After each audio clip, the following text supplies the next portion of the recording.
Well, good evening. Good evening. Happy Friday. I was seeing some bets in the chat, 847 being one of them. We're not quite there. We're a little bit late, but that's just because I'm trying to make sure that the microphone works. Also, I was preparing a special treat. Well, quasi special treat. Anyways, how you doing? Happy Friday. Glad to see you here. Welcome to Friday Night Frenzy. Breaking down. Well, realistically, there's only one case that we're covering right now because there's only one case that's consuming all of the space on the interwebs and all of the time on Court TV and everything else. That's the Karen Reed. But I promise you we're going to do something a little bit different tonight than simply just rehashing everything. Don't get me wrong. We're going to go through some of the best hits of the week because reasons and because I have to see certain cross-examination at least one more time. Just bits. I promise. For those of you here, please let me know if the microphone is working because we've been fighting with the microphone of late. Just all out battle with the microphone. I'm quiet. See, this is my problem.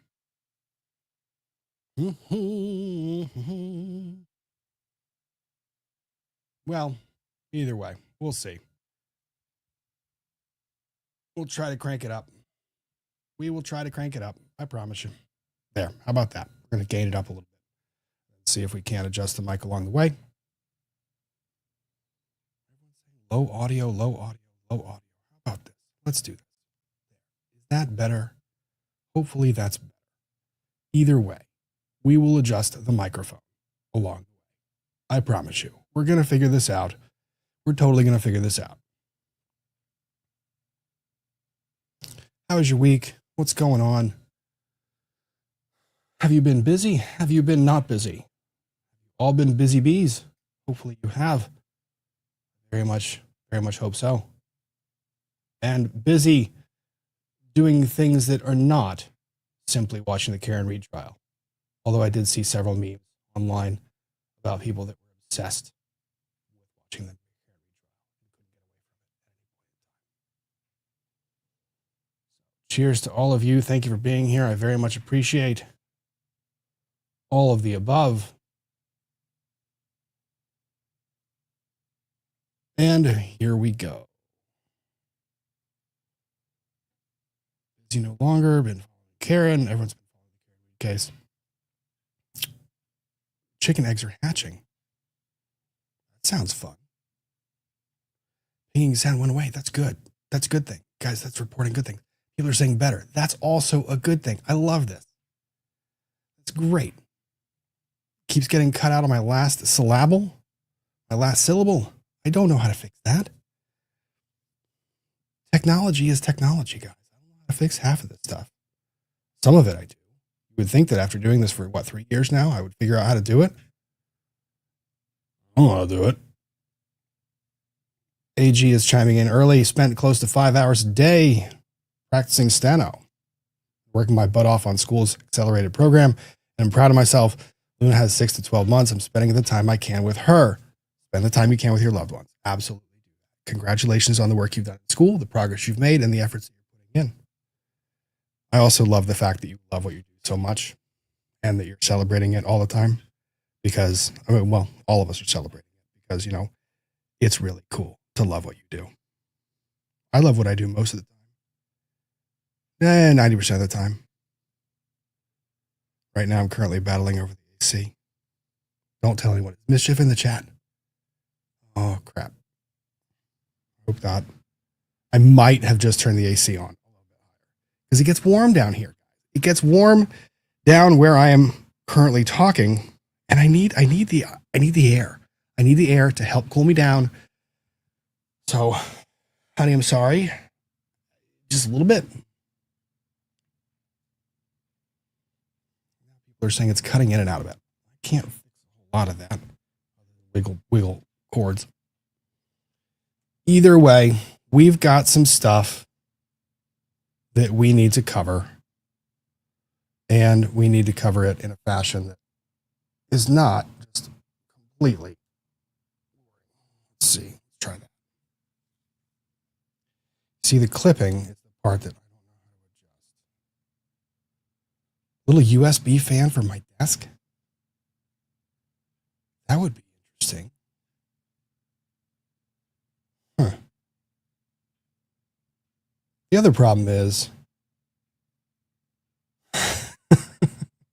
analytical blarney. The microphone is a cross between Good and Burgess at end of cross. Oh no, that's terrible. I can't have that. I don't want that at all. I got to find a way to fix this at some point in time. Thanks, honey. I'm cutting in and out. You know what?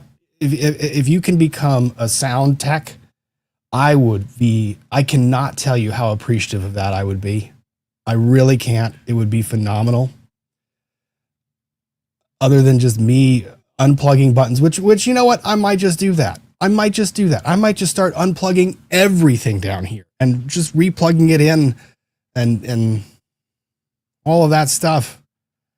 And we'll see if that does it, because that always does the trick, right? If something doesn't turn on, you kick it, and you do it that way. You kick it and then you punch it, and you do all those things to it. You know what? We'll figure it out. I promise you. Lady Fang says, I'm impressed that Commonwealth managed to find someone even less qualified than Trooper Paul, but damn, was it good to see Alessi in action. I wanted to do something tonight that, well, give you guys a preview of where we're going to go here. So here's where we're going to go. 1, I want to go back to Hank Brennan's argument on the motion to exclude. I want to hear what Hank Brennan said, what he actually told the court that transpired when it came to the report that magically showed up on his desk. I want to hear him say it. And then I want to go back through some of the direct testimony from, well, I want to go through the beginning of the direct testimony to double check to make sure my ears did not deceive me when it came to the intro and how we introduce experts. Then I want to go through a little bit of the direct testimony, the parts where we have some of the most important evidence that Commonwealth is going to rely on. And then I want to go to the cross-examination. And I want to hear about how the report came into possession of Hank Brennan. We're going to go back through some of the academic stuff because you have to. Because you can't not. Because it is that astounding. For those of you wondering, the Karen Reed trial and how pervasive it is everywhere. I had a mediation this week. Mediation is where,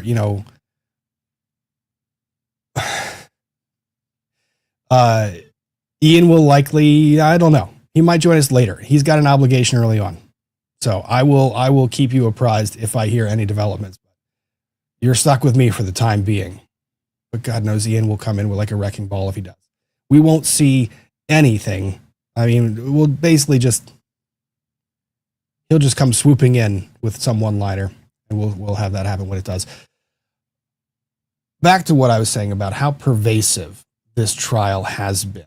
I had a mediation this week, and in the course of that mediation for those of you who don't know how it happens, right? So you have one party and their client, the other party and their client, and you separate them in an office building.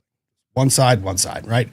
And then there's a retired judge or a certified mediator. I always use retired judges. The reason why is because I find that if it's simply an attorney that's certified in mediation and I look at that attorney and I've beaten that attorney in court, that it's less impactful to the parties. The mediator is supposed to be there to help sway or help you explain, help you understand the situation.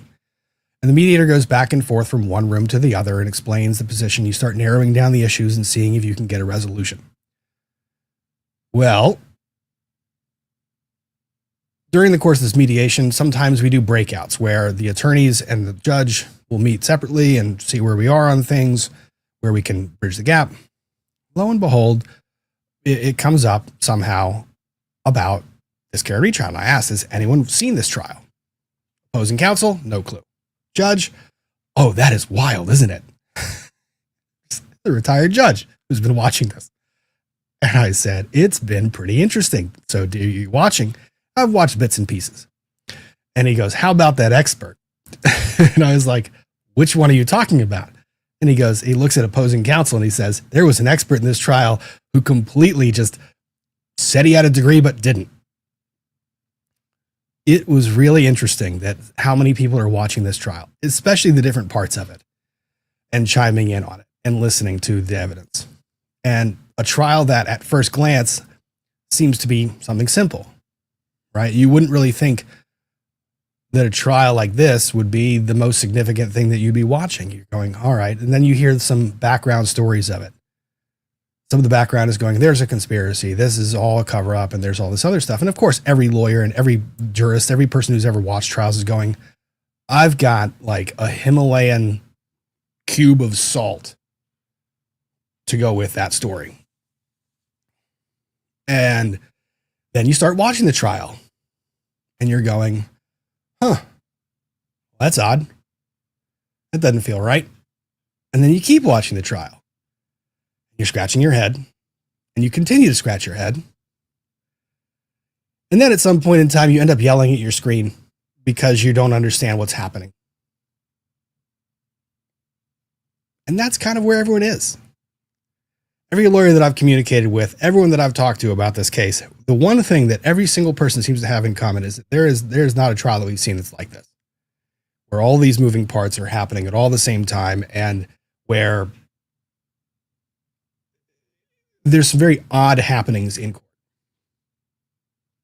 Things that you think are remarkably far-fetched, but then when the evidence starts to present itself, you're just going, maybe it's not as remarkably far-fetched as I originally thought it was. Promises made by either party, by either side. One side saying, I'm going to prove a conspiracy. The other side saying, I'm going to prove that the science and data proves that this happened. You're going, okay. I'm kind of right in the middle, going, well, what the hell's happening? That's how pervasive this trial has been. That during the course of my mediation this week, somehow it came up. And it came up that at least one additional person apart from me was watching this trial and finding it interesting. So that has been a big synopsis of the week. Finally got my office put together, at least in some fashion where I can actually do work. When I finally put the conference table in that small conference table in that office, I will kindly notify you and show you, because I think I'm really proud of it. It's really cool. I'm really happy about it. So yeah, that's an update. Anyways, how was your week? Hopefully everyone had a wonderful time. Jason Stamos was in EDB chat. Hollywood is watching. It is wild. Oh, have you guys seen the Karen Reed AI, the baby AIs? Oh my God. I saw that Ian made it into one of them. Hang on. Should we critique the baby Ian? Let's see. I hope they don't mind if I pull it up. I want to see if I can critique how the AI generated baby Ian looks compared to the Ian Runkle that we know. Karen Reed AI. Karen Reed trial.ai. And it, let's see. Oh no, there's a new one out that says Johnny Depp babies. Problem is there's always music. Oh no, that's terrifying. That's very terrifying.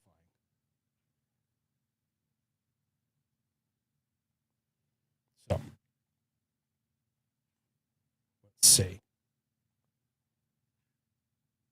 I can find this. Give me a moment, folks. Promise you. It's not going to be boring. Well, it might be boring. You might hate it. Might not. Who knows? Oh, I think it was this one. Oh, all right. Emily, don't come at me, but they got you on this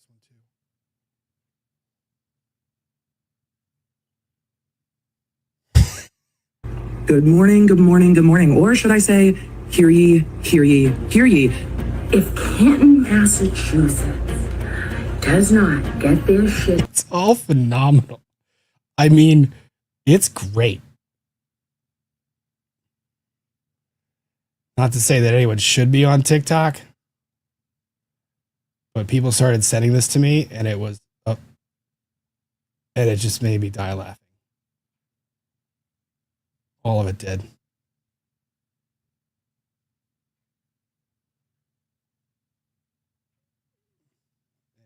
Ian made the most recent one. Please go check it out. It's funny. It's worth the watch. It's pretty cool. Just to see that so many people are covering the trial, and the AI stuff is nuts. Here's where is it? Hard pass. It's so creepy to me. It is pretty creepy. It is. And it took me a little while to adjust to it because, you know, strange. But you get used to it a little bit. Maybe.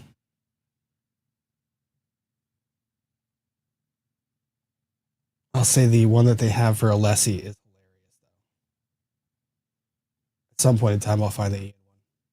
We're not going to do it now, though. Okay. So, I did also want to make the comment, or not comment. I watched Ian and Bedro last night. I watched some of that stream. It was pretty cool.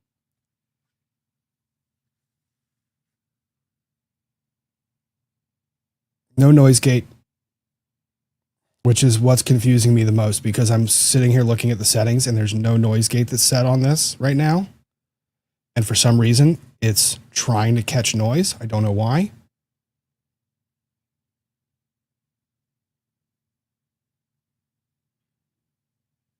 So, I don't know. We're going to deal with it. I guarantee you we'll be watching enough of the trial live stream that I'll have at least a few moments here and there to go in and try to fix the thing. So we'll try that. But in the interim, I did have a little fun. And for those of you who are watching a little bit of the last week, some of the topics we covered, I clipped some interesting little bits of it. Right now, it's just uploading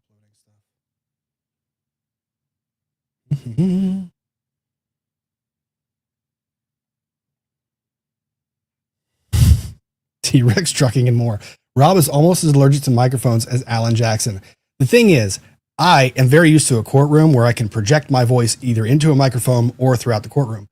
But when there's a thing called the internet between my person and you, it's not like projecting across a courtroom. I can't yell louder and have that reach you somehow better than the microphone. I can't fix that. Put me in a courtroom and I can up the volume, no problem. But from here through technology, I'm allergic to technology, which is weird because I love tech. So it doesn't make any sense. I don't understand it. I will never understand it. We will just figure it out. As of 8:47, it's not clipping. See? All right. So we're just going to figure it out a little bit here and there. Pay when I can, and I'm gifted a lot more. Guys, for those of you who are interested in sending the super chats or not super chats, please don't ever give any streamer money that you should not be giving out of your pocket. If there's a question between paying a bill, a grocery bill, taking your kids to go do something funny, buying your kids ice cream, or sending a super chat, do all of those things before you send a super chat. Please. I try to keep an eye on the chat. I do my very best at it. Sometimes I miss stuff. Sometimes the mods flag stuff. Sometimes with more than a couple thousand of you in here, it's hard to see all the stuff.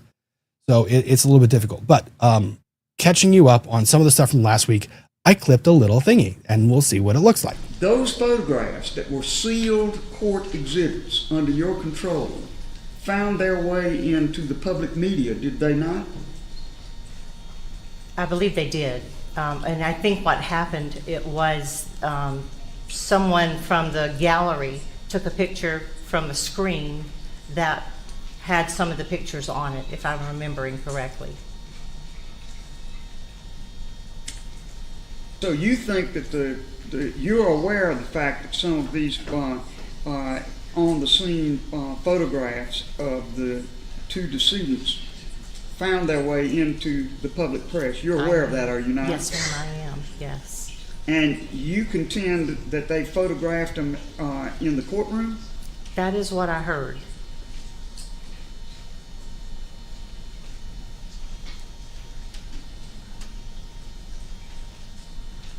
All right.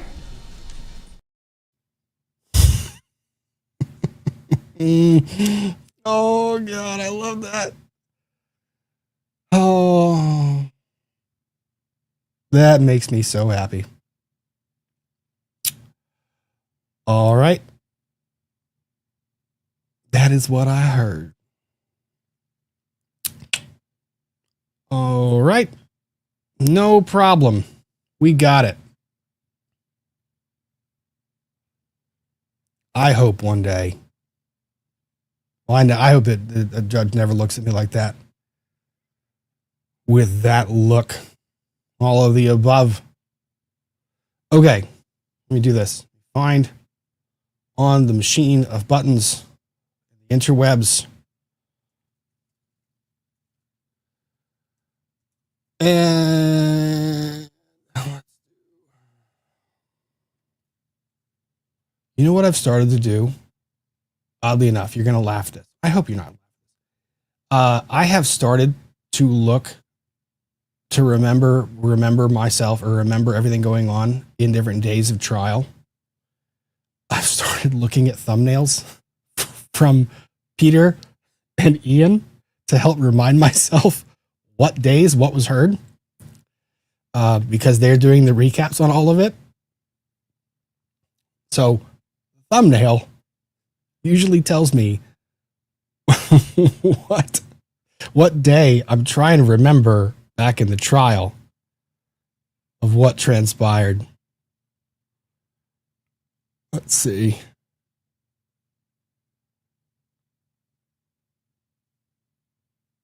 I think it was 8 days ago. Maybe it was. Yes, it was. See, the thumbnail came to the rescue. Thumbnail came to the rescue. Okay, so let's do this. All right, Mr. Lessie, hang on. Stop taking up all the screen. I need you to take up less of the screen, please, because I need to be able to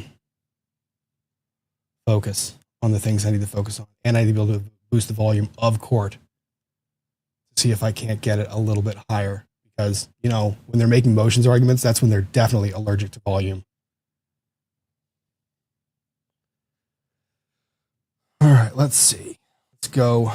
I want to hear Mr. Brennan begin. Give me one moment, folks. I forgot to swoop. And I forgot to play catch up. Fiona W., thank you for gifting memberships. Very much appreciated. Bop It gifting memberships. How you doing, Bop It? Good to see you.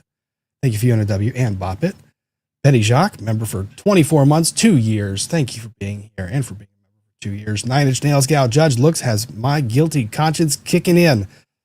Yeah.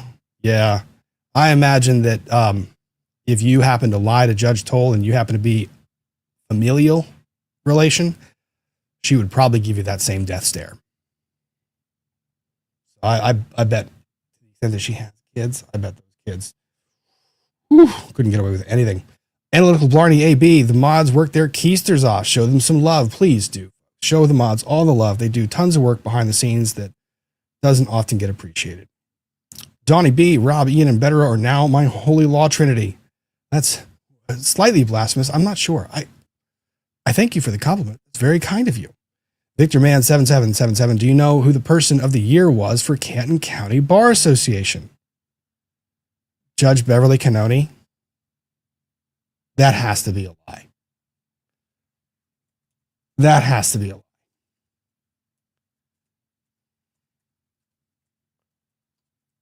Person of the year? There's no way. Oh my God, it really was true. They were awarded Person of the Year by the Bar Association. Huh. You know, get to vote for it. Light Queen, thank you for gifting memberships. Very kind of you. 1LH Danielle Marie, Becky lied so easily and smoothly to Judge Toll. I would say that she lied so easily. I would not say that she lied very smoothly. We can agree that she lied easily, but if you're going to tell me that any of this was smooth, I'll give you one. It's 1 minute. I'll give you one more chance to look at it. If you're going to tell me that this was smooth, We're going to disagree. Those photographs that were sealed court exhibits under your control found their way into the public media, did they not? I believe they did. And I think what happened, it was someone from the gallery took a picture from a screen that had some of the pictures on it, if I'm remembering correctly. So you think that you're aware of the fact that some of these on the scene photographs of the two decedents found their way into the public press. You're aware of that, are you not? Yes, ma'am, I am, yes. And you contend that they photographed them in the courtroom? That is what I heard.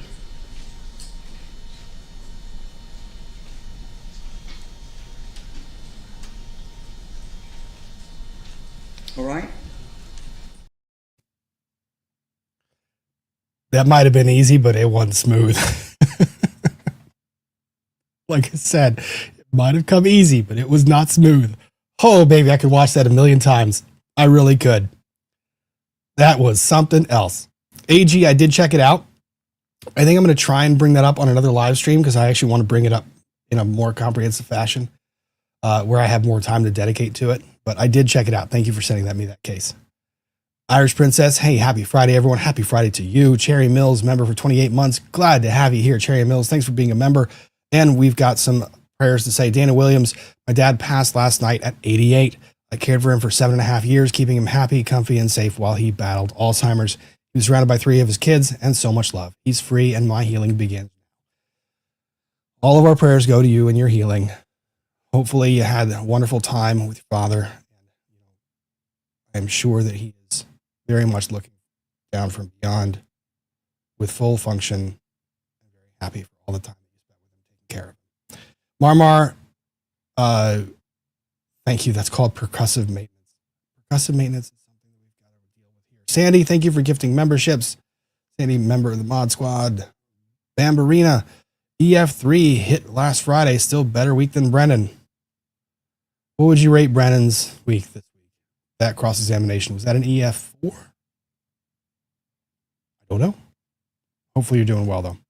Pamela Weisenbach, my hubby coworkers walked in talking about this case. I'm telling you, every day that this case continues, and by the way, we are not even in the defense's case in chief yet. Every day this case continues, more eyes appear to be on it. It's going to be interesting. Bez from Quebec, so happy for FNF no trial yesterday and today. I'm having withdrawal. There were some memes about that one too. People finding out what to do now the Karen Reed trial is on pause until Tuesday. Meanwhile, as I look at a stack of laundry, mile high, that has nothing to do with the Karen Reed trial, it's just the fact that I've got other stuff going on. Yeah. The Outsider, thank you very much. My mom saw me watching Karen Reed content and asked me about it. We ended up at a bar while I broke it down and the bartender got involved and we had a whole group conversation over dinner tonight over it. I'm telling you, it's everywhere. It is everywhere. And in large part, you know who's not helping the situation? Hank Brennan. We can talk about that at some point too. Donnie B, Alec Baldwin, Rush trial. You'll never see anything like this case again. Karen Reed trial version 2. Hold my beer. Yeah. A case getting dismissed for prosecutorial misconduct regarding discovery. Dismissal with prejudice as to Alec Baldwin. Yet somehow I find myself more shocked with what's going on at the Karen Reed trial. Don't get me wrong. I was shocked by the Baldwin stuff. Side note, cheers to Hannah Gutierrez Reed, who apparently is out today. Let's see how long she remains out. And hopefully does not do anything stupid. Like decide that she wants to go pick up another firearm and do anything dumb with it. So, best of luck for her. But yeah, Alec Baldwin trial, that end result was a wild show. This, however, this trial has been just hold my beer. Z meant John Stamos. I know what you meant. Thank you. Analytical Barney AB, Mike Recross, you fixed it, unlike Burgess. Ouch. 1LH Danielle Marie just got spring 1L grades back. There you go. How'd you do? Good enough. Good enough is good. Neurodivergent law tube is the only reason I had courage to even apply with ADD. Sincerely, eternally grateful. Danielle, that you have no idea how much that makes me feel happy. I am so happy that there are so many people who have found the law approachable enough and they found their interest in it so fascinating that they actually want to pursue it and that they have the courage to do so. While I might try to dissuade you to do anything other than law, I mean, anything other than law, systems engineer, computer programming, anything in tech, anything in security field, doctor, pharmacist, nurse practitioner, be anything other than a lawyer. But if you really want to be a lawyer, be a lawyer. The only reason I say do anything other than be a lawyer is it is very, very hard. There's not a whole lot of breaks. The breaks you do have aren't nearly as relaxing as you would hope them to be.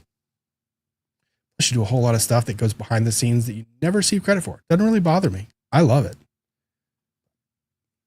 not for everybody. Congrats on the 1L passes. Good job. That's phenomenal news. Bob it, doing good. Finally finished the dining room table. Congratulations.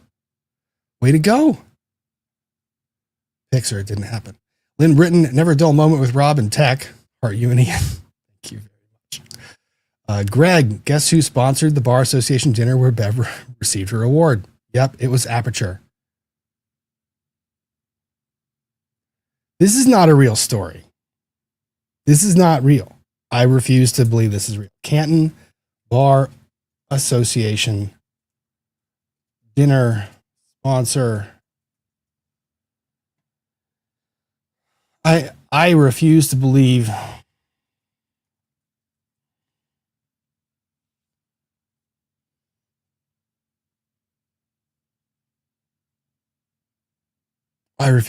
this is real. I'm trying to verify it via article by some independent news source. Was it Norfolk County Bar Association? I can't. Norfolk County Bar Association.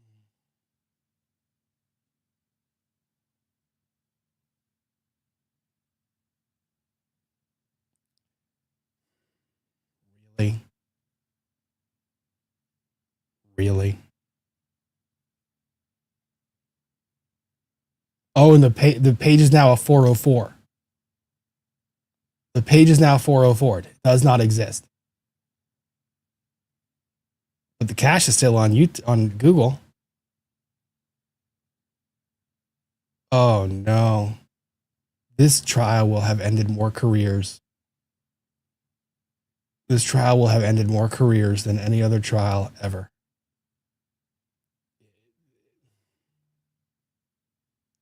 I am not kidding you either. This is, let's see.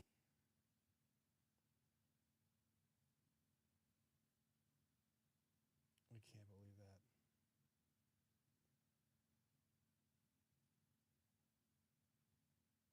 Oh well. It is what it is. We're doing what we're doing. Brentwood Chic looking forward to giggling at Rob's commentary. Well, we'll see if it's funny or not. Hopefully it is funny. Hopefully it's enjoyable. Lynn Bartlett, voting for stream with you, EDB, Natalie retrial. We need to get that together. I was texting with Emily a little while back and just remember when we would do like our coffee convos when one of us was driving to Starbucks. I haven't gone to Starbucks since the beginning of this trial. I was like, see, that's the point. I don't think anyone has time for very much of anything right now because a lot of the coverage has been so comprehensive. West in Texas, I can't find any coworkers, but I tell everyone it's been interesting. It has been interesting indeed.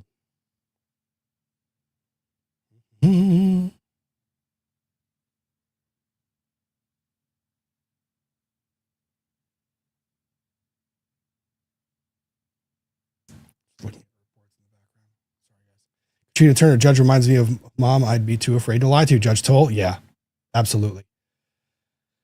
Jin VR, AB found a loophole with an honest judge. KR has a judge so bent she can see the back of her head. I am just remarkably confused by some of the rulings that appear to go in one direction but not the other. Brentwood Chic, My CIO is watching the case and stops by my desk at least once a day to ask me what the fuck is with this case. That is probably one of the more accurate statements I have ever seen, because anyone who's watching it every day brings a whole new set of crazy.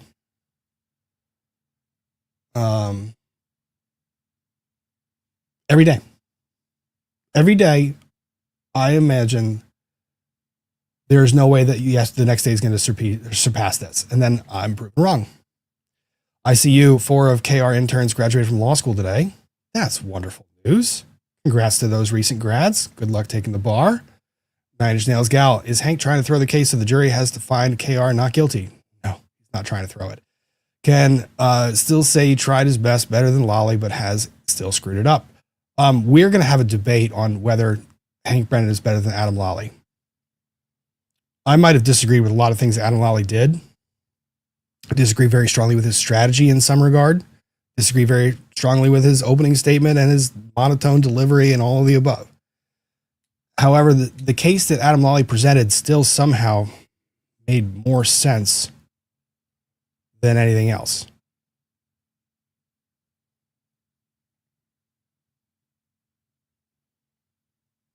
So it's been interesting. Jessica Carlson can't figure out what to make.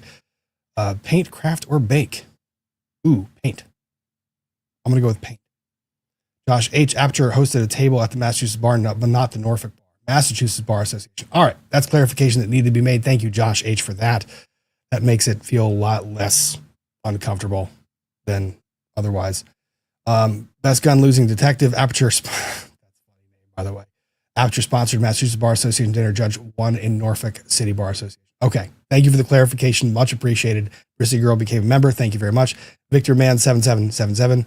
Aperture was Mass Bar Association, clarifying again a few days before the Bar Association, a few days before. I thought, okay, thank you for the clarification. That makes a lot more sense. I'm glad that we saw that. Mildred Katie, going camping in the chilly aftermath of the rainy nor'easter that hit New England. Best of luck. Stay dry and try to stay warm. Susan D. just survived another year of teaching. Congratulations, Susan D. Way to go. Those kids. Dang kids. Meddling kids. Yeah. It's, guys, anyone who has kids, they're about to be home full time. Y'all prepared? Ready? Put the padding up on the walls? Have you created the summer activities? Have you purchased the noise canceling headphones? Have you done the things that you need to do to prepare for children being home from school full time?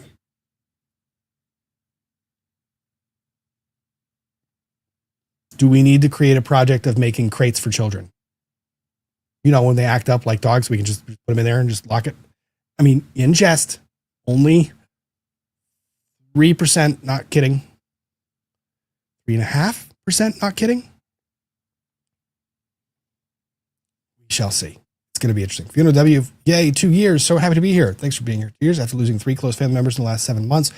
We finally have a positive to welcome our first grandchild this weekend. Poor boy has 2 family lawyers for parents. Well, we'll say this. Got great grandparents. And I'm pretty sure pretty good. Congratulations on the new edition.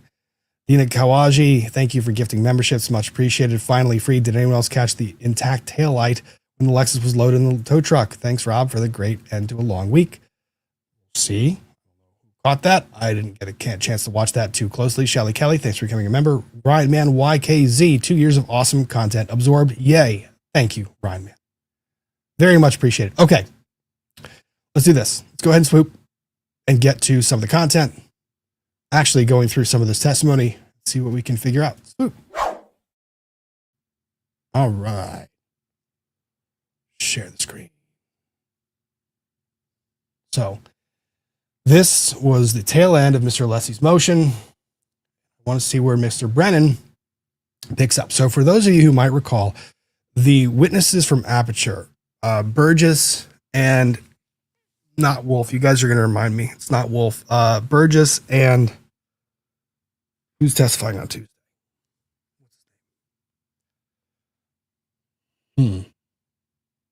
Welcher. Burgess and Welcher. Welcher testifying on Tuesday. Aperture witnesses. These are the experts. These are the experts that honestly Hank Brennan needs to bring this case home. Very, very much so. Because you have a lot of testimony from the fact-based witnesses as far as what they observed, things that were stated, things that were done. You have the medical examiner whose opinion was that there was inconclusive as to the cause of death. We will go over Mr. Brain Surgeon, Dr. Brain Surgeon, the doctoriest doctor that's ever doctored, who was probably one of the most credible witnesses I've ever seen. But all of this comes down to the accident reconstruction.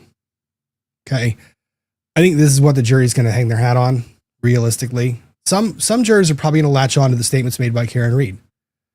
And honestly, I think that's been probably the most effective part of Hank Brennan's presentation so far, is those little snippets of video. But for those of you who recall, there was a motion made by the defense because there was a late disclosure, a disclosure that was made by the prosecution as to a change in the proposed opinion of Shanon Burgess. Shanon Burgess? You guys have me double thinking everything right now. Yes, Shanon Burgess. One N. And I was very curious about how this change in opinion came to be. Let's go back and watch some of the argument or the recitation by Hank Brennan as to how this came about. Of it, we have to look at all the witnesses that we called. I'll give you an example. Mr. Whiffin, I had my whole cross. Night, honey. Well, I'm not saying goodnight. You're still working because, you know, when do we ever stop working? But, good night. Examine, not whole, but a significant part of my cross-examination, phone that was defense. All right, hang on. It's Brennan. Your Honor, this disclosure is not a Rule 14 violation. The Commonwealth, just like the defense, is entitled, continues to work on their case and study their case as time goes on. This issue, the relevance of this issue, has been clear throughout the case, including my opening statement. And the issue is that clocks are different. There is a clock in a Lexus that runs on a different time than that of an iPhone.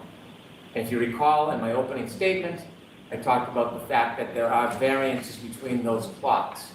So instead of a moment that coincides happening at the precise second, sometimes there's a variance of time between the two. So the Lexus clock could be at a variance with an iPhone, but the event still could happen at the same time, given the clocks have different times.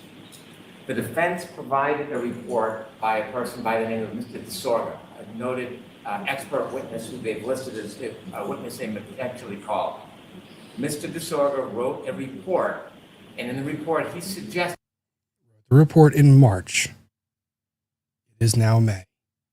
based on his analysis, that Mr. O'Keefe's phone always ran late. That means if the text stream data, the black box data from the car, has a event at 12:32:38, 12:31:38, and Mr. O'Keefe's last movements were 12:32:16, last user interaction 12:32:09, there is a variance between those times.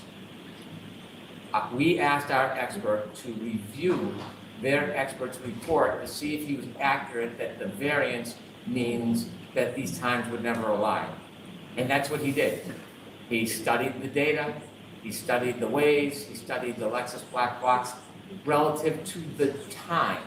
Doesn't change anything, doesn't change the data whatsoever, just adds to the time. What he learned from his opinion is that Mr. DeSorga was wrong.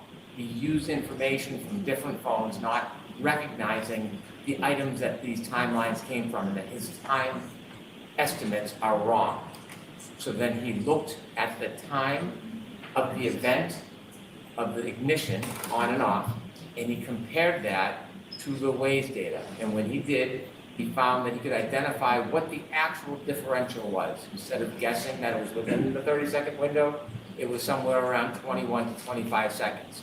And that We're going to talk about that 7 too. minutes before the collision, Mr. O'Keefe's phone was 21 to 29 seconds ahead, which means you subtract that time, which puts it in the same variance that we've been arguing from the beginning, that the collision occurred at the same moments when Mr. O'Keefe last had user interaction, and that reconciles with the data. It does not change the text screen data or the black box information on the car whatsoever.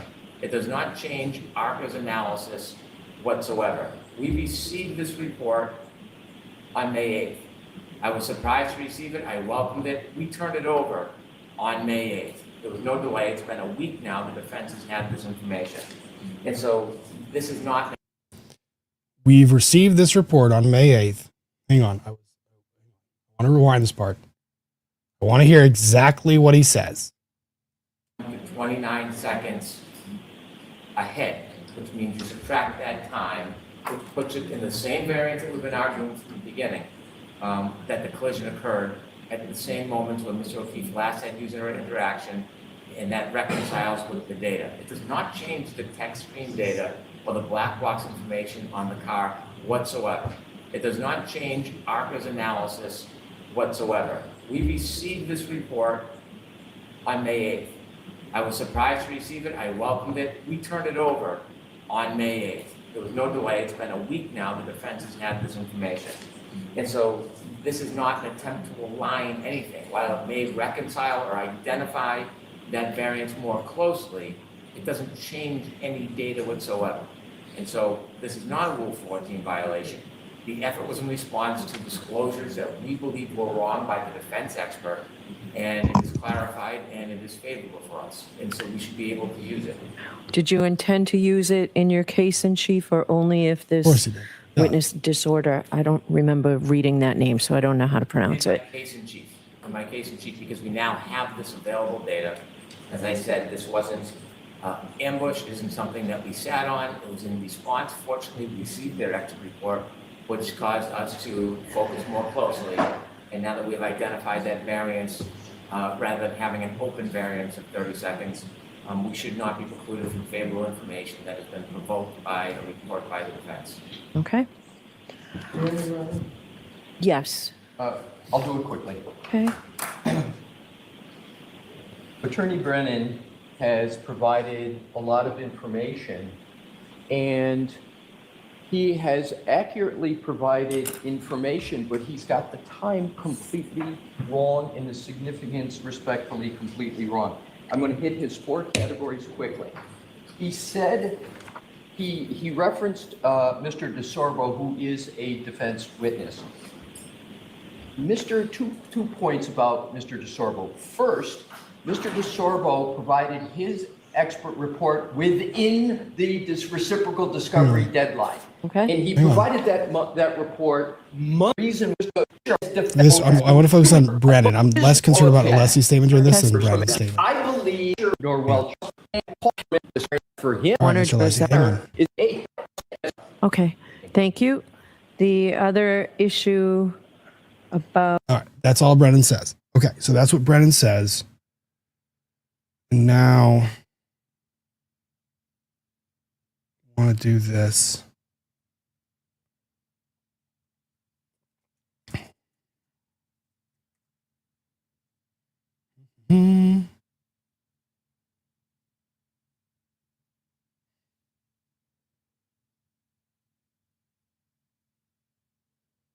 Trying to find the exact part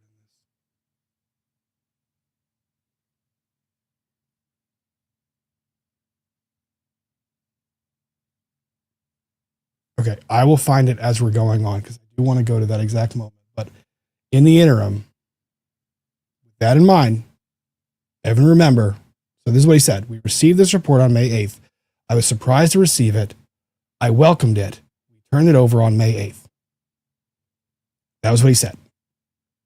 Didn't say anything about asking for it. Didn't say anything about conversation on the 7th. Didn't say anything about anything else. Received it on the 8th. Keep that in mind. Find it. It's going to be there. Now,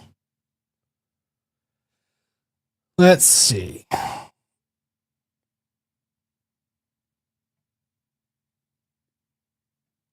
Now we're going to go to the beginning of Shanon Burgess's testimony. In the matter now pending shall be the truth, the whole truth, and nothing but the truth, so help you God. Yes, I do. Thank you. Good morning. Good morning. All right, Mr. Brennan, whenever you're ready. Thank you, Your Honor. Good morning, sir. Good morning.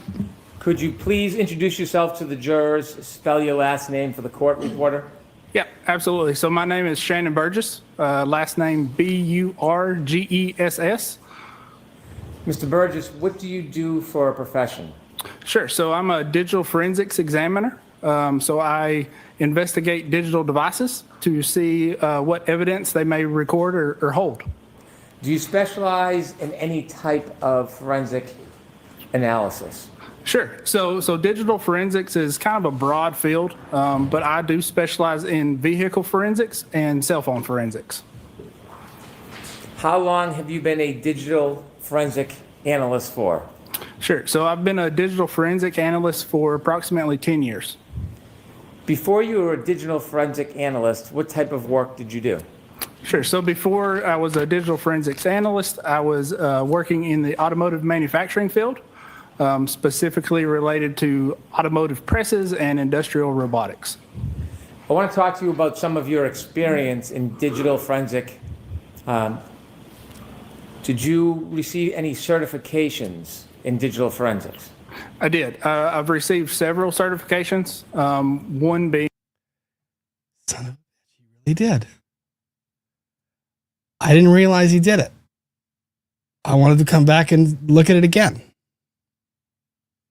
He really does do it. He goes straight to the certifications. He goes completely bypasses anything else.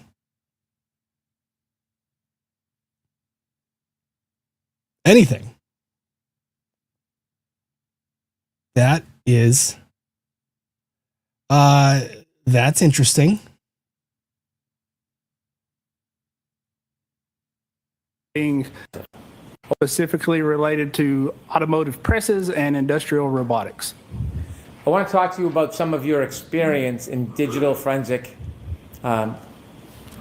Did you receive any certifications in digital forensics? I did. I've received several certifications, one being what's called GIAC, Advanced Smartphone Forensics. Another from Celebrite, a company named Celebrite, in Certified Mobile Examiner, and then certifications from Magnet Forensics as well. Is Magnet a company that also includes Axiom? Yes, Magnet is a company that produces the software known as Axiom. In addition to your certifications, how many hours of specialized training approximately have you had in digital forensics? Sure. So approximately, over the last 10 years, I've had around 700 hours of training, including courses and conference attendance in digital forensics. In addition to your training and your study, do you have experience over the 10 years? Have you involved yourself in many cases regarding forensics found from a motor vehicle? Yes, I have. So he did experience. All right. So let me tell you, hang on.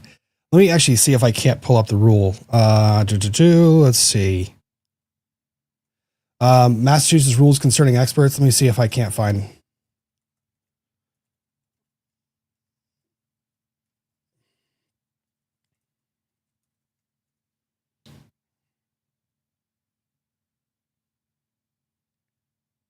Hang on.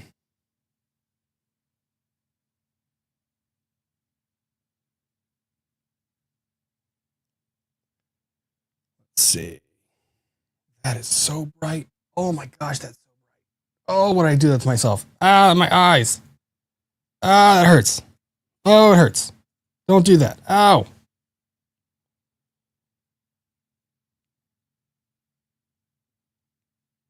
Oh, that's so bright.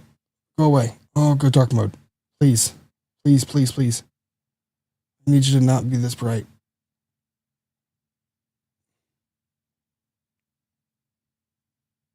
You're supposed to be. Don't do that to me.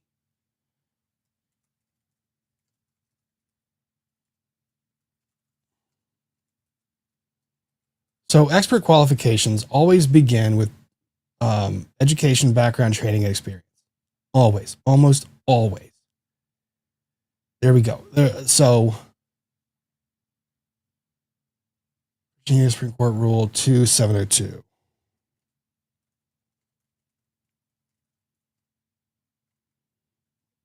Which is why the questions are always, and I mean always, they always begin the same. Sir, can you tell me a little bit about your education?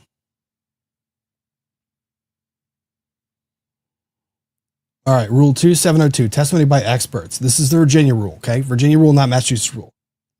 Use of expert testimony in a civil proceeding if scientific, technical, or other specialized knowledge will assist the trier of fact to understand the evidence or to determine a fact in issue. A witness qualified as an expert by knowledge, skill, experience, training, or education may testify thereto in the form of an opinion or otherwise. Yes, it says or education. Do I need my experts to be educated with any specific degree? Absolutely not. No. Can experience completely substitute for degree? 100%, all the time. But don't kid yourself into thinking that these questions are not specifically asked of every single expert. What is your background? What's your education? Even the experts where you don't want to rely on their education, you ask their education. Unless you're Hank Brennan, in which case, don't ask their education.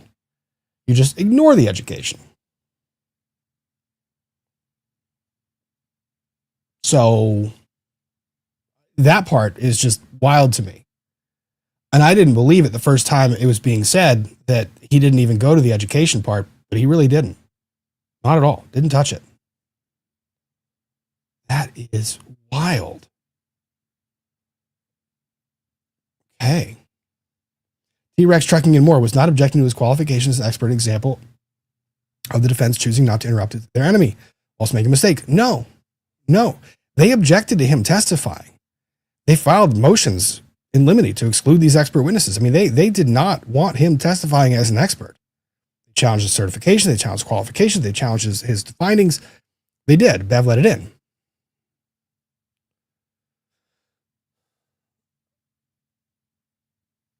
So this is not some gamesmanship like the defense made a really good strategic decision like, oh my God, they're one up, they're 4D chess. No, that's not it. They were dealt this hand.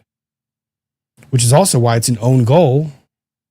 Because this also, the fact that this occurs, the fact that this testimony beginning into this begins with specifically avoiding the education question, tells you very clearly that, because the expert also anticipates these questions. They're always prepared to talk about their education. It's essentially the beginning part of this. We practice this with the experts too. Can you walk me through some of your background? Can you walk me through your educational history?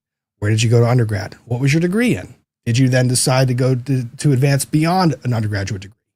Where was that? Did you do any coursework that was specific in nature during that master's program? Did you then decide you wanted to go on and become a doctor or do a doctorate degree? Yes. Then you go into their work experience and you start working through that. Let's say that you bring in an expert in you don't need their education. Tell me about your background. Did you end up going to school? Okay. Then you go into their experience, but you begin, it's a natural progression. So the expert would have anticipated the questions. Hank Brennan would have scripted it. So this tells everybody that they knew this landmine was there. And to have knowledge that the landmine was there, sitting right in front of them, not to get out in front of it and try to take some of the teeth out of it, stupid. I mean, why not just go through and explain it right off the bat rather than give Bob Alessi the biggest argument he had? I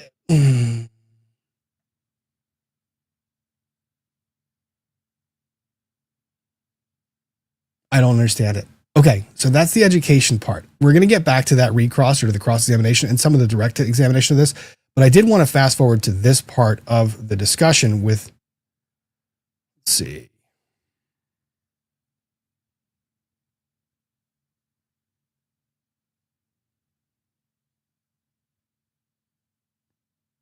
Let me see.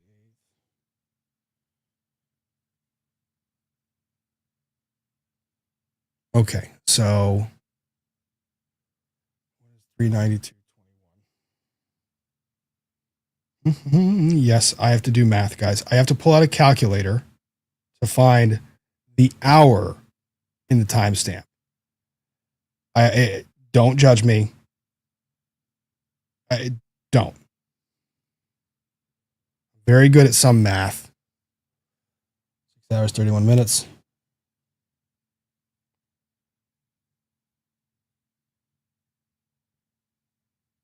Don't judge me.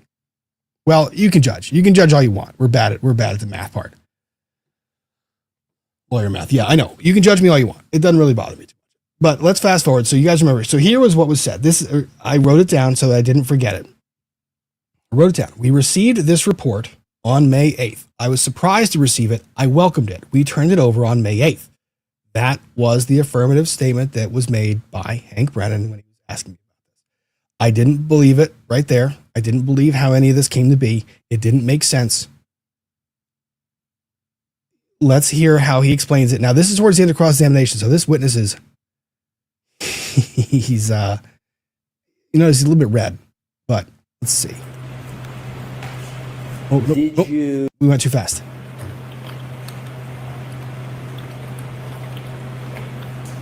Who did you speak to regarding the May 8th, 2025 report before you prepared it? And no one before I prepared it. So you just prepared it on your own? I did. False. He contradicts himself in 2 sentences.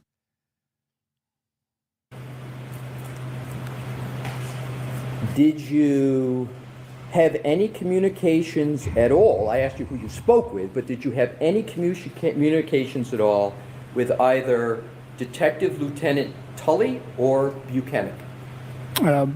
So I did reach out to Tully to get a full set of the location data, yes.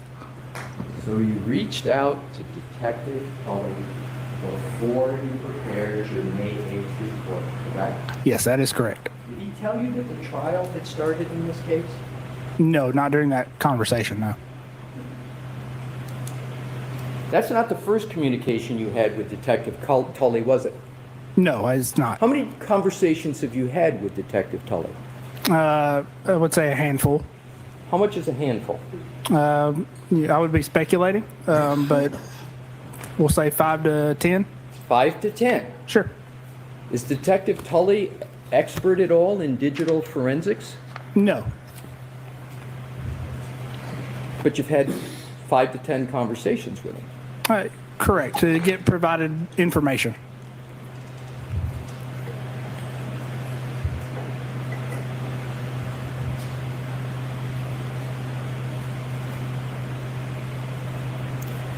At any time, has anybody from the Commonwealth had a discussion with you relative to your January 30th, 2025 report or your May 8th, 2025 report about keeping flexible the timelines for... Okay, Wheezy. That's funny. That is objectively funny. Rob, did you adjust your timestamp for clock variance? No, but would it only been off by what, 28, 38 seconds, depending on which report I played? You know what? I adjusted it based on the January report, not the May 8th report. That's the issue. That's the problem. Any events in this case? No, sir.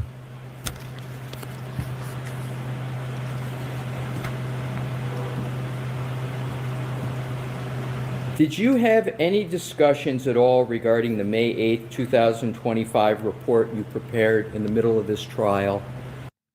By the way, that's Court TV audio. That's not mine. The back and forth. With anyone from the district attorney's office? Yes. When did you have those discussions? That would have been on, probably May 7th when I reached out to Mr. Brennan.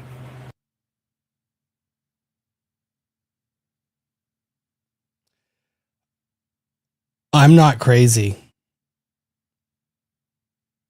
It was... Hang on, let me actually go back to what was said in the transcript. Who did you speak with? Let me see here. Where was it? Not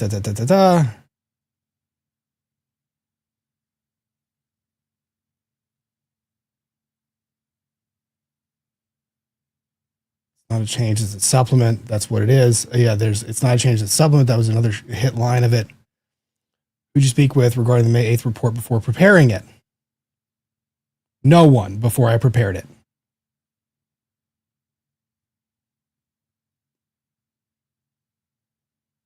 So he testifies under oath. Who'd you speak to? Who did you speak to? Just looking at the transcript, guys, of his testimony. Who did you speak to regarding your May 8th report before you prepared it? No one.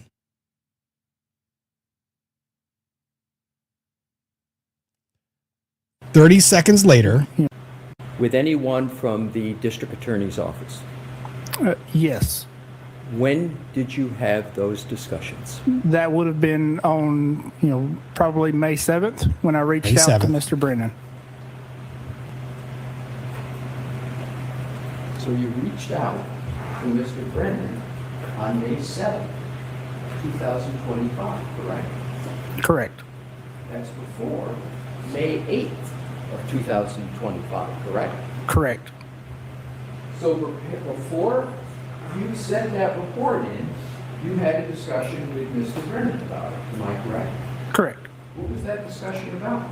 That was just a discussion over the data and what the report said.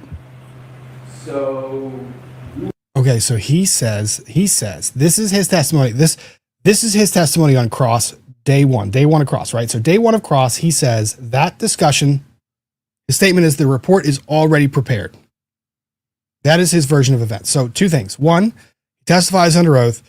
I did not have a discussion with anyone from the DA's office before I prepared my report, my May 8th report. Then, so the report was dated May 8th. So we're now to believe the report was prepared before that date. That's what the statement is. Then he says, I spoke to Hank Brennan on the 7th. I called him. And we talked about the substance of the report. A couple more questions, and then I want to actually jump to part of the redirect, specifically this section of it. But a couple more questions, and to get, I want to iron out this issue because this issue bothered the hell out of me. This is, Zelke, this is what I'm looking for right now. I'm trying to find it while I'm playing this section. So give me 1 second. you were discussing with Mr. Brennan what was going to be in your report, including data and analysis, correct? Correct. So there he contradicts himself again. So was the report prepared already? Or were you discussing what was going to be included in the report? Are you telling me that you just didn't understand the question? When was the report prepared? When did you prepare it? Because you said it was prepared. You didn't talk to anyone from Commonwealth before preparing it. You said you called Hank Brennan to talk about the substance of the report, which gives the only way to read that. The only way to read that is that the report was already prepared as of the date the conversation happened with Hank Brennan. But then Alessi asked the question that you would discuss that was what was going to be in the report, which again implies the report's not prepared yet. This is significant. I mean, the significance of this is maybe it's not caught on the jury, but it really is significant to me in trying to understand the parties and how they're presenting the case and trying to gain the credibility. And I've been trying to play a game of this in my head of was Hank Brennan telling any semblance of the truth when this occurred? And I mean, realistically, I have my own opinions and I'll tell you what they are, but I want to go back through the testimony real quick just to try to focus down on what this witness testified to under oath and whether that testimony is consistent or inconsistent with both statements by Mr. Brennan and with his own testimony. So right now he's contradicted himself twice. And he's contradicted Hank Brennan.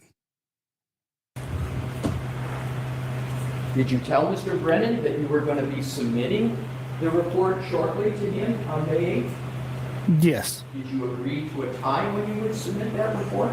No, I did not. Did you tell him when you were going to submit it?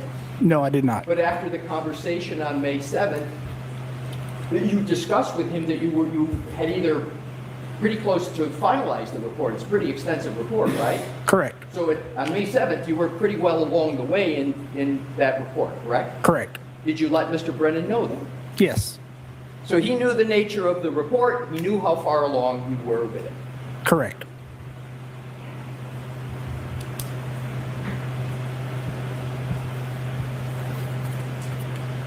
Did you have any other calls with anybody from the prosecution's office other than that about your May 8th report? No, I don't believe so. Did you have any texts with anybody about your May 8th report? No. Did you communicate with anybody else about your upcoming May 8th report?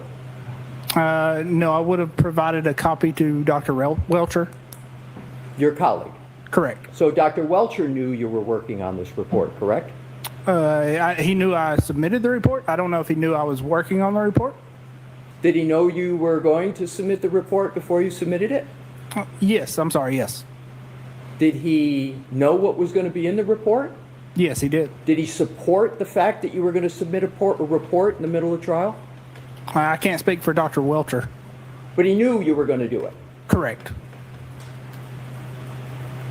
Did he say anything, don't do that? Or did he have any comment about the fact you were going to submit it? Not that I recall off the top of my head. Not that you recall, so is it possible he did comment on whether you should submit it in the middle of trial? No, he would not have commented on whether I should have submitted it or not. How many times in your career, sir, have you submitted a supplemental or amended report in the middle of trial? This would be the only one that I recall. So this is the only time. How many years have you been doing this?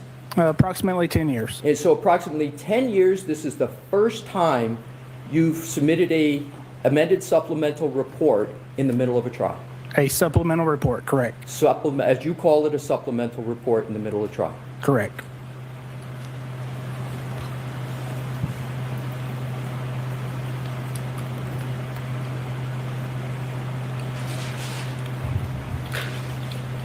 Do you know a person by the name of... All right. So that's that testimony. Now,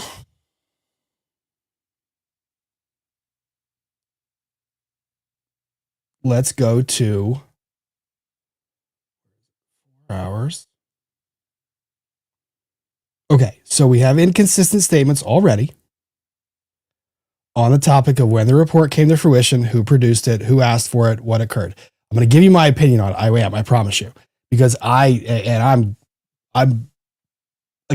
doing this to kind of hopefully clarify some of this issue. And again, this is before we go back through some of the substance of what he testified to, because I really want to be clear on this stupid thing. I want to clarify, and I want to clear this up mostly for my own thought process so that I can convince myself I'm not crazy.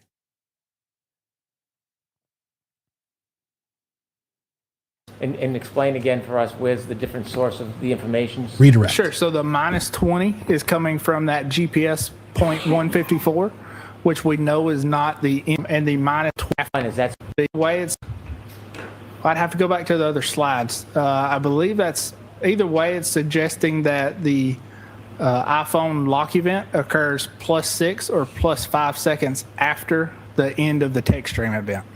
besides not accommodating that concerns you? Because again,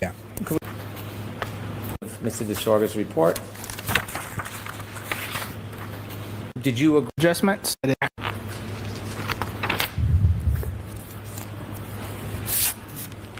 You can take that down and turn that off, please, for a moment.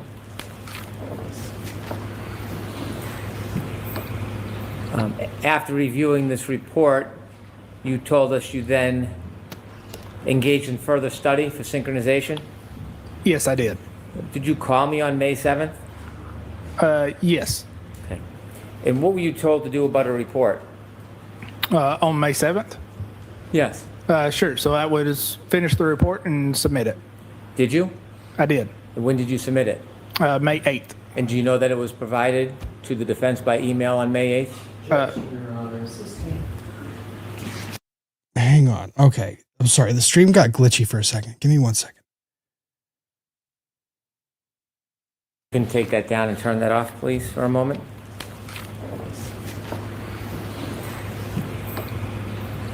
After reviewing this report, you told us you then engaged in further study for synchronization. Yes, I did. Did you call me on May 7th? Yes. Okay. And what were you told to do about a report? On May 7th. Yes. Sure. So I would just finish the report and submit it. Did you? Finish the report and submit it.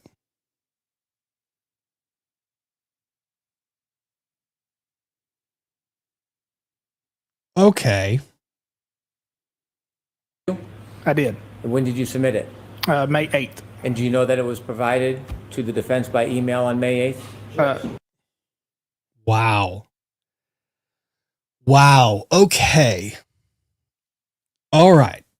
So let's recap between argument made during the motion, testimony that was offered in response to Mr. Alessi, testimony that was offered in response to Mr. Brennan.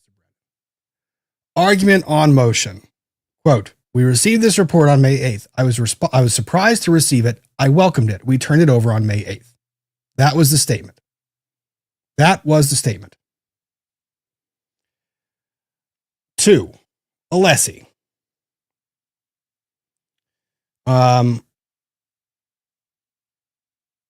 Did you speak to anyone before you prepared your May 8th report? No. Okay, so now we're left to understand the report was prepared, but now we're left to understand the report was already prepared. No, I didn't speak to anyone before I prepared the report. Then the question came on, when did you have those discussions? So you reached out to Mr. Brennan on May 7th. Correct. Correct. That's before May 8th. Correct. So before you sent that report in, you had a discussion with Mr. Brennan about it. Am I correct? Correct. What was that discussion about? That was just a discussion over the data and what the report said. So you were discussing with Mr. Brennan what was going to be in your report, including data and analysis. Correct. Did you tell Mr. Brennan that you were going to be submitting the report shortly to him on May 8th? Yes.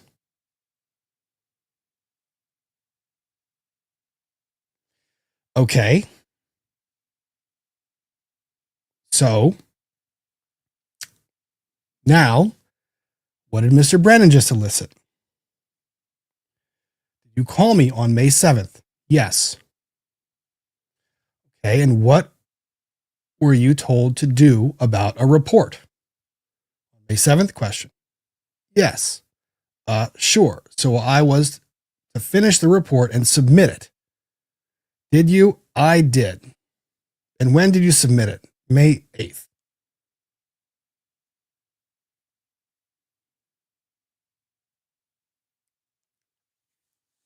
That is absolute and complete bullshit. Like that is 100%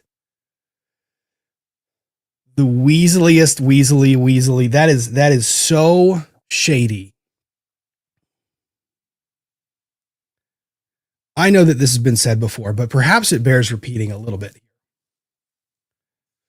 Let's talk about how experts are used by attorneys.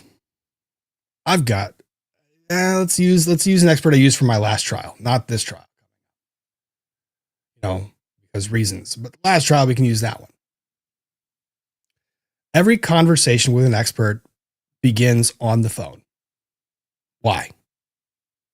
Because when I have a phone call with an expert, there's no documents that are produced to turn over. I don't have to memorialize that discussion. I don't have to put it in writing. I don't have to do anything. Right now, it's just a discussion, which means it's not discoverable at that point in time.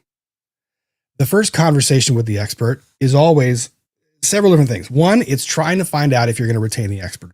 If they have the ability, the availability, and the cost that they're going to charge for that type of work. And I say work because they put in a lot of work to review whatever material you're doing. In this case, let's talk about forensic accounting, right? We use forensic accountants all the time. We use forensic accountants in divorce cases for, reasons. We're trying to trace funds. And let's say, I don't even have to say it. First conversation with a forensic accountant. What are you looking for? Give a brief synopsis of the case. Tell them what the issue is. Tell them the different sides, different perspectives. Tell them what we fear is going on. Ask them what type of materials they would need, the cost they would estimate, the number of hours they would need, and whether they're available for the trial date. All right, what happens next? They send an engagement letter. Okay, so we sign the engagement letter. At that point in time, they are a retained expert, which means I have to disclose their existence. Okay. I turn over materials to them, things that were provided in discovery. They begin work.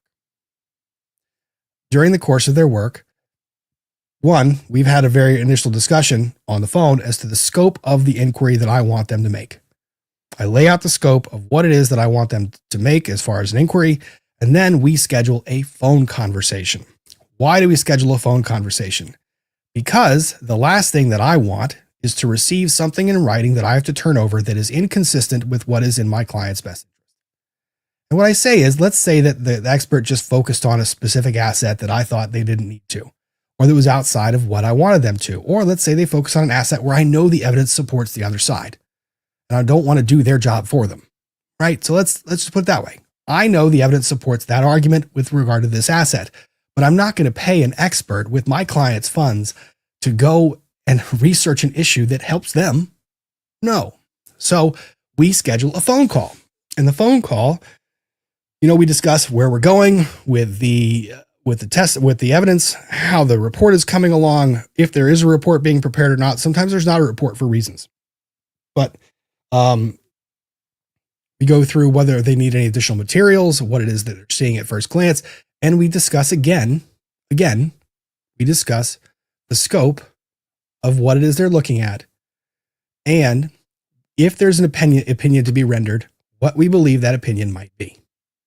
And the expert at that point in time has the opportunity to express to us concerns they have. They give us the baseline. They say, where do you want us to focus? Do you want us to focus on this? For example, last one, do you want us to focus on the houses or do you want us to focus on the bank accounts? Mr. Expert, please focus on the bank accounts. I've got the houses, no problem. Don't worry about it. Focus on the bank accounts. So then, as we lead up to needing to turn over the report, we schedule another phone call because we want to go over what this report might be looking like before it's in its final iteration, its final draft. You know why? Because once it's in its final draft and I have it in my hands, I have to turn it over. And let's say that expert provides me a report, and what I see on that report is an opinion that surprises me. It's my first reading of the opinion. One, the idea that an attorney would get an opinion from an expert and the first time they have seen that opinion is on the report that gets provided to them is bullshit. Never. Not going to happen. These experts know what they're doing. They know what they're putting into the reports, and they don't act independently. Honestly, they're scared shitless to do that. That's their career. That's their job. If they act independently, let's say that my expert went out and started researching independently the house, and they did all the work for the other side for them. You think that expert would remain an expert very long in my field of work? No. No chance. So then there's always a discussion about the timing. Let me tell you how many conversations happen between attorney and expert in the week prior to their report being due. Several, a lot of them. And a lot of them are all on the phone because the expert is revising their report and trying to make sure the report is narrowly focused what it needs to be so that it doesn't give ammunition to the other side and it doesn't open up the door and floodgates coming back against you. So you have several conversations before that thing gets written down, put into a report. Because again, once I have that report in my possession, I have to turn it over. No matter what it says, I have to turn it over. So the idea, and by the way, these reports are due way early. My expert designations in Virginia in civil matters are due 90 days before trial. 90 days before trial. Counter experts 60 days prior to trial. So 90 days before trial, I have to have all the information from my experts. The idea that I would be showing up on the eve of trial with a new opinion, laughable. It would never happen. I'd get laughed at. The experts also know these deadlines. The idea that the expert would try to change their opinion from that 90-day period to the day that I call them as a witness, no way. Never. In my experience as a trial lawyer using experts in any number of times, never Never, ever, ever, ever, ever have I had an expert that decided on their own to look further and then hit me with an opinion that was not disclosed in the report, in the initial report. I'm also willing to bet a substantial amount of money, and I mean a substantial amount of money, that perhaps there wasn't a phone discussion directly with Hank Brennan before May 7th. But I am willing to bet that the substance of the report was discussed on several phone calls with somebody before that report was produced. Because there is no way, it is not possible. I cannot believe it. I will not believe it. It is not possible that a report was prepared or a conclusion was reached independently from what I instructed that expert to do. It just didn't happen.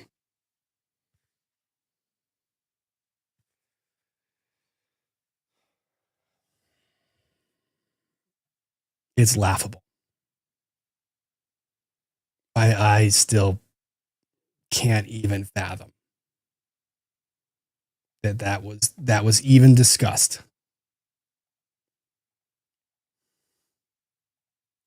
Okay, let's get to,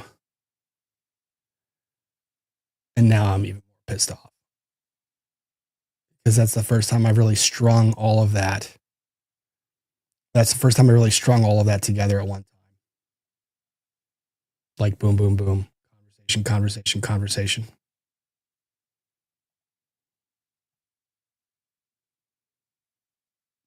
Pisses me off a lot. Okay, let's get caught up. T-Rex, trucking, and more. Still no one had told me after 3+ years, Huss longed to die in cold. I would be teased so much. I kind of want to know now. There's so much going on. Trial. Blessed in Texas. Thank you. You're right. RE caging children. Teaching moment. Get ready. Kids coming home, folks. Edward Kirkpatrick, Aperture Platinum sponsor at Massachusetts Bar Association dinner, not associated with Norfolk Bar Association that awarded Canody Person of the Year award. Bad, but not as bad as Aperture sponsor Norfolk Bar. I agree. And thank you for the clarification. Light Queen, thank you. Working on a tiny mini dioramas while listening to FNF, also feeling old as my daughter turns 16 this week. Oh no, the driving years have reached you. Analytical Barney AB, can't wait to give your kids back to you, parents. You know them, but some pretend like you don't all year. As special education teacher, 7 days and counting. Parents, get ready for your kids. Kathy Harris, thanks for becoming a member. Kyoka, did you need any audio help? I'm here. I might at some point in time. I just need time to sit down and figure out what's doing what, and that's a me thing. That's not a you thing or anybody else thing. Ian B. PPK, in jest, my father made a large wooden paddle with 1-inch holes in it called Mr. Happy. Simply pointed to it if my brother and I were acting up. Oh, I got the pick your switch. And it was not in jest. It was not to say I was a bad kid. Different generation. Edward Kirkpatrick, we asked our expert to review Desogra, and now I was surprised to receive his report. He asked him to review it a while ago. Josh H. Where are Bev's grave concerns? They don't exist. Ohio Palm Mom, I just popped in and I'm watching the beginning. Glad to see you, Ohio Palm Mom. Creed M, this expert really puts the hick in vehicles. If the defense did this, there would be grave concerns. I bet flying into the U.S. today, wish me luck. Good luck on your flight. Safe travels. That's from Quebec. I think the Commonwealth have had a hard time finding experts who want to testify for them. I don't know that that's the case. I think it's just, I hate the moving goalpost. Your case is supposed to be solidified when you make your opening statement. It shouldn't be moving. It can't be moving, not when you're the Commonwealth. Angelina Marie, Andrew Klain, accident reconstructionist, former Massachusetts State Police, now works at Aperture. I imagine that Aperture has hundreds of expert witnesses.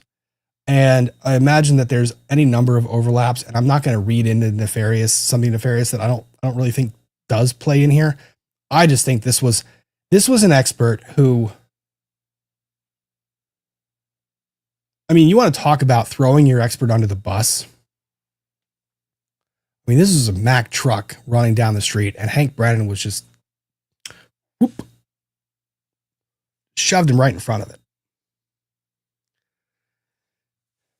Yeah, deciding as an attorney to put an expert up there who has these issues that you know about with the academic issues, and two, authored a new report in the middle of trial and still putting them on is literally the equivalent of taking a lamb, tiny little baby innocent lamb, oh so, fluffy and soft and sweet, and maybe had the best intentions, just trying to please you, the shepherd.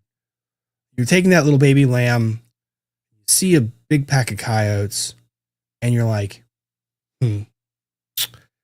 I'm going to, you cute little lamb, why don't you sit tight right here? Just stand right there. Don't do anything else. Don't worry about it. No, those are just puppies. They're not coyotes. They're just puppies. Sit right here. I'm going to take the rest of the flock, and we're going to go hide over there. Nope, don't follow us. We're going to go hide over there. You stay here, and you play with the puppies when they get here. Brutal. I can't see a world where you don't, as the lawyer, know that's coming and at least plan to handle it better than it was handled. Purple Dragonair is someone with graduate degrees in computer science and math. It freaks me out that experts can be called in to check computer data without knowing how computers work. Yes, and I'm going to say, Purple Dragonair, I'm going to quibble with you with one little caveat, and it's on scope. If the scope of their expertise that I'm offering them for is general computer science, yeah, I'm going to want someone with all the degrees because that also tells me that they focused on a wide breadth of material. But let's say the scope is on how one specific system works, one specific thing. Well, then I can find a subject matter expert who might not have had the breadth of education and knowledge, but might be the damn best expert on this particular thing that could ever exist. I think it depends on the scope that you're asking to be an expert for. But this one scared me. Finally, Freed, Shannon's strong reliance on conference attendance for certifications is highly concerning. Anyone who knows how these certifications work is concerned by certifications. Just saying. Just saying. Anyone who knows how certifications work when it comes to certain expertise is... they're not the same. Patty Gardner defense was happy not to voir dire the Burgess. I don't think they were happy one way or the other. I think it ended up working out for him. I don't think they were happy about it. Katie Hewling, I didn't end up having to hate the Harvard lawyer on principle. He rightly earned it on his own merits. Teaching lawyers didn't even understand contract language. Katie Hewling, I think I've told you guys before in the past, there's a certain chip on my shoulder that I have that I like going against the ones that are better, more learned. It's just me. Jen DeCimio, busy weekend. My mother-in-law is visiting Ohio from Virginia. Cheers to them. Hope you have a wonderful weekend. Lori Ross, okay, so over 10 years, he had 700 hours of training, which averages 5 hours a year. That isn't even 10 years. He had over 700 hours of training, which averages 5 hours a year. That isn't even 1 8-hour day of a work year. Shaking my head. I'm not sure I do math that well, but that doesn't seem 700 divided by 10 is 700 divided by 10 is 70. 70 hours of specific training can be a lot. For example, as lawyers, we have 12 hours of continuing legal education training we have to do every year. It's not a lot, but I don't know. I'm not going to read too far into that one. Kelly, if Chloe bit, you must acquit. Thank you very much. Why does the Commonwealth have to alter the times of two separate sets of digital evidence, manipulating time to try and make it fit? The only potentially credible evidence they have is somehow the only thing that is wrong. Common sense. I still think the timeline is screwed up. Even if we believe everything that Mr. Burgess said, I still think the timeline is screwed up. Stephanie, Will Welcher know about all of this or no because of sequestration? He'll know about it. Experts aren't sequestered, not generally speaking. Opposite of amnesia, Brennan fought the voir dire on this guy for what purpose? Hank would only benefit by not letting the jury see this go down. Is he throwing it now? No, he's not throwing it. Nope. I think going into the weekend, he didn't know this was an issue. This was an issue that materialized after that argument was won. DSN, thank you for the super sticker. DSN, thank you for gifting a membership. Shay B, very generous as she is every week. Thank you, Shay B. Very much appreciated. Still love that profile pic. Thank you for gifting 50 memberships. 50 memberships. 50 of you just became members. Cheers, Shay. Katrina Turner, in his argument to have the witness, Brennan said himself that they asked their expert to go back and look at it. To look at the report from DeSogra. But not this May 8th one. This is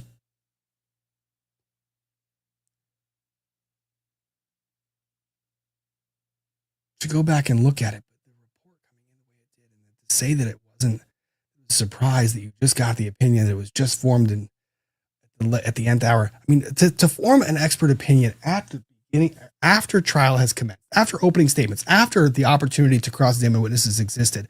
I mean, all of the timeline pieces were introduced into evidence before this guy testified. That is what feels so bothersome to me. Raise hail to the Redskins. What can happen to Brennan when it's proven on the record that he lied to court? I don't know. I'm frankly surprised there hasn't been a motion for sanctions where we cite specific. He dodges a lot of this with nuance and phraseology, but I think this expert, the testimony and his representation to the court, the inconsistencies are pretty damn glaring to me. I would be sanctioned. I'm pretty confident that if I pulled some bullshit like this, I would get sanctioned, which is why I don't pull bullshit like this. JB, thank you very much. FNF, glad to see you here. Emily Hart, the mendacity. Well, he learned what it was between this day 1 and day 2. Megan, aka Meg, is autistic. Fave way to spend my Saturday is here with you and the chat. Glad to see you. Analytical Blarney AB, Shay B, I've watched you give 50 memberships 2 to 3 weeks, 2 to 3 times in a stream, especially Runkles 2 to 3 times this week. Thank you for gifting to communities and thanks for all your It's not going unnoticed. Your generosity is everything. A lot of you guys are very generous to one another, to me, to the streamers, to the people that are putting in the time to do this. I cannot thank you guys enough for allowing this to happen. I love talking to you guys. Every week I do. And I love seeing you guys cheer each other on. I love seeing the accomplishments of things that are going on. I love the fact that you guys are engaged and wanting to learn about this stuff. It makes me want to do it. Apocalypse DOA, I really want to see a motion stating grave concern over Brennan's lack of candor. Ari, I was surprised on May 8th versus I told him to send it to me on May 7th. The hyperbole, you can get away with a certain amount of hyperbole. But what flies in this courtroom would not fly I would not pull this crap in any courtroom I practice in. No way. I've seen lawyers do it. I've seen lawyers that walk firmly with one foot on the side of unethical. But they tiptoe that line or they're right over it where it's impossible to really call them on it unless they have done it so many times to the same judge where the judge finally says no. Michelle, EDB thinks the defense will begin their case on Friday. What do you think they should call first? Who do you think they should call first? You know, ARC is going to be last. I think. Who would I call first? Do I go straight for Proctor? Nah, he's too adverse. I want someone somewhat friendly. I don't know. I don't know too much about the witnesses in this case. You know what I might want to do? I might want to go with the injuries first. As being inconsistent with the vehicle strike. I might want to go with that. So I can put the pictures up and so I can walk them through what the injuries look like. I think that's what I would probably do. Because I want the evidence to be as damning as it possibly can before I call someone like Proctor.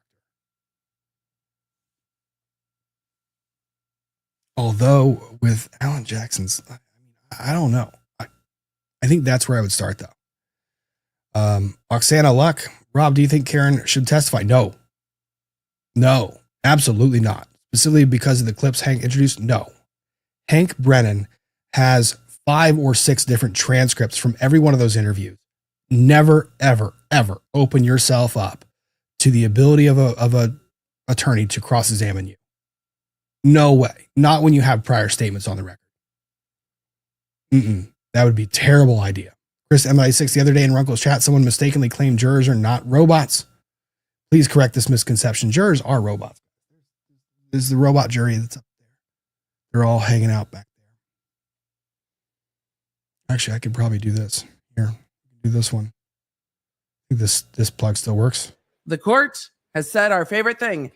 Bring the jury. Bring the jury. Bring the jury. The jury, the robot jury. Kristen MI6 made the robots. Those of you wanting to know the inside joke to that was years ago. Someone accused everyone who was doing commentary in favor of the Johnny Depp side of the legal argument was a bot. Like, oh, I'm a bot? Okay, cool. I'm a robot. Edward Kirkpatrick still underselling change from we asked Burgess to review the March DeSogra report to surprise to get report from Burgess on May 8th refuting DeSogra. It is, the math doesn't math for a lot of people. Geraldine Friedrich, why would Hank Brennan have him knowing this? Hank Brennan knows the defense leaves no rock unturned. What is the reason for this trial? Seriously. You want this trial badly. Purple Dragon Air, I was indisposed when you responded to my super chat. I will raise that an expert in a specific system would be expected to understand how that system works. Having zero knowledge is a concern. On that, you and I agree. 100%. We are in agreement. Josh H. Dr. Welcher is under the sequestration order, including experts. Oh, I didn't know that. If he knows what happened with Burgess, is he in violation of the sequestration order? Yeah. And I imagine that's going to be the first question. Here's the thing. I imagine that's going to be one of the first lines of the question. Heck, I imagine if Hank Brennan, how sleazy would that sound? Hank Brennan in his direct being like, hey, you didn't talk to anyone before you took the stand, did you? No chance that happens. But I imagine it's the first question. It usually is the first question. Doctor, thank you for being here today. I really appreciate your time. Let's go over a little bit of what you did before you took the stand today. Leading up to this date, did you have any conversation with the Commonwealth? Let's talk about when that occurred. Did you have any discussions with any representatives of the Commonwealth or any individuals that are associated with the Commonwealth? Did you have any discussions with any colleagues about this matter? Were you aware that a colleague of yours testified in this trial? Did you know that? So you then ask those questions, and then you kind of just, everyone gauge the credibility of the response. We'll see. Gwen River, as a former UAB student and a 52-year-old native of Alabama, I hereby revoke his Southern card and exclude him from any redneck games. I took a long-ish time for my degree. You have to retake many basic courses before going forward. I hold no ill will or disparagement towards anyone who doesn't achieve a degree. Hell, I talk repeatedly to people that are younger in their years. I've talked to you guys about this a lot too. Trades are a remarkable way to earn a living. They are remarkable. We need more people that engage in trades. I wish we as a society focused more on trades and individuals that are practiced in this, in construction, in building, in electrical systems, in plumbing systems, in structural systems, in HVAC systems. I mean, these are things that are remarkably complicated to do. You ever try to fix something in your house? It ain't easy. You ever try to do it at a level that's that? No, it's impossible. I don't disparage anyone who doesn't do the degree because school and especially that type of education, non-practical education, I don't mean that way. But learning something from a book versus learning something hands-on. Very different types of learning, folks. Very different types of learning. I've constantly wondered and debated if I were given an opportunity to do it all over again, would I be a practicing lawyer? I don't know. I love what I do. I do. Would I have found a way to be equally happy engaging in a trade? Probably. But that's also another lesson about loving what you do and loving who you are, like loving yourself and being able to, you know, if you embrace who you are and love yourself, you're going to love what you do. Wake up every day happy to live your life and you just go forward doing that.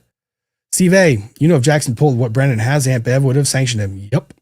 That's my feeling too. Lori Ross, please show Jackson's brilliant demonstrative cup. I will get there. Kathy Pariseau, the most glaring issue to me is they have not proven John was hit by a car. That is Dr. Welcher. That is Dr. Welcher. So this is one thing I will say.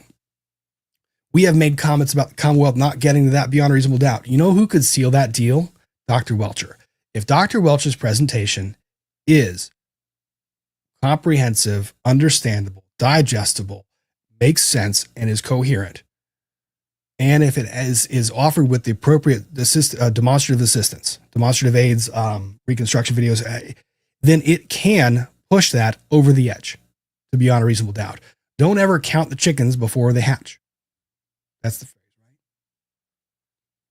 Or my favorite phrase, which is let's leave the cart right where it is behind the horse. So Welcher is the one that can bring all this home. T-Rex trucking in more, this guy's expert testimony, and then Alessi's utter destruction of him. I can't imagine how many motions for new trials and appeals will be filed in the coming weeks. I don't know. We'll see how they want to do it. I would have gone motion for sanctions.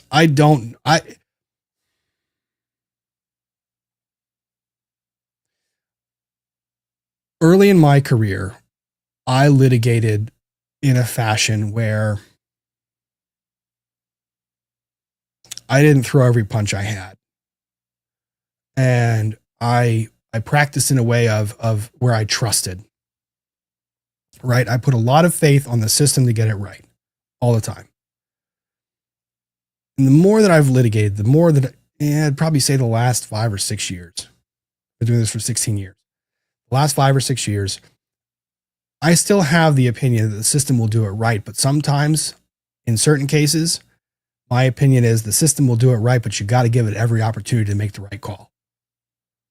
And that means that you have to litigate and put motions before the court, and you have to push hard. Not every case that I do it. And it's no disparagement towards opposing counsel. I mean, there was a case recently where I have opposing counsel on the other side, and we're very collegial. We have not litigated against one another. And we're discussing the substance of a motion. We just have a disagreement. And they go in, they make their argument. And after the disagreement where I've been talking to them like I'm talking to you guys right now, I walk into court and I put my hand hard on the table and say, Your Honor, this is outrageous. I cannot believe what I am hearing from the other. Because you have to. Your client expects it of you. You owe it to your client. That attorney was kind of surprised by that. Again, wasn't a remark towards them. It was more their client's position, what they were advancing, what they were asking the court to do. And my concern that the court might actually do it if I didn't give the court the opportunity to make the right call. Nancy Druby, can Brennan show clips of Karen in his closing? If they're in evidence, he can. I believe he can. Video is usually subject to the judge's discretion, and judges will usually allow that, as long as they're limited. Tomato Cheeks, making nephew's grad gift while listening. Fun doing that. Congrats to the grad. Music to my soul. Mark Bettero said in Runkle Stream the other day that he knows it's unconventional, but he would call ARCA first if he were the defense.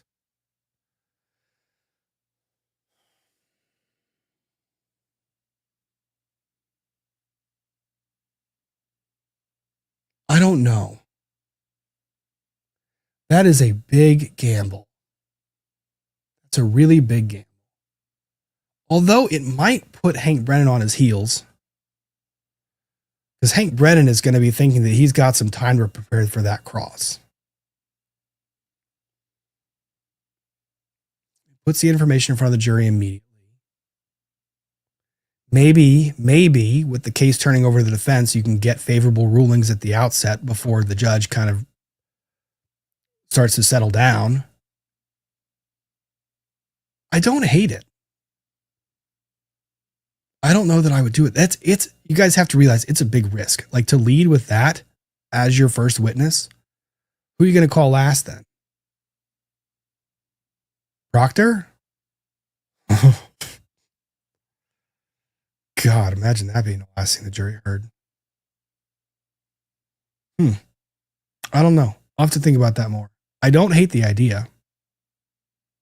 I guess we might find out, because if the defense begins on Friday next week, you know where I'll be. I don't hate the idea, though. It's growing on me. Joy WCA, can defense play some clips interviews by Karen for a rule of completeness? It depends on what is being played. If it's to provide context, my opinion is they should be able to, but again, it's subject to the judge's ruling. Josh H., fun fact, Alessi specializes in 1983 law. Interesting. Constitutional dude, huh? That's cool. I didn't know that. No wonder he's brainy. That's a tough field of law. That the body of case law behind 1983 claims is wild. We handled one of those cases, and my brain still hurts thinking about it. Louis B., is there any other way to explain the marks on his arm other than the dog bite puncture wounds? The Commonwealth theory, if they can present it. I just don't know that they have. Again, I think we're going to wait for Welcher. FBI ice cream truck. Sneaky ice cream truck. Burgess is a fraud. Shame on his theft of candor. Bosniak, possibly Brennan got the deal from the FBI to help them take down the DA. No. Y'all, I'm skeptical of any conspiracy theories. And I don't mean conspiracy theories. I mean things that are a little bit far-fetched. This one, though, is way too far-fetched. Brennan getting a deal from the FBI to take down the DA? No. Brennan believes his case. He believes his case. Gwen River, not dissing trades. He said he'd been pursuing his degree for 17 years. The amount of classes he would have to read. Oh, I'm not saying that, Gwen. I wasn't. He would have to retake a whole lot of classes in order to achieve his degree. It also says reapply. He would have to take a whole lot of classes. We don't know how many he's taken along the way. We just know he's still pursuing it. Violet Soaring Gale, 20 years in pathology, and I would not convict Karen Reed. If I was on the jury, I would find not guilty. I did not see the first trial. There you go. T-Rex tracking my comment regarding motions for new trials and appeals or regarding other trials that this guy's. Oh, yeah. I imagine there will be several motions. I don't know how far they will get, but I imagine there will be several motions in other cases where this guy is testified, where people are going to want another bite of that apple. Greg, imagine you got a fraud and his boss from a new now damaged company immediately followed by ARCA. It's interesting at the very least. It might be. You know, the primacy thing and the recency. You get, it's like a My Cousin Vinny moment, right? Dr. Welcher testifies, they hand the case over to the defense, and you get ARCA up there to basically do the My Cousin Vinny. Says, everything that guy said back there was bullshit, right? Yes. Okay. It'd be interesting. I don't hate it. Kelly, if Chloe bit you, you must quit. By 2 sets of data, I meant JM search history and now the car. Oh, you mean that part? I still don't know about the JM search history. I need the defense expert to clarify that for me. June Sidlauskas, thank you for gifting memberships. K-Rab, call ARCA first to knock down the jury's mind that J.O. was hit by a car, then Proctor last to reinforce what a terrible investigation was done. This is growing on me, guys. It really is. Curious Liz, I'd do Dr. Wolf, Proctor, Lucky Tech Guy, Garrett Wing, Dr. Russell, their ME finished with Rentschler. They're not going to recall Sorty Bella. Sorty Bella's already in. Oh, you mean their ME? You mean the person they hired? Maybe. On the injury part, maybe. Edward Kirkpatrick, Justin Machado, reporter, reached out to UAB registrar. He's not enrolled since 2019. Yeesh. Wait a minute. Oof. Oh, that hurts. That's a stretch on the understanding of still pursuing. Wow. Well, let's get to some of those opinions, shall we? I think we shall.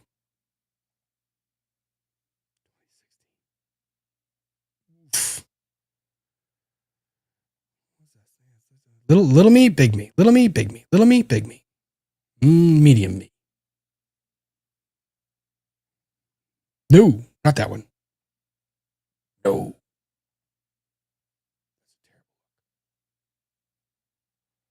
Okay.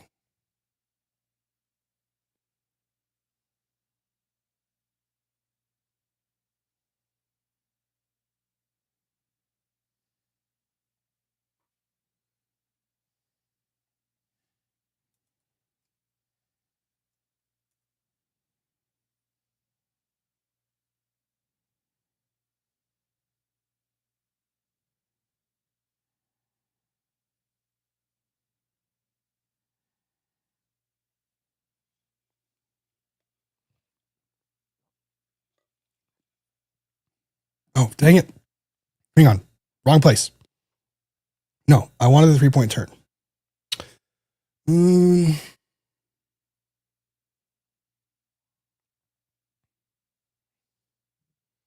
Let's see.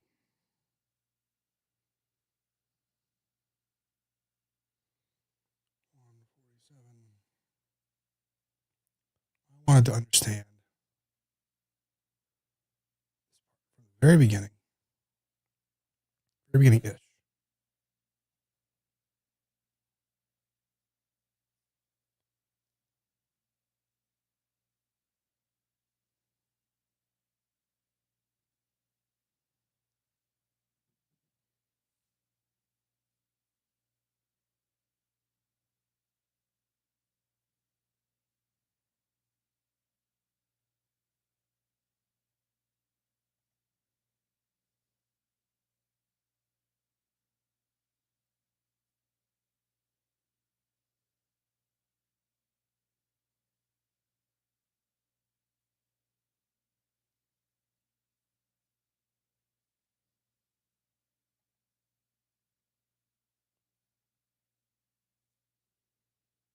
I'm staring at a screen. I was staring at a screen, guys. I kid you not. I wish I was kidding you. That's cool.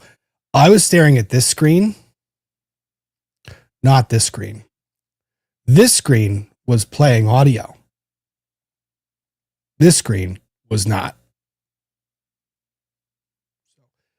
I was watching a different, I was watching it. He was testifying. He was, I promise you. I actually caught some testimony about the 3-point turn and the selection of that as the basis of the. I'm going to stop talking and I'm just going to go back to this one that I was watching that you guys weren't hearing, but that I was watching along the way. So I learned so that you could learn. Relative to the data in the defendant's Lexus? Sure. So there were specific events that we were looking for specifically. That would be including time-stamped ignition-on events or power-on events, as well as other data. Did you have any information or understanding that there were text stream events that you were to focus on? Yes, I did have an understanding that there were text stream events located in a airbag control module. How many text stream events were you focused on? 2 text stream events. Could you just generally characterize those 2 events? Sure. So one event has been identified as a 3-point turn maneuver, and the other has been identified as a backing maneuver. Now, the studies of those events, is that the role of the accident reconstructionist? Yes, it is. So then what was your role related to, your specific role related to those 2 characterized events, the 3-point turn event and the backing maneuver event? Sure. So within that text stream data, those events are documented with what's called a time count. So that's going to be a running timer from the time the vehicle powers on or the ignition comes on. So that counter will count seconds incrementally. And specifically, the focus was looking for any time-stamped data that would offer when that power-on event occurred.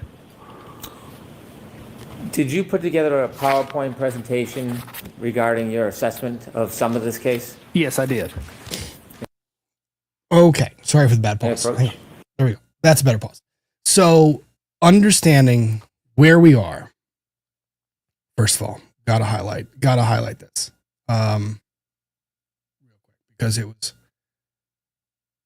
pulling it out of context. Thank you again, Shay B. Shay B making 50 more of you guys members. Welcome to the self-named Sparkle Farts. It's a whole different story as to how we got there. That's ADHD rabbit hole. I can't go down right now. Explaining the underlying basis and some of the concerns that I have at the outset. So, 1, I'm always hesitant when an expert opinion relies on another expert opinion. Compounding analysis, right? So you are making one analytical decision, namely when the vehicle makes a 3-point turn. and when it does the backing. So you're relying on the expert to make that determination. Cool. Assumption number one, that's when that occurred. Then you're doing further expert analysis on top of that. So relying on that. So it all depends. All of this depends on how good person one was, how good person two was, and then how person three interprets those two people. So I'm skeptical about that. But explaining the idea of time shift. So you have a power on cycle, and then the vehicle starts tracking in seconds, start counting seconds. And it keeps a log of those seconds from every power on, right? So for so long as that vehicle remains powered on, it's counting seconds. Just 1, 2, 3, 4. Like, so you get up to like 1,252, right? So certain number. And then you are trying to, and you guys can see how if you have a device that's counting seconds, and if you were to take two devices, two clocks that were not in sync, if you had two clocks that were just sat them right by each other, and I'm talking about old style clocks where they're not syncing up to some satellite and coming back and they're syncing in constant time frame. But if you take an old Timex and what's another watch brand? I don't know. I'll pick one. You take those two side by side and you hit start on the second counter. Ask them to count seconds directly in one direction forward. After about a certain number of thousand seconds, if you hit pause on both of them, one's going to be different than the other. That doesn't make sense. They're clocks, right? They should be setting time exactly. Not really the case, because even the slightest variation a second added up over specific periods of time or long periods of time is going to give you a variation.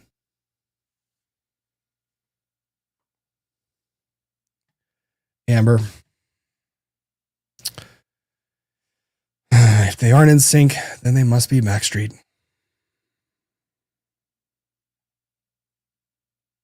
Very funny, guys. Very funny. So you're going to get some time drift between one clock and the other. We're relying on Welcher's report, Welcher's analysis to reach his conclusions. And his conclusions are the time shift. Which is wild because I don't think that was what his basic opinion was supposed to be. He was supposed to match the times up.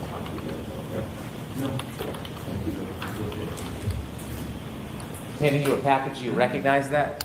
Yes, I do. And what is that?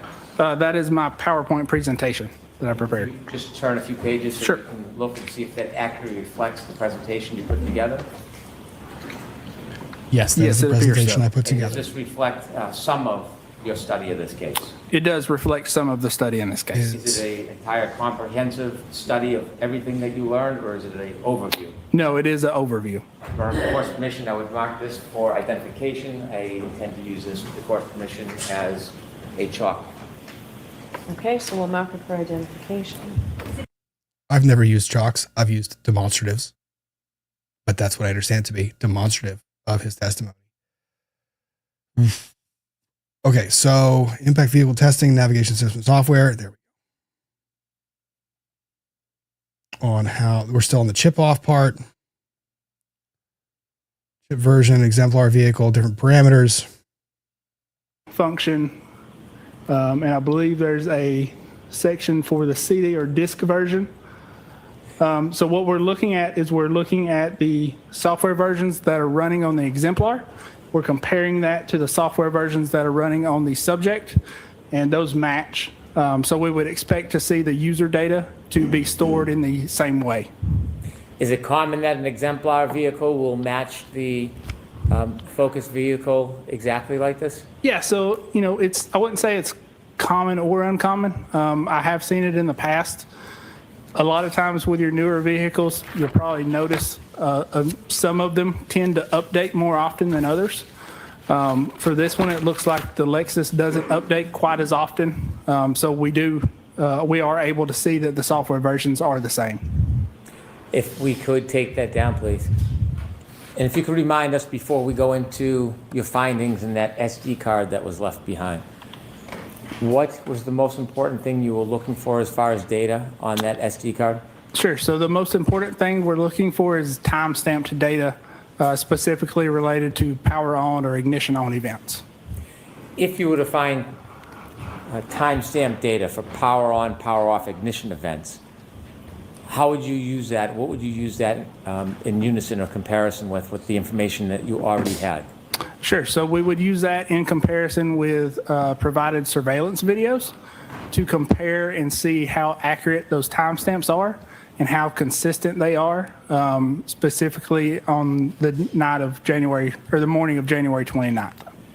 When you analyzed the SD card, did you get viable information? Yes, we did. What information did you get? So we've got a couple different data types. We got contact list from some of the connected devices, as well as serial numbers and phone numbers associated with the connected devices, call logs, and then power on and power off events. Was your focus on one particular aspect of that data? Primarily, the focus was on the power on and off events. And did you find information regarding power and power off events that could date and time those? Yes, we did. If we could have number 29, please. 30. Can you share with us what you found? Sure. So this is some screenshots from our exemplar testing. So again, these are from those cameras. Okay, we're gonna fast forward a little bit because I don't care so much about the exemplar testing. 3. You used the same methodology and vetting that you did and testing that you did with the power on event? Yes, I did. And do you have an opinion if that time is accurate to a reasonable degree of scientific certainty? Yes, I do. And what is that opinion? So that opinion is that time is reliable to the second as far as the Lexus clock is concerned. What is the graph on the bottom showing us? Sure. So the graph is just a graphical representation of the same data. Went too far. NAND devices are not, they're not great at keeping voltages accurate like they should, and that's just based on how the architecture and how the NAND components are manufactured. So what the manufacturers have done is they've put in place error correction code to correct any bit errors within that data. So what we've done is we've identified the error correction code and the XOR scrambling using software known as Resolute. That software, again, is hardware and software that we use to access that data and process it and interpret it. From there, we can take that data and we can review it in that hexadecimal format. And based on that methodology and that process and that study, were you able to extract the data from the SD card and identify the first power on event of the defendant's Lexus on January 29th, 2022 to a reasonable degree of scientific certainty? Yes, I was. And do you have an opinion about what time that Lexus, the defendant's Lexus, was powered on December 29th, 2022 for the first time? Yes, that would be approximately 12/12/36. And is that to a reasonable degree of scientific certainty? Yes, it is. On your 12. chalk on the screen, does the power out event, is that the same as your interpretation? Yes, it is. The 12/12/36 a.m. time, what time clock is that based on? Sure. So that's based on the internal clock in the Lexus. The clock in the Lexus, is that a universal time, or do clocks on different devices run differently? Sure. So it's not a universal time. Clocks on different devices run. Anyone else who was disturbed by the sure? So I try to tell this to law school students, well, not associates. It is better to take a pause and just leave the silence there before you start speaking than to fill it with a gap filler word. All it takes is you reading one transcript of yourself talking in an appeal to make that decision for yourself. Some people can't help it. Tick. I understand it. For example, next time you listen to a YouTuber or anyone who does videos for content, listen to how they begin every sentence. Be willing to bet that a fair number of them begin every sentence with "so." Just test it for yourself. And for those of you who end up hearing it in every YouTube video going forward, I'm sorry. But also not really. We use words as crutches, guys. Differently. So if you've ever noticed that your microwave clock is not running in sync with your iPhone, the same thing is occurring here. Even though... Never. I have never looked at my microwave clock and said to myself, you know what? That clock is not running in sync with my iPhone. The Lexus clock is communicating back and forth with GPS satellites and other things. The clock is still not synchronized perfectly. So you would not expect this clock to match up perfect with other devices. When you're considering two very different or separate devices, if the time is different, what would that be called? Sure. So that would be called what's called a clock variance. I want to get into that later, but I want to finish what we have in front of us now. Sure. In addition to identifying the first power-on event of January 29, 2022 of the defendant's Lexus at 12:12:36, were you able to identify the first power-off event of that same Lexus for January 29, 2022? Yes, I was. And that was at 12:42:08 approximately. Did you use the same methodology and vetting that you did and testing that you did with the power-on event? Yes, I did. And do you have an opinion if that time is accurate to a reasonable degree of scientific certainty? Yes, I do. And what is that opinion? So that opinion is that time is reliable to the second as far as the Lexus clock is concerned. What is the graph on the bottom showing us? Sure. So the graph is just a graphical representation of the same data representing the power-on event on a timeline at 12:12:36 and the power-off event at approximately 12:42:08.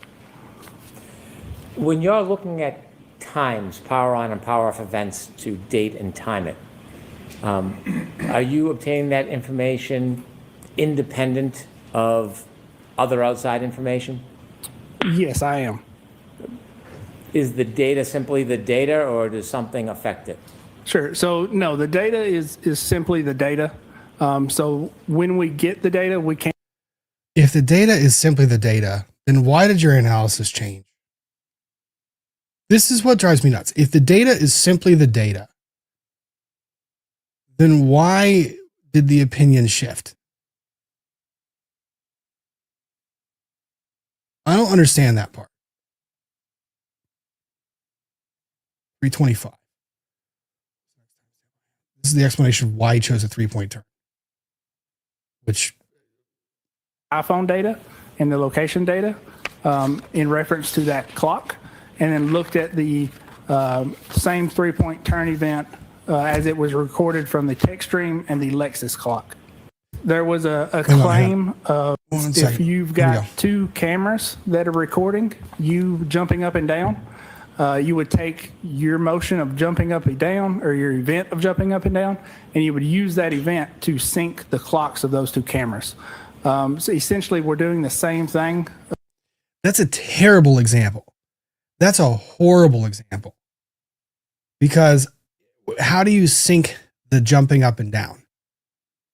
Jumping is a very complex motion where you're looking at, I mean, there's various stages of jumping. How much are you analyzing the angle of the bend of the knee? And if you're doing, that's a bad example, man. That's a really bad example. If you're trying to get two things to sync up, you need a discrete, singular moment where it's like a snap. Like that. Like when when you hear that snap, or a clap or something that is a discrete moment. with the Lexus clock and the iPhone clock. When you did your analysis during this case, initially, did you have any interest in trying to reconcile those clocks? No, I did not. Why not? Because that is generally accepted that the clock variance is up to 60 seconds.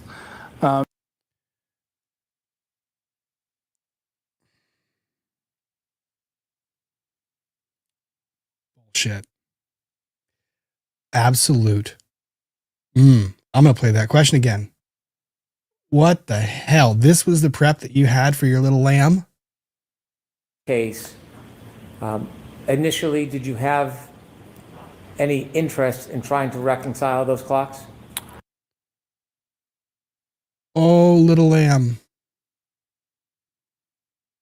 I'm sorry. No, I did not. Why not? Because that is generally accepted that the clock variance is up to 60 seconds. And while reviewing the power on and off events and comparing that to the surveillance videos that were provided, that was consistent with what we would have expected. Bro, you had these things down to the second. You're telling me that you didn't recognize that timing was an issue? Did something compel you to further your study and compare the Lexus clock information on those two text stream events, the 3-point turn and the backing maneuver, to a different device? Yes, there was a claim of...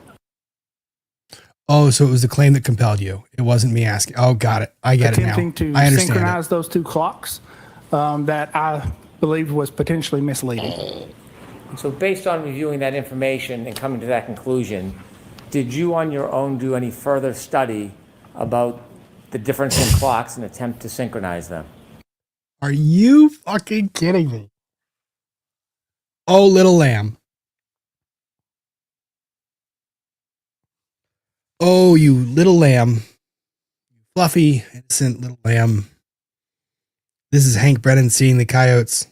And this is Hank Brennan saying, did you, on your own, independently from anything that I told you, happen to possibly look at this thing that was very discreet, an issue that only came up after the trial commenced?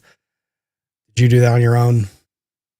While I'm taking my sheep over the ridge over there to the side, while the little lamb sits there and waits for the coyotes to come. And he says, he answers so nonchalantly. This is, oh, watching this again is the shove in front of the bus is a lot more open. This is direct examination. Yes, I did. You said that you can synchronize if you have more than one device identifying a particular time. What did you mean by that?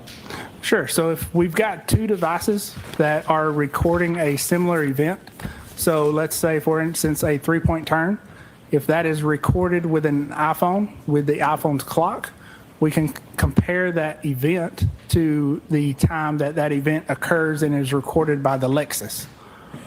Were you aware of any device other than the Lexus recording that 3-point turn? Yes, I was. What were you aware of? That would be an iPhone from Mr. O'Keefe. Okay. Hang on. I'm going to explain a little bit further before I start asking my questions. Did you have data and information from Mr. O'Keefe's phone some time ago? Okay. I did have partial location data from Mr. O'Keefe's iPhone. Did you do something with his iPhone data as it relates to the Lexus clock on those two events, the 3-point turn and the backing maneuver? I did on the 3-point turn, yes, and the backing maneuver. Okay. Tell us what you did. Sure. So I looked at when the 3-point turn occurred within the iPhone data and the location data in reference to that clock, and then looked at the same 3-point turn event as it was recorded from the text stream and the Lexus clock. This begins my questions. And I don't think these questions were answered for me. Not to a degree that I would need them to be. And I've told you guys I asked questions during everybody's analysis. iPhone location data. Lexus 3-point turn. Are you telling me, because we heard from Ian Whiffen that the iPhone location data was accurate, but not that accurate. It depended on connectivity. It depended on how strong the connection was, signal strength, etc. Right? So we heard that from Ian Whiffen. He testified pretty emphatically, that I mean, at some point he could pinpoint it to be within 8 meters. Some point it was 20 meters. It varied. And he wasn't really consistent about how accurate he could pinpoint that location data.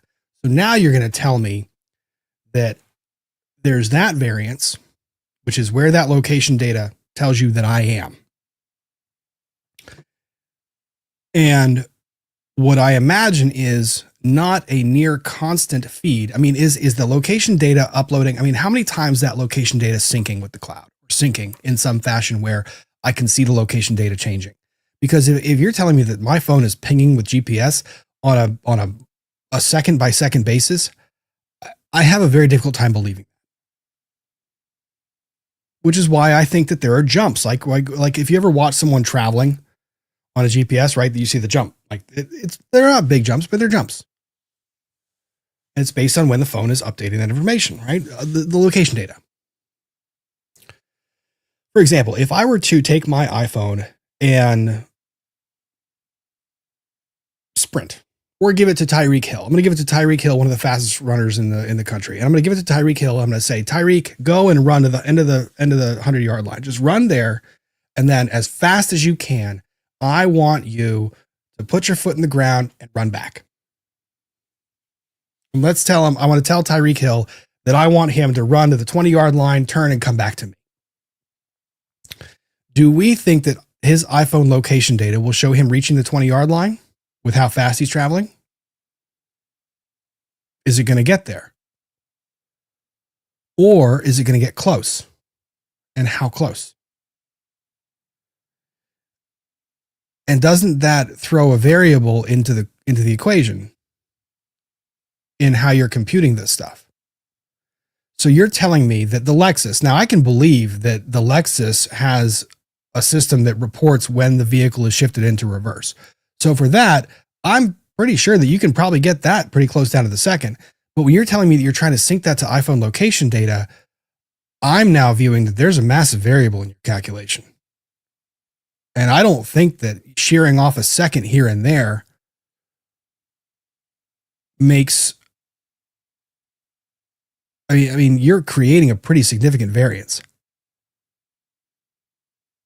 So I don't know how you can get it down to the second or down to a range of seconds if you're talking about multiple maneuvers. And you're relying on iPhone location data,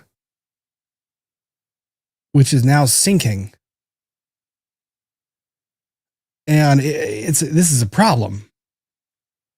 So I think that your hypothesis, your original foundation, your original study is not repeatable.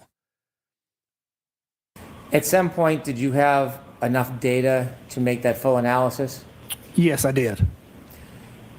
Now, as a general concept, before we get to the 3-point turn in detail, I want to turn to page 39 of your PowerPoint.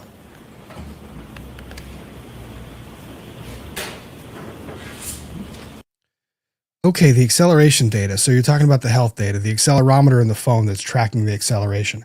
At what level does that accelerometer track? And that's one of my curiosities from Mr. Whiffen. Did we hear that?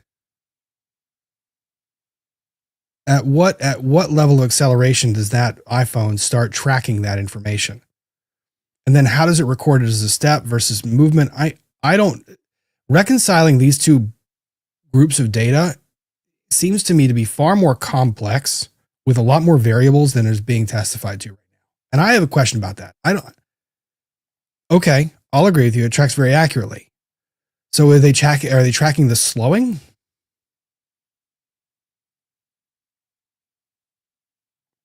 Then don't call it location data. Why are you calling it location data? Help me analyze this. I'm sorry, if you could turn to page 38, please. Okay. Can you explain to us the concept of synchronizing clocks? Sure. So this is kind of a graphical representation of how to synchronize a clock. Okay, So I get it. essentially Yes, we know that part. then I know that part. Did you use on Mr. O'Keefe's cell phone as far as location data?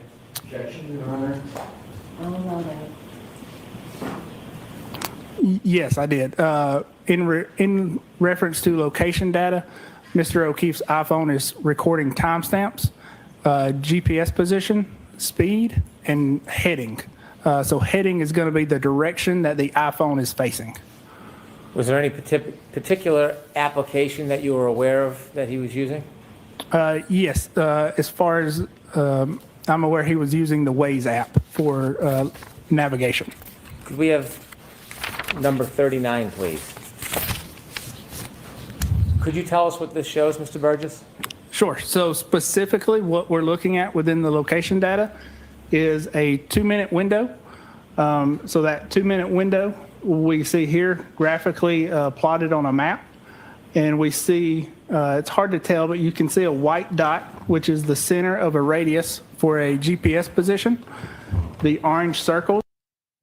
Okay. I'll play with you. I'll play game. So let me try to analyze this the best way I can. I think I can do this. I think I can make this work. So let's say that we're not relying essentially completely on location data. We're relying on location data to give us the general time frame, right? So we're relying on location data for when the phone is in a certain direction or moving a certain direction, when it's pinging back and forth. All right. But then as I get closer to that turning point, instead of looking primarily at the location data, I start looking at the accelerometer data and looking at the speed data and how it's slowing down or what it's doing. And if I start using that data as I'm getting closer to the turning point, then perhaps I can get more and more narrow and more focused on a specific time that turn ends up coming back the other way. So if I use the combination of the data points between GPS and the accelerometer and the direction of the phone, then maybe I can narrow in on it. I still think, so if I'm using the location data to give me the general, and then I use the accelerometer to show me the speed in which it's slowing down, and when I see that it stops accelerating and starts accelerating in that direction. Now, I don't really like the idea of using the phone's, which direction the phone is facing, because that makes me guess on whether the phone is being manipulated within the car. Let's say that John keeps manipulating his phone within the car. Is that going to tell me a different data point? I don't know. But if I use the location data as I'm approaching, like if I'm coming close to the 3-point turn, right? I'm using location data. And then as I get closer, I'm still using location data, but I'm focusing more on the accelerometer data and the speed of the iPhone. And then as I start to look at that, I can actually see and pinpoint a time in the accelerometer data when the acceleration nears zero or hits zero and then starts going accelerating in the opposite direction. But even in the course of that, the accelerometer at this point in time, when that turn is actually happening, at that little moment when that turn is happening within the few seconds that the wheel is turning and the vehicle is turning, I'm wondering how closely in time I can sync that accelerometer data to what the vehicle is doing. So I'm giving myself a range, and it's a range between 3 points. Okay.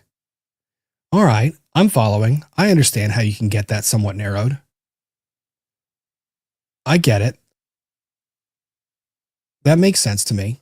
All right. So you can narrow it down, but can you narrow it down to now I'm still thinking about it, narrowing it down, and you're having to tell me it's narrowed down in a window of time. Because I don't think you can say it's down to the second that you can sync these phones based on these 3 maneuvers.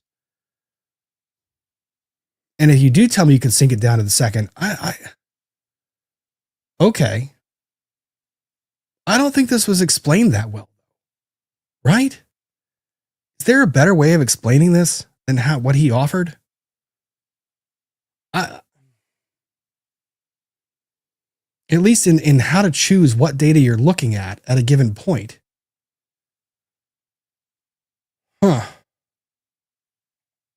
Are the horizontal accuracy for each one of those positions. And then down here, you can see a black line that is coming off of each GPS position that represents the heading or the direction that the iPhone is facing. You mentioned you had some materials from Mr. Whiffen. Did you ever see any materials from Mr. Whiffen regarding location data that was acquired through the application ways? Yes, I did see a report by Mr. Whiffen.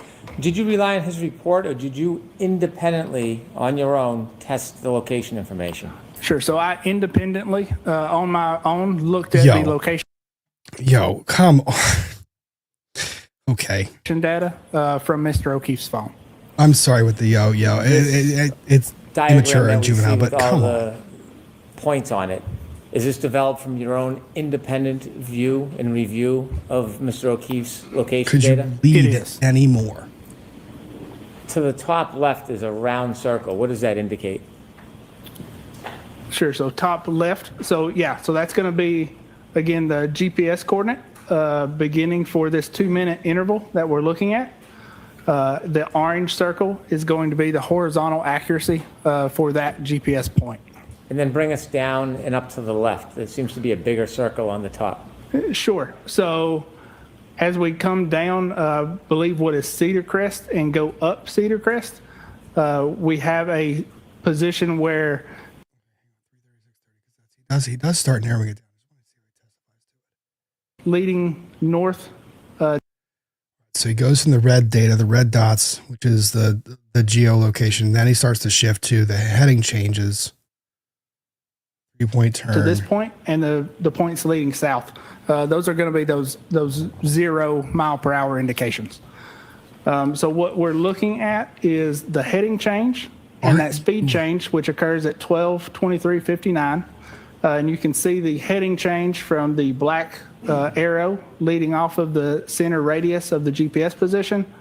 And then at 12:24:07, you see the heading change to a southern direction.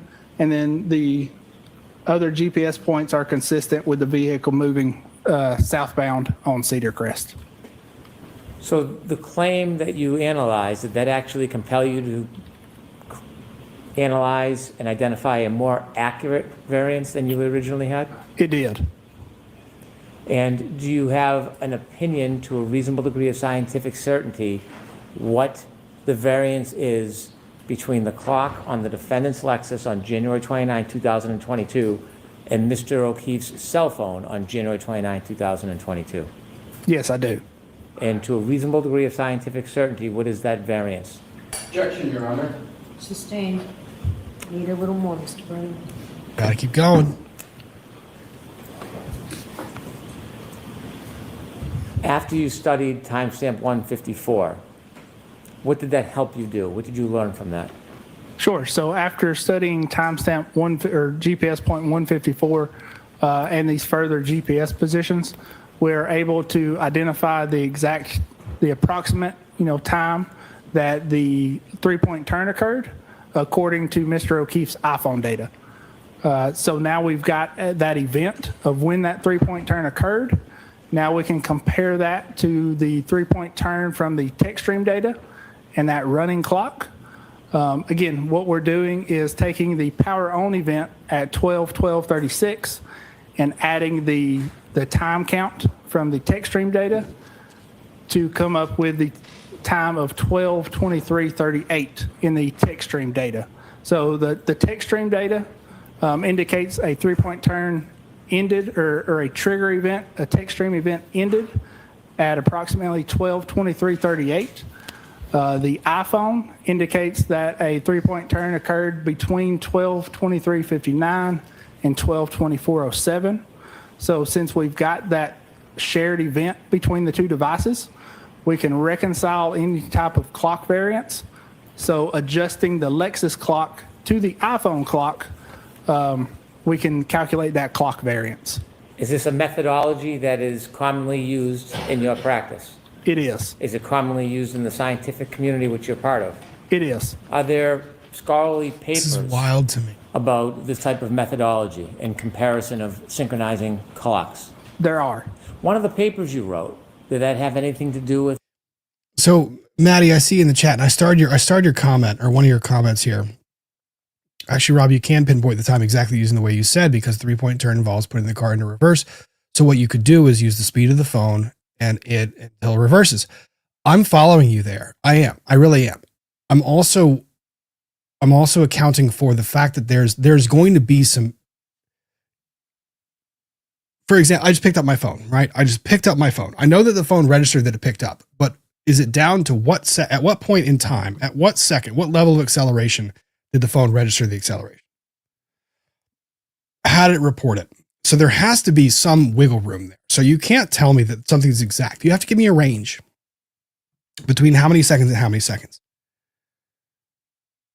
And I'm following you. I mean, I jumped through that hoop, and I understand what you're saying. And I think that he's right that you can do a calculation to make it work. My question is the choice of the 3-point turn, maybe because that gives you 3 instances of the similar behavior of a stop, a turn, at a change in direction, where you can try to get some flow or some comparator between the 3 instances. And maybe that helps you narrow that focus down. I don't think the defense poked enough holes in that analysis. Because don't they rely on something similar? I don't know what they rely on. I'm a little torn on this. With synchronization of clocks? It did not have anything to do with synchronization of clocks, but it was relative to how accurate the timestamps are of events from iPhones. And that was one of your peer-reviewed papers? Yes, it was. And are there scholarly journals and studies on the synchronization of clocks? There are, yes. Did you use that methodology in your analysis to arrive at an opinion about the time variance between the defendant's Lexus and Mr. O'Keefe's phone? Get the magic words yet? Okay. You did. And do you have an opinion to a reasonable degree? There you of go. scientific certainty? Yes, I do. And what is that opinion? The clock variance is There's your between foundation. 21 and 29 seconds. All right, between 21. So he does give himself an 8-second cushion. So you're telling me the entire variance is 8 seconds, and you're able to tell me with specificity between 21 and 29 seconds, and you came to this conclusion on May 7th. Huh. Okay.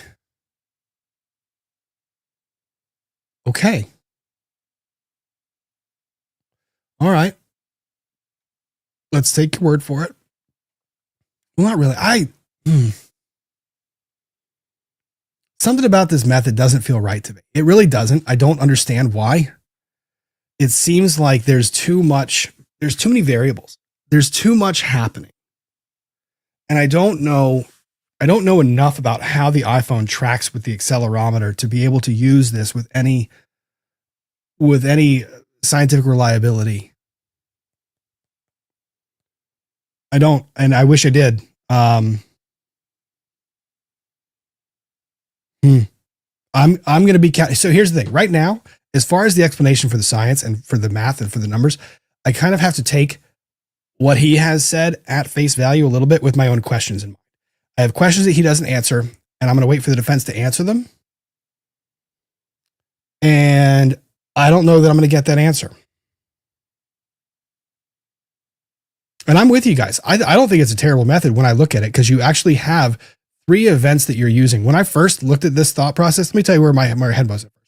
At first, when he explained the use of a 3-point turn, in my head, I was going, okay, that's 3 instances where aren't you just increasing the variance? Aren't you just increasing the variability in the factors that you're looking at? Aren't you just giving yourself more of a problem? But then when I started thinking about it, if you're not using the location data specifically, but if you're actually using the accelerometer, so use location data generally to narrow you in on the accelerometer. And then you're comparing the accelerometer with, for example, a shift into reverse or a change in direction or change in heading, then maybe I can see you pinpointing it or syncing it to those events.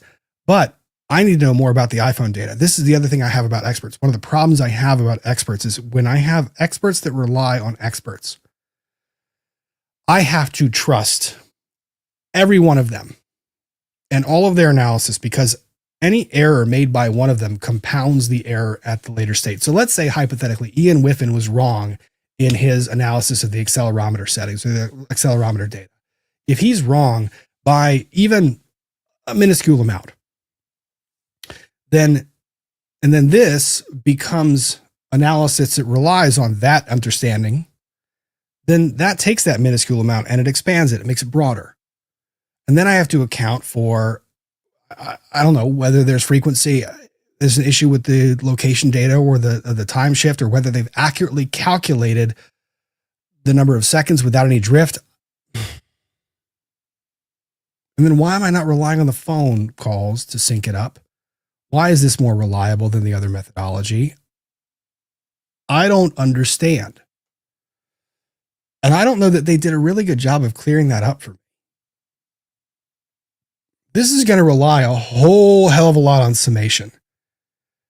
And here's one of my biggest problems. I have to do all of this in the context of balancing his testimony on direct and his credibility as an expert. Because a lot of this I take on faith, right? I take on trustworthiness. I take on how much I can rely on this expert to give me the information that I need. And that becomes an issue, a rather large issue here. Describe yourself as a digital forensic examiner, correct? Yes, that's correct. You use the term forensics often in your analysis. Yes, I do.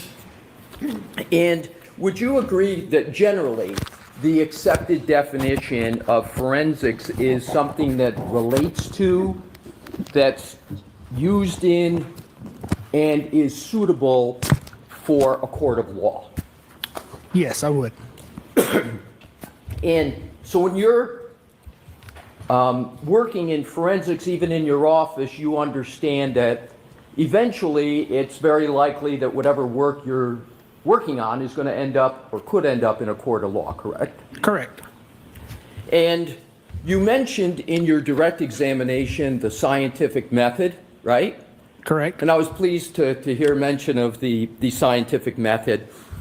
And I just want to cover some principles with regard to the scientific method. But before I do, I just want to see how forensics envelopes in certain items. So forensics applies scientific methods and principles to legal matters, particularly in criminal investigations, right?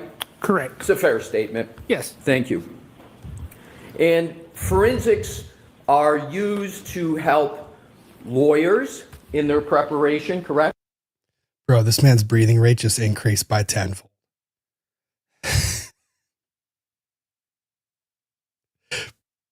Just at the very beginning, you know what? I was critical of Alessi's slow start.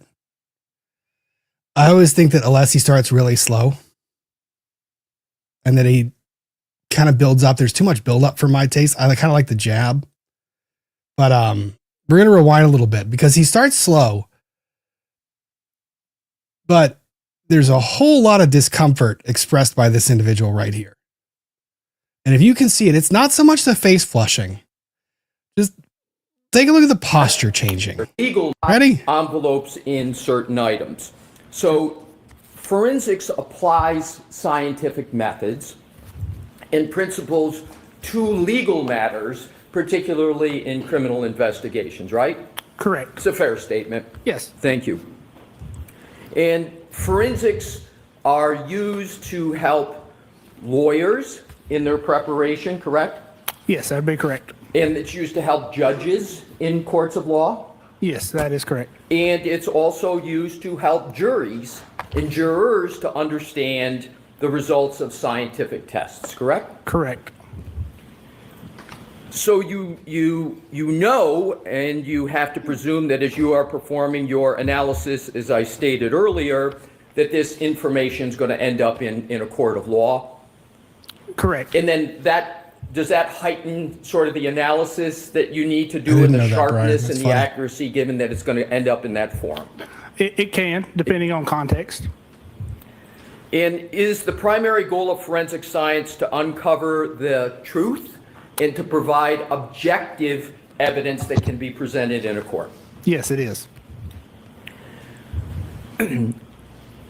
Would you generally agree that the work of forensic science, including the work that you do, is intended to be used in court because scientific evidence can be very powerful, and therefore the forensic science must be accurate.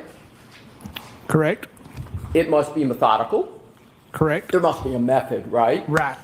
It must be detailed. Yes. And above all, it must be unbiased and truthful, correct? That is correct. Slow that heart rate, sir. And all of this, is it fair to say, distills. Side note, if I'm a lessee and I'm watching this witness, I'm making this drag on as long as I can before I start punching. His discomfort is increasing. For those of you that are watching anything around his chest, his heart rate is skyrocketing. He's fidgeting, the grabbing the water. This is uncomfortable. He's not happy with this. He's answering, his facial expression is fine. He's answering properly. I mean, these are fine answers, but he's getting uncomfortable. Down to reliability. He's wondering, he's trying to figure out where a lessee's going. And reliability is a desired characteristic of the forensic scientist.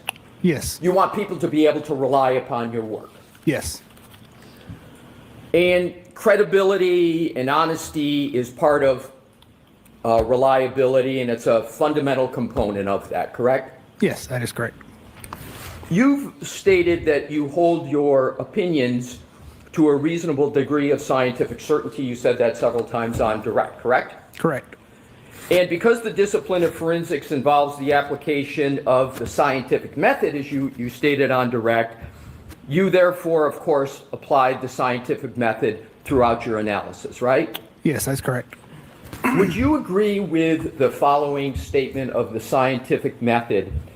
And tell me whether, well, let me start with, you understand, you know the National Institute of Standards and Technology, NIST? Yes, I am This is familiar. a long. And would you Meeting. agree with a definition of the scientific method as the systematic pursuit of knowledge involving the recognition and definition of a problem, the collection of data through observation and experimentation, analysis of the data, the formulation, evaluation, and testing of hypotheses, and where possible, the selection of a final hypothesis? I know there's a lot there, and if you'd like me to break any of it down, you let me know. No, I find that generally acceptable. Yep. And I wanted to emphasize the end, the evaluation and testing of hypotheses, and where possible, the selection of a final hypothesis. You understand what I'm meaning by hypotheses? Yes, I do. The Jerry's sitting here scientific on method is used, among other reasons, is it not, to avoid certain biases in the science process, correct? Yes, correct. Right. So the method is trying to prevent a scientist, not cultural bias, but scientific bias, correct? Correct. Do you know what the American Academy of Forensic Scientists refer to as cognitive biases in science, generally? No, I do not. Have you heard of the term confirmation bias? Yes, I have heard of that term. Have you heard of the term anchor bias in the scientific method? I have not heard that term. Let's start with confirmation bias. Is a fair definition, and you said you're generally familiar with that, right? Yes, correct. So let's start with that. That's the practice of sort of selectively gathering and interpreting evidence to confirm the scientist's belief or a belief of another, and at the same time neglecting evidence that contradicts them. Is that a fair definition of confirmation bias? Yes. And an example of confirmation bias is not considering alternative hypotheses once an initial hypothesis has been selected, even though the data and other information might contradict the initial hypothesis. Fair statement? Yes, that's a fair statement.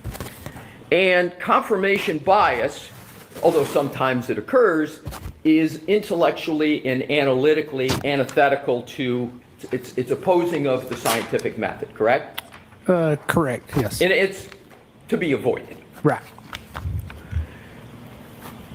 Anchor bias is, and I know you said you didn't recall it, but let me see if this triggers a recollection. If not, fair enough. Okay. Anchor bias is when you prioritize information and data that supports your initial impression of the evidence, even where This is just an Alessi lecture at this point in time. This is just a lecture. the impressions are incorrect. I get it. Or it's unknown whether the impression is incorrect. You sort of anchor into that. Does that sound Anchor like a bias. reasonable definition of anchor bias? Yes, that sounds reasonable. You're telling me he knew what anchor bias was before that? No. Mr. Morton, do you know what anchor bias is? No, I don't have a fucking clue. I can speculate on what it might be, but I don't have an idea. Would it be proper if anchor bias was blah, blah, blah, blah, blah? You know what? Why not? Sure. I got you. No problem. No problem. We got it. Yeah, we're good. So bias, and even though they're to be avoided, you called this case a homicide even before you began your alleged scientific testing. Isn't that correct?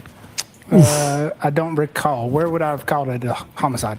Do you recall your January 30th, 2025 report that you prepared in this case? Yes, I do. Do you have it with you? I do. Can you turn to page 4, footnote 3, please? Yes. Footnote, I'm sorry. I'm sorry. It is page 4, footnote 3. While he does that, we're going to fast forward a little bit. I mean, just a little bit. And I'm going to pull this comment up. Whoever did your thumbnail for today's stream, my thumbnail. I told him, I have nothing. I'm reviewing Karen Reed. Come up with something fun. And he put everyone in Hawaiian shirts for a nice sidebar for Memorial Day weekend. We got a sidebar Memorial Day weekend. Okay. Other topic. Let's talk about professional credentials. You know what I mean by the term credentials? Yes, I do. Professional credentials are important in any profession, correct? Correct. And they're important in your forensic examiner profession as well. Correct. Your forensic science. Why would you admit that? Why did Brennan not help you with an answer to that? This is part of what I was saying about poor little lamb, dear little lamb, who is now less white but turning more red. Dear little lamb, I'm going to elicit questions from you that make it seem like you came up with a lot of these things based on your own independent thought process. I'm going to tell the jury and have you tell the jury that you and I didn't speak before this opinion was reached. I'm going to have you tell the jury about your certifications and your experience, but I'm going to avoid the issue of your education. And dear little lamb, I am not going to prepare you on how to properly answer a question that might suggest to you that credentials are important in being an expert. For example, this question could have been answered differently. Let me tell you, let's go back to the question. Here it is. This is terrible. This is terrible. Professional credentials are important in any profession, correct? Professional credentials are important in any profession, correct? Why are you admitting that? Why? We just had an entire discussion that credentials don't necessarily mean that you're an expert. That a certification doesn't necessarily mean you can answer this and say, it depends on the profession and it depends on the credential. Because I could have, you know what a credential might look like? Like the mini mischiefs, they give me these things that say, Rob is awesome, right? That's a credential. Is that important as me being a lawyer? No. Is it important to me as a person? Yes, it's very important.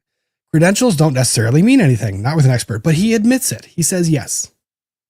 So he openly says yes. Now, if I was Hank Brennan, I would have very much talked to him about how to answer this question. By the way, you're about to get skewered when you get on the stand about your professional credentials and your education. Don't lie. Here's how you answer it. But no. Poor little lamb. Poor little lamb. Don't worry, they're just puppies. Correct. And they're important in your forensic examiner profession as well. Correct. Your forensic scientists and examiners are no different than any other professional that credentials are important. And your profession requires you to provide curriculum vitae laying out your education, training, and background, correct? Correct. And it's imperative, is it not, that the information that is disseminated about your professional credentials are absolutely truthful, right? Yes, they should be. You say they should be. Let's. Because the other problem is, let me tell you the other problem with this. The other problem is that if you have answered affirmatively, yes, yes, yes, yes, to every other question, the first time you give a qualifier to an answer, everyone's ears perks up. Like they just do. It's a natural thing. If you have answered yes so many times and answered questions with one word or two, but very shortly and succinctly, the second that the question is asked of you of equal simplicity, which should be relatively straightforward, and you give a qualifier when it comes to accuracy, you say, yes, it should be.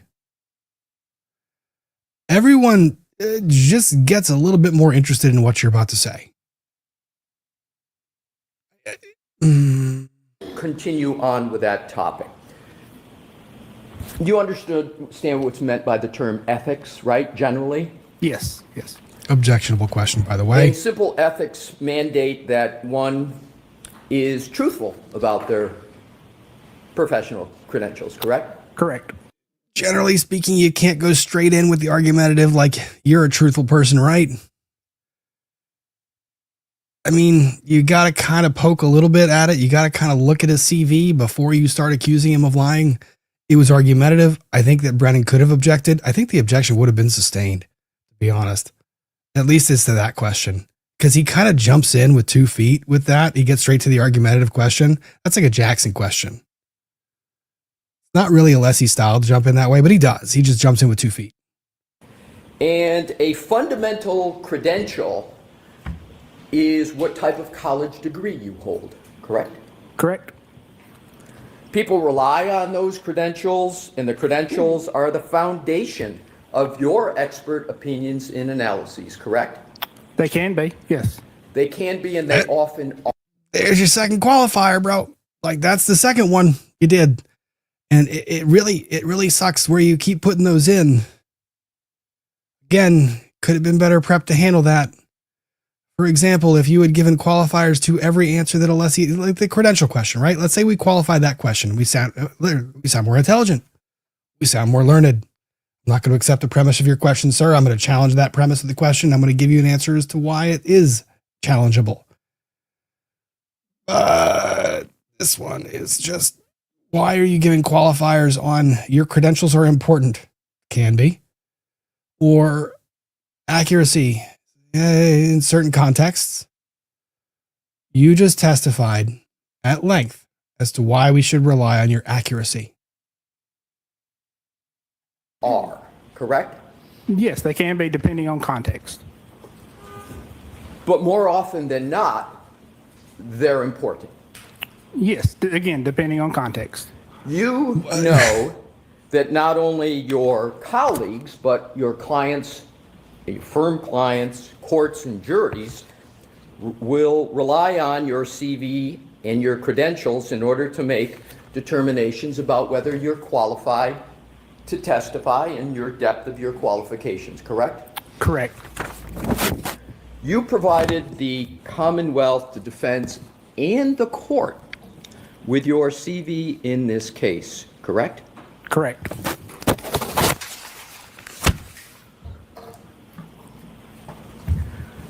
If I can have a moment, Your Honor, I will Yes. get my first exhibits. While Leslie does that, I do want to.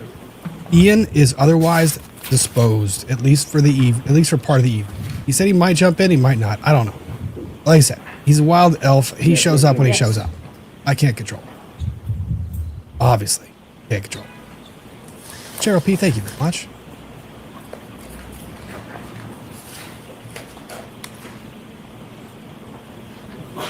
Welcome.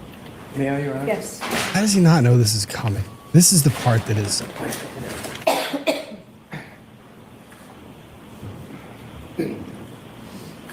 Your Honor, if I could have this marked as the next exhibit For identification? for identification at this point. Okay. And he's going to seek to admit it, though. So, Well, actually, I'm going to have it Yeah, there you go. eventually offering it into evidence. So hang on to it. Okay. may I present it to the witness? So let's mark it for identification first. Yep. And then have him identified, describe it, then you can introduce. Prepared. And is that a fair and accurate document? Or the company after. CV, a document that you have prepared. Yes, so that is a document that either I have prepared or the company after has prepared. And is that a fair and accurate document? It appears to be. Never in my career, never, ever have I had an expert that looks at me and has told me that they have not personally prepared their CV, that their CV was prepared by their company. Under no circumstance, it's your CV. Am I going to let my law firm prepare my CV or my resume? No fucking way. No way. No chance. No chance. It's not happening. So you're just, and side note, anyone that's on the jury who's ever had to present or prepare credentials in any fashion, CV, resume, otherwise, is looking at him going, huh, you're telling me your company prepared this? Your Honor, I'd offer that into evidence. Any objection, Mr. Brennan? No, thank you. Okay. Yes. And if you could just... Stephanie, this is a phenomenal point. And I didn't catch this. Thank you for catching this. Great point. Have I ever admitted an opposing expert's CV into evidence? Have I ever been the one that did it to an opposing expert? No, never. Not once, not in any of my years. You know why? Because one of the first things that's ever offered as an exhibit when you are tendering an expert is their CV. And I just caught the fact that Hank Brennan didn't. He didn't just dodge the question of his education. He didn't introduce the CV. That's a great catch. Way to go, Stephanie. Every time when I have an expert testify, it's the first damn exhibit that I have them introduce. Isn't this a fair and accurate copy of your CV? And does this fairly document your education, your background, your experience? Well, yes, it does. Your Honor, I would offer this. Because you know why? Because you have to substantiate the qualifications. You can't, for example, now they don't do the formality here in Massachusetts, which a lot of jurisdictions do. So let me explain it to you how it usually happens, right? So what we usually do, I'm gonna leave Stephanie's comment up when I talk about this. What we usually do, oh, he did? Oh, he did introduce it. Okay. He did introduce one. Oh, what a mess. Did he really introduce it? That was his fucking, oh my God. Which one did he introduce? Oh, they compare it. Oh, terrible. Oh no, that's horrible. Massachusetts doesn't really do this, but what we usually do, right, is I go through someone's individual background, expertise, and experience. I walk through their education. I walk through their experience. I walk through what courses they've taught. I walk through what publications they've done. I basically go through and I give them a shining, a glorious introduction. And I'm like, here, you are the expertiest expert of all time. And then at the conclusion of that, Judge, I say, Judge, I would at this point in time like to offer this individual as an expert in, and then I have to identify the scope. And that scope, so I've actually won trials based on the scope. I had someone say, I'd like to offer this person as an expert in child psychology. And they did. And then they tried to opine on a cause of a child's malady. And I objected. I said, no. I agree to them coming in as an expert in child psychology, not forensic psychology. And I actually won that objection. But you tender the expert as an expert in a specific field. You You go through that and basically define what it is. But in doing that, you give the CV, you do the background, but it always has the education. So the idea that he has multiple CVs. If you want to have the witness hold it, I have some Hold on, questions. let's let it mark first. Yes, sure. Yep. Exhibit 183. 183. It's next one. So they're tracking.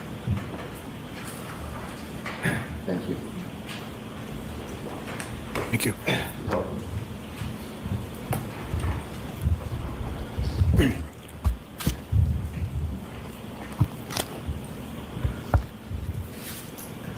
Mr. Burgess, you have in front. Oh, wait. Hang on. I need clarification.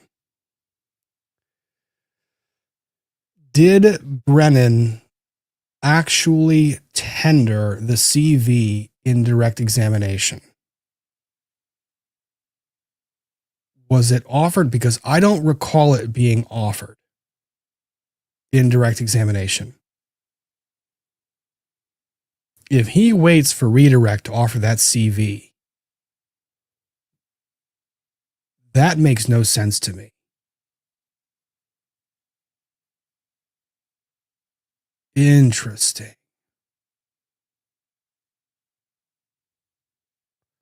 Oh, and I'll get to this in a second. I'll get to that in a second, because that's something that is equally wild to me.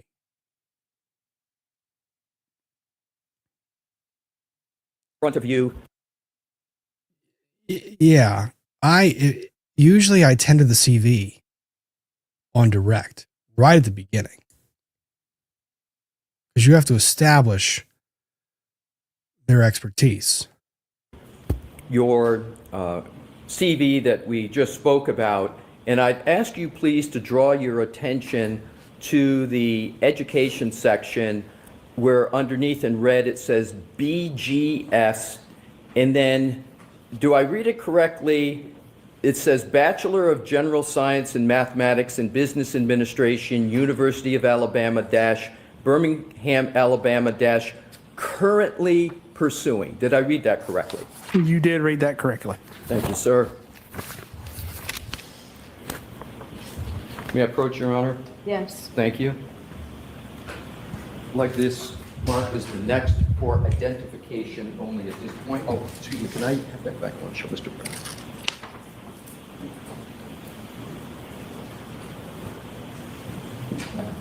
Sure.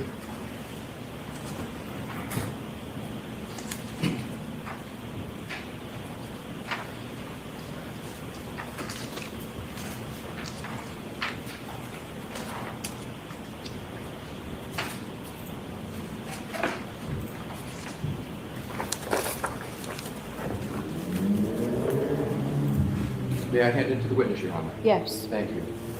Well, I'm going to actually ask to have it marked for identification first, Okay. and we'll go from there.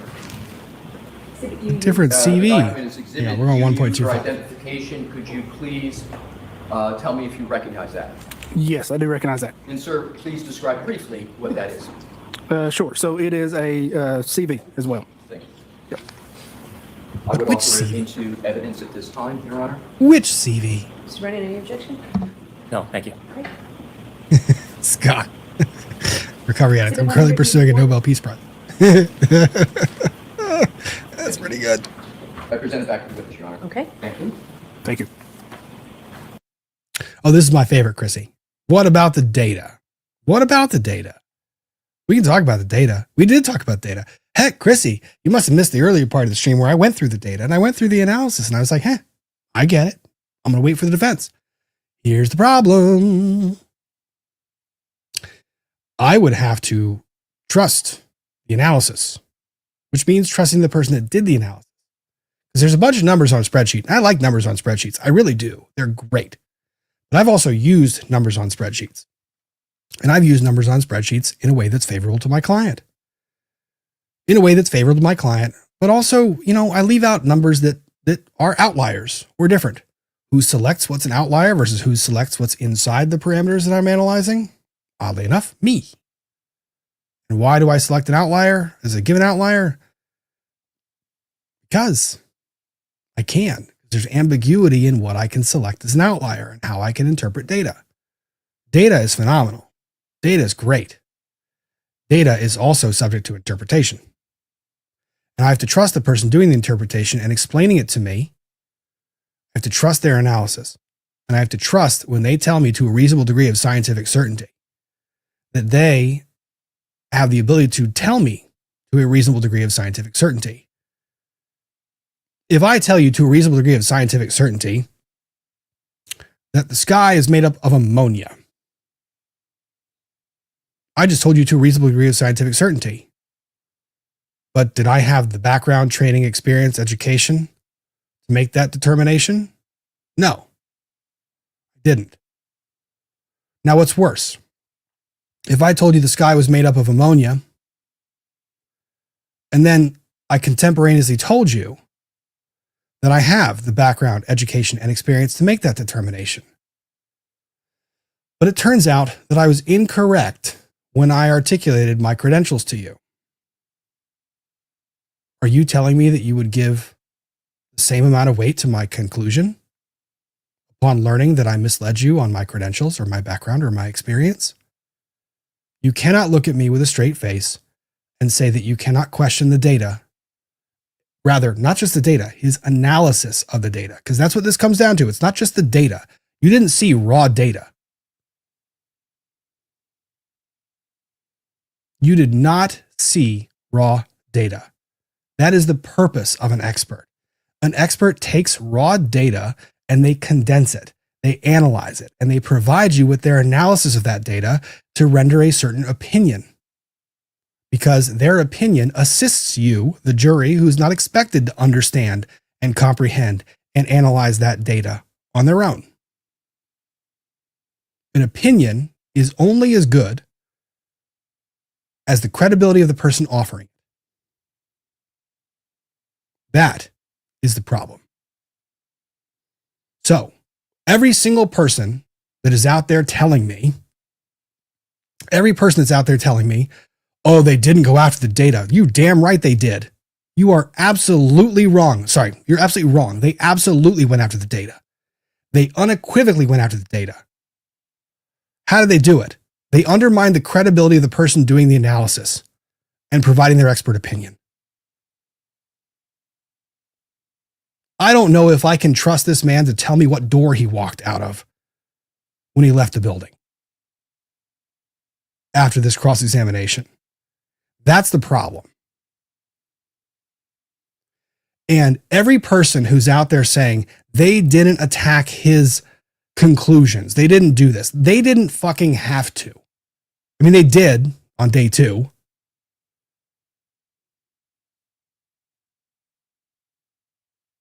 But a lot of it isn't for them to attack. It's for their expert to undermine with their own analysis.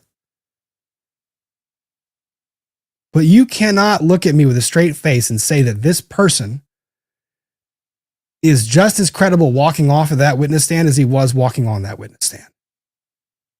And if you try to tell me that, then you're just not listening. You're just not. Because this was horrible. Horrible. I have to trust an expert. I have to trust their credibility. I have to trust that the analysis they are giving me is well-founded in science. It is well-founded in a proper analytical decision of what data to analyze or not to analyze, what to determine as outliers, what to determine as important or significant. It is their credibility I am trusting. I am trusting their analysis. Just like you are watching me, a lawyer. Why are you watching me, a lawyer, break this down? If you are 100% correct in your interpretation of the law and how courtrooms work, then why are you watching me? What am I doing adding to your life? How am I adding to you? How am I interpreting it? No, you have to trust the individual conveying the information to you. And if I lose that trust, then you can't trust my conclusions or my analysis. And that's the problem. That's the issue with this expert. And why he gets roasted and why I can't understand how people are looking at this like it was nothing. Like, oh my God, this is just another big defense miss. You've got to be kidding me. You can't look at me with a straight face and say that. And oddly enough, if you can look at me with a straight face and say that, then you are not giving an objective, neutral view of the evidence. You're not. I've told you guys, I have very much told you where my biases lie when it comes to analysis of any criminal trial. I've told you that fundamentally, I usually rest pretty firmly on the side of the defense until the prosecution's proven their case. In almost all but certain cases. Sarah Boone was one where I decided pretty early on. But almost always, I challenge. And yeah, for those in the chat, even Alex Murdoch, I gave him the benefit of the doubt all the way through. But one of the issues is that even with someone like Alex Murdoch, whom I try to extend the benefit of the doubt, or Sarah Boone, I'm still looking at the prosecution's case and the defense case and trying to say, how does this fit? How does this work? What does this do? Where can I question this analysis? How does this analysis not work? Generally speaking, firsthand observation, people that testify to what they see, heard, saw, or remember 3 years ago with multiple instances of testimony, I don't give that whole lot of credibility. I really don't. Oh yeah, Darrell Brooks is one I didn't give a whole lot of benefit of the doubt to. Ooh, that was tough.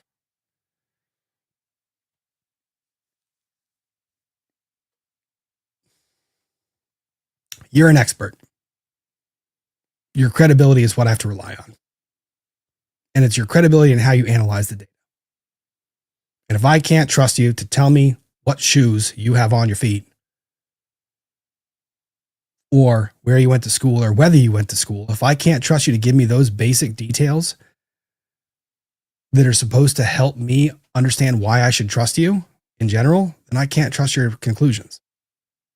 Now with this, I told you, when I walked through his analysis, I think it's okay. When I boil it down and think about it, I'm like, that makes sense. When I boil it down and think about how location data goes to the health data, and as far as the accelerometer is concerned, the speed is concerned, the vehicle shifting, okay, I can see it.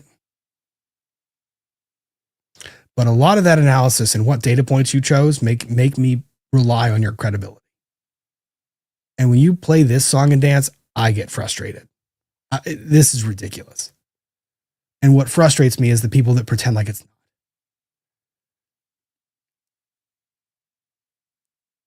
If a defense witness lied about their credentials, lied about their experience or education,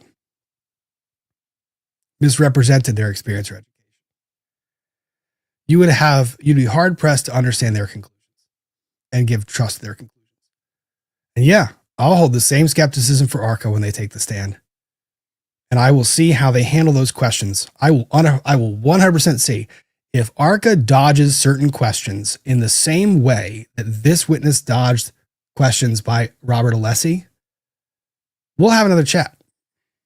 Promise you. And I will constantly be wondering why ARCA answers questions the way they answer them. But for right now, I'm not listening to ARCA. ARCA's not testifying. I don't have him on the stand. I haven't heard their answers. I've heard his. I've heard Shanon Burgess's. That is how I'm getting to where I am right now.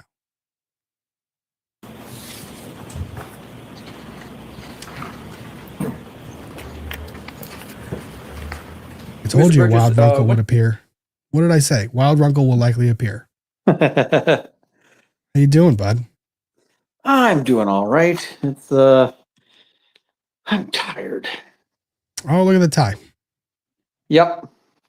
The tie made it. I see the tie. I told people that you were indisposed this week or this evening. I have been at a police graduation. Oh, good. Graduate good cops, not bad cops. I don't have any control of that, but they seem like they're good cops. So, here's hoping. My opinion is they usually start good. I feel that that is a fair assessment. Oh, this is cute. This is like we're talking like look at this. This is adorable. It's adorable, Ian.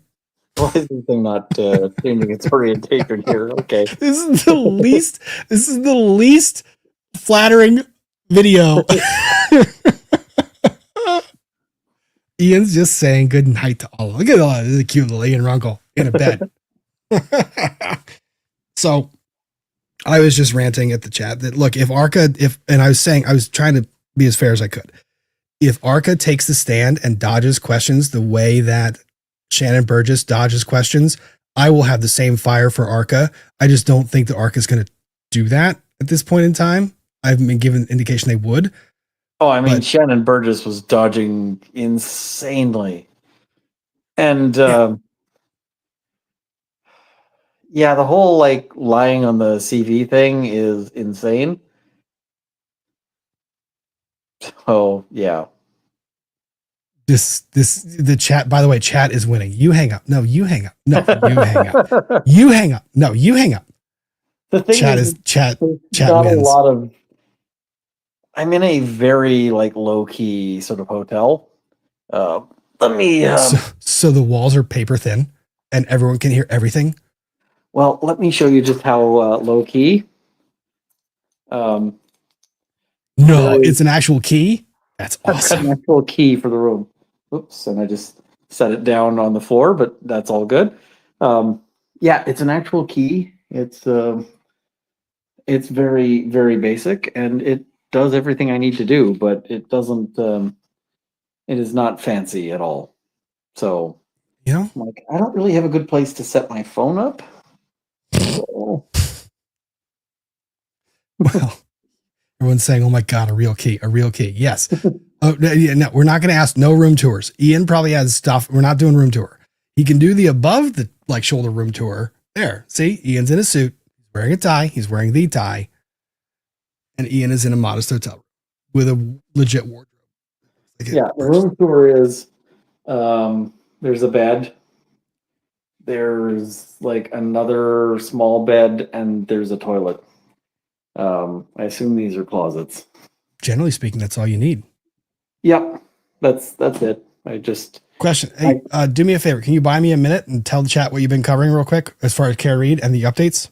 So I've been doing like live coverage of Karen or recaps of Karen Read, although I did a live react to Shanon Burgess because everybody in chat said I had to, and chat was right. Chat was correct. Somebody says fridge and microwave. There is a fridge. There is no microwave. And I don't have anything to put in the fridge, so the fridge is kind of ornamental / optional. But yeah, the people are saying nose cam. I'm sorry, I don't have a thing to set this phone on. At least not without making things worse. You're fine. That's not a problem. I told chat that you might be by, but I told chat that you were otherwise indisposed as well. Yeah, I know chat was like, hey, is Runkle going to be here like super sauced? I am not super sauced. Lara says, are you sleeping in the suit? No. I also covered, so there's a lawyer who has, and he's one of many, but he's got a bunch of firearm stuff on his webpage, and it's not even remotely correct. So I covered that. That's cute. That's wonderful. Yeah, I kind of feel like that lawyer's going to be pissed at me. Imagine so. But yeah, I didn't mean to name the lawyer, but I also failed to notice that I put his name in it by accident. Oh, and I did a stream with Bettero, so I saw that was a lot of fun. Worth the watch, I hear. I watched some of it. I watched probably about the first hour. Fair. And I liked the back and forth. It was fun. I don't know how to get the thing to go back to show me upside down, but I can't get it to show me like, God. There we go. The level of humor right now. This is phenomenal. This is great. Yeah, there's clock drift. Everyone's saying there's camera angle drift. I'm going to take the tie off because. Oh no! Oh no! Don't you be gentle to that chat. You don't be mean to that chat. You don't take that tie. You leave that tie on. Oh God, this is terrible. That's even worse. You made it worse. I mean, it's so much worse. Oh no! Wait, Ian, the chat's saying you're inverted. You're an inverted video. Just kidding. It's a joke.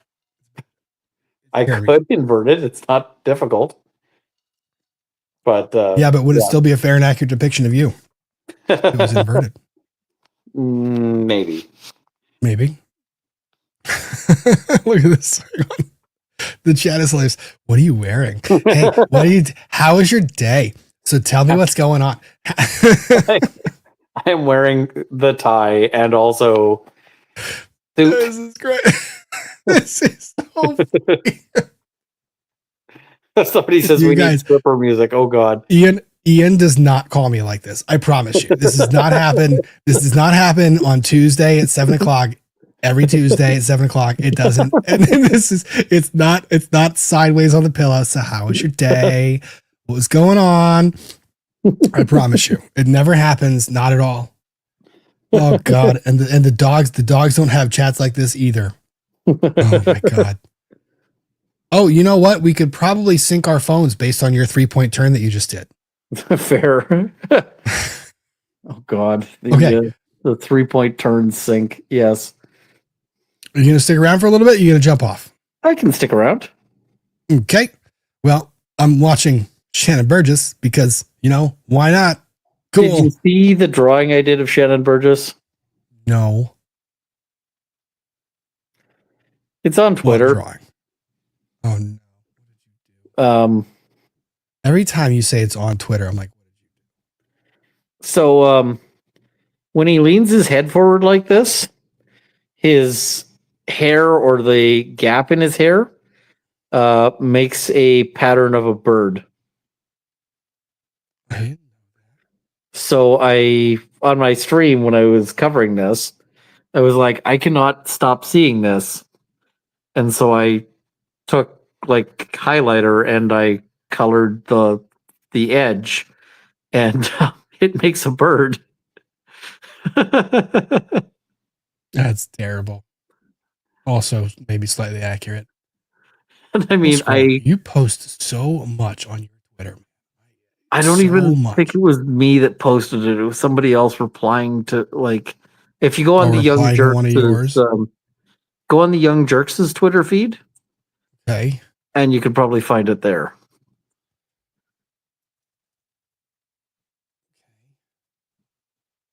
I can stick around Runkle while laying on a pillow. Correct. It's been a week, man. It's been a week. I say that every week. It just feels like I would like a week that is not like just a week. Insane. Doesn't make any sense. Sleep. Like that really good solid sleep where you wake up and you feel I don't even know what that's like. Tomorrow I got to drive back. I'm in a town called Laklabish. What? Laklabish. Yes. And that is about 2.5 hours away from Edmonton. So tomorrow I have to drive 2.5 hours. And it's gonna suck. 12. Oh no, it's flock of seagulls on his head. Did you find the picture? I did. Pull up the picture. That's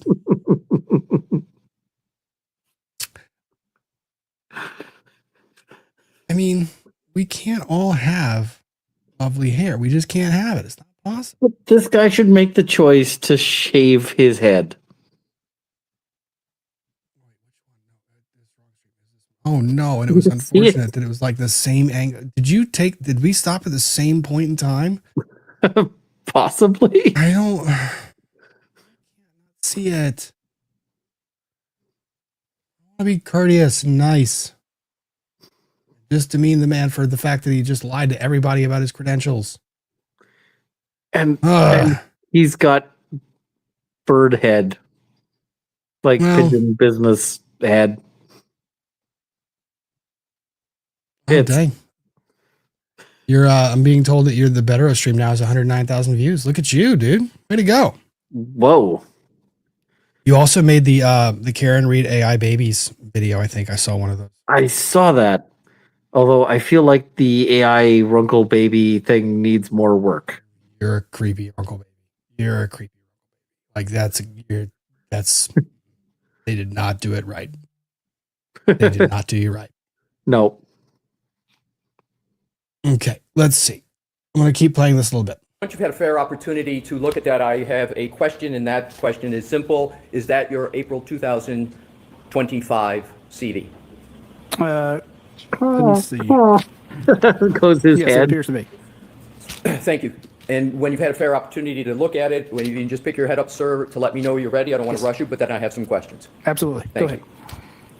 So, in those two exhibits, your two CVs in front of you, am I correct that the first one is November 2024 and the second one is April 2025? Let me see. These are not hard questions. Yes, that appears to be correct. And in both of those CVs, you indicate that you have not yet earned a bachelor's degree. That is correct. And you certainly have not earned a Bachelor of Science degree in any educational field, according to those two CVs, right? Correct. And in fact, as you sit here today, you do not possess any bachelor's degree. Correct. And the reason, as you state, is because that bachelor's degree is currently pending. That's the term you use. So I use currently pursuing. Currently pursuing, yes. Currently pursuing. Did you get to the point where you explained how long you've been pursuing it? 17 years. I I mean, mean, at the that chat point, was making you the could chat was making the comment that you would have to re-enroll at some point in time. Like At that point, you would just say that credentials. it's escaped you. Like you're not currently pursuing you. It's escaped. It got I don't away. know, man.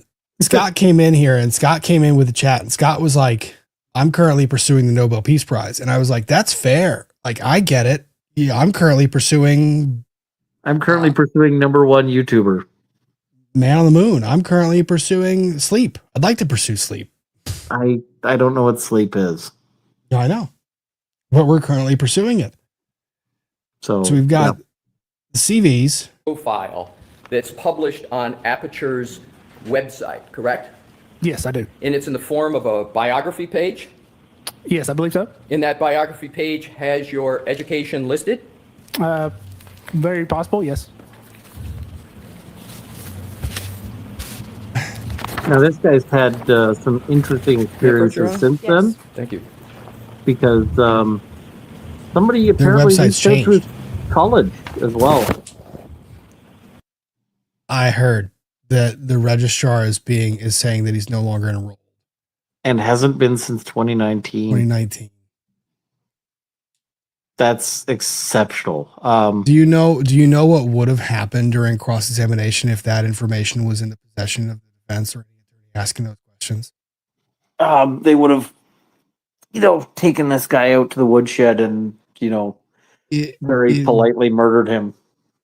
Would have been even worse. I mean, I actually think that this guy is potentially facing a perjury charge if, based on what he testified to. And I think he's firmly in the gray area. It's just a really shady version of gray. yeah, I mean, put it this way. I think if he was a defense witness, they'd be going after him for perjury. I agree. I don't disagree. Let me tell you, I don't disagree, because here's what's interesting about it. So it's not so much this. I mean, this was bad. When we went through, when I watched this 4 times this week. 4 times I watched this cross-examination all the way through. Yeah. Almost, I mean, now granted at 2x speed, like for 3 times, but I could not fathom. So The cross is bad. It's brutal. It's the most brutal cross-examination of an expert witness I have ever seen in my entire career. The cross is great. It's just, it's very bad to be Shannon Burgess. What's the cross worse? Is excellent. Being Shannon Burgess is something that I would not want. Well, and what's worse about it is, we go through the LinkedIn, and the LinkedIn wasn't the most significant. It was how he weaseled around the questions. Do I think a LinkedIn page is supposed to be completely accurate on everything that you ever list?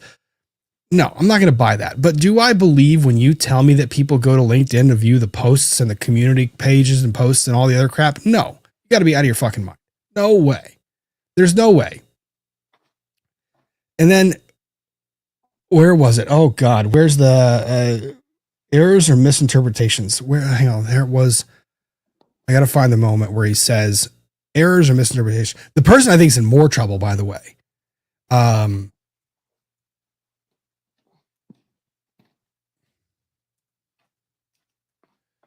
Errors and misinterpretations. I have a big issue with Hank Brennan, and I played it at the beginning of the stream. I went back and I played his argument. I played how Burgess testified in Cross to Alessi, and I played how he testified to Brennan in Redirect. And yep, there was a misrepresentation made to the court, and not an insignificant one. So, James Carson saying, not supported Drunkle with this after the Runkle Ricada fiasco. I'm not drunk. I'm just really fucking tired. Sorry. He's not. He just doesn't have a place to put his damn phone. Yeah, and I'm holding my phone and I got nowhere to... but yeah, no, I'm really tired. I got 4 hours of sleep last night and then 2.5 hours of driving, and I've been awake all day, and it's 10, and I am really exhausted. So, I'm trying to see if I can set up a place to set my phone. Might be okay. Yeah,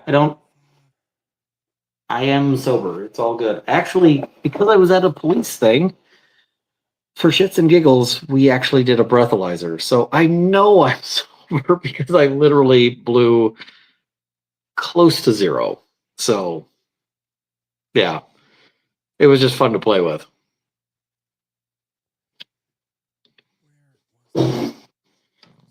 But yeah.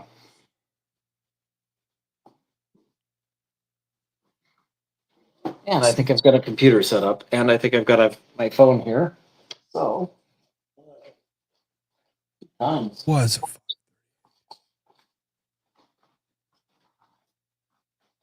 do I have a mouse? While you're doing that, I'm playing this. No, I do not recognize this document.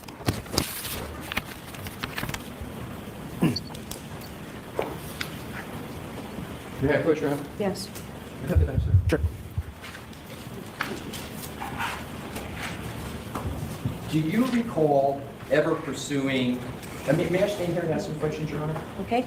Thank Did he see the document as well, or do you have a copy for him? He can see it as well, Your Honor. Okay. I was just wondering the purpose. Yes, sure. And just step back. Yes, just a yep. little. Sir, Okay, my propping didn't work do you super well. recall when you started pursuing a Bachelor of Science degree? Who's your favorite part of you? Sure, I do, around 2008. So you started pursuing a Bachelor of Science for the first time in 2008, correct? Correct.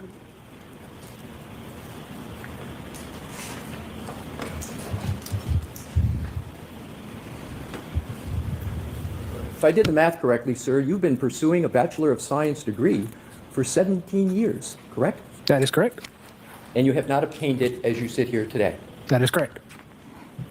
And yet there are the various documents that we've seen that state that you have obtained the Bachelor of Science, correct? Again, with errors or misinterpretation. Yes. Errors or misinterpretation that are you stating, but you would agree those errors or misinterpretation have been in existence for some time, correct? Yes, I'm being made aware of them now, yes. Yeah, and they haven't been corrected for some time, correct? Correct.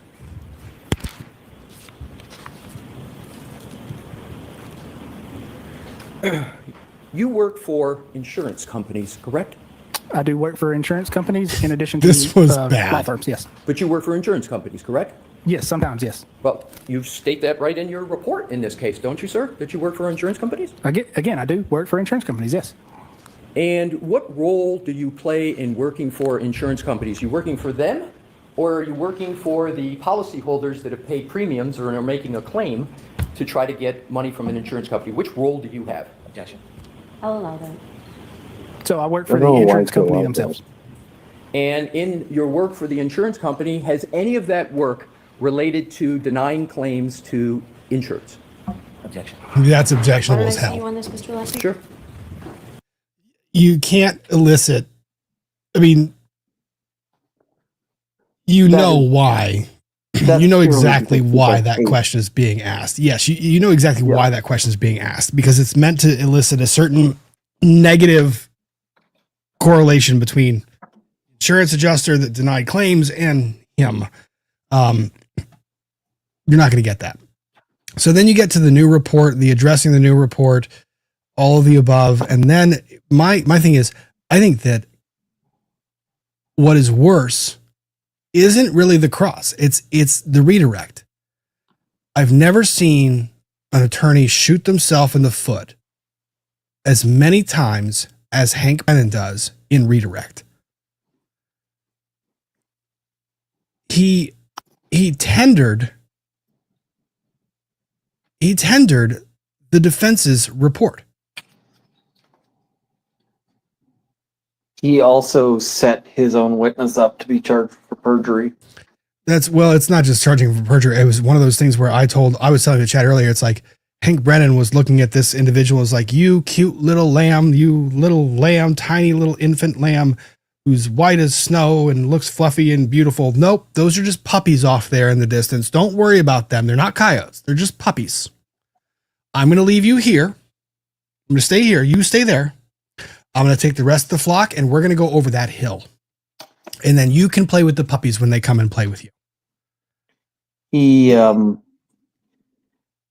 because he asks him under oath whether he's ever testified or tendered false credentials in an actual case, and he says, no, I haven't. Then when Alessi comes back and says, what about this case where you totally did? He potentially set up the perjury issue on the redirect, and it's freaking insane.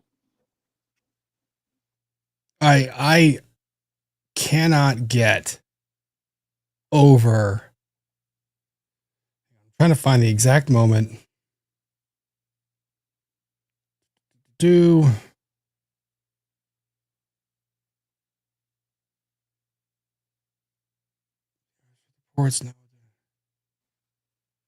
was when he offered the defense's report.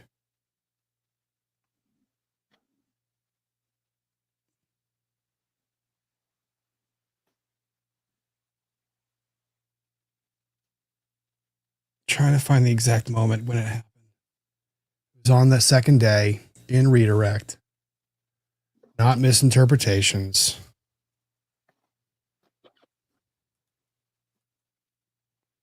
It was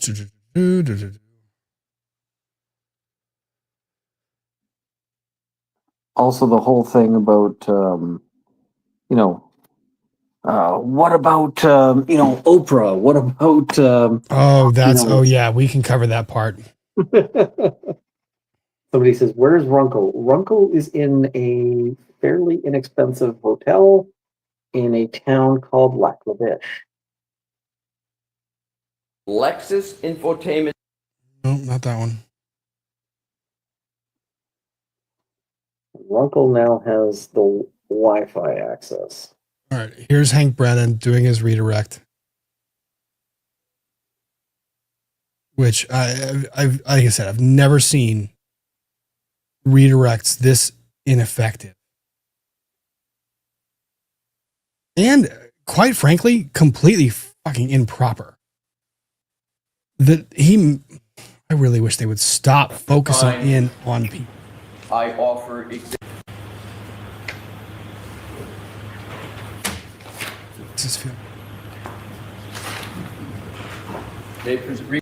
Yes, the 123209. Yes. Now, if we could go back to the in databases, correct? You, Where are we? Come on. Where are you, Hank? I need you, Hank. were you in agreement with this page? Up a Was available and existed, but I did not use that in my analysis for the clock synchronization Did that have any software specifically. certification? That was not a collision, was it? Bytes supported via in. I didn't like Alessi's end of his cross. I thought the ending was weak. Yeah. The beginning is fire. Good afternoon. Good afternoon.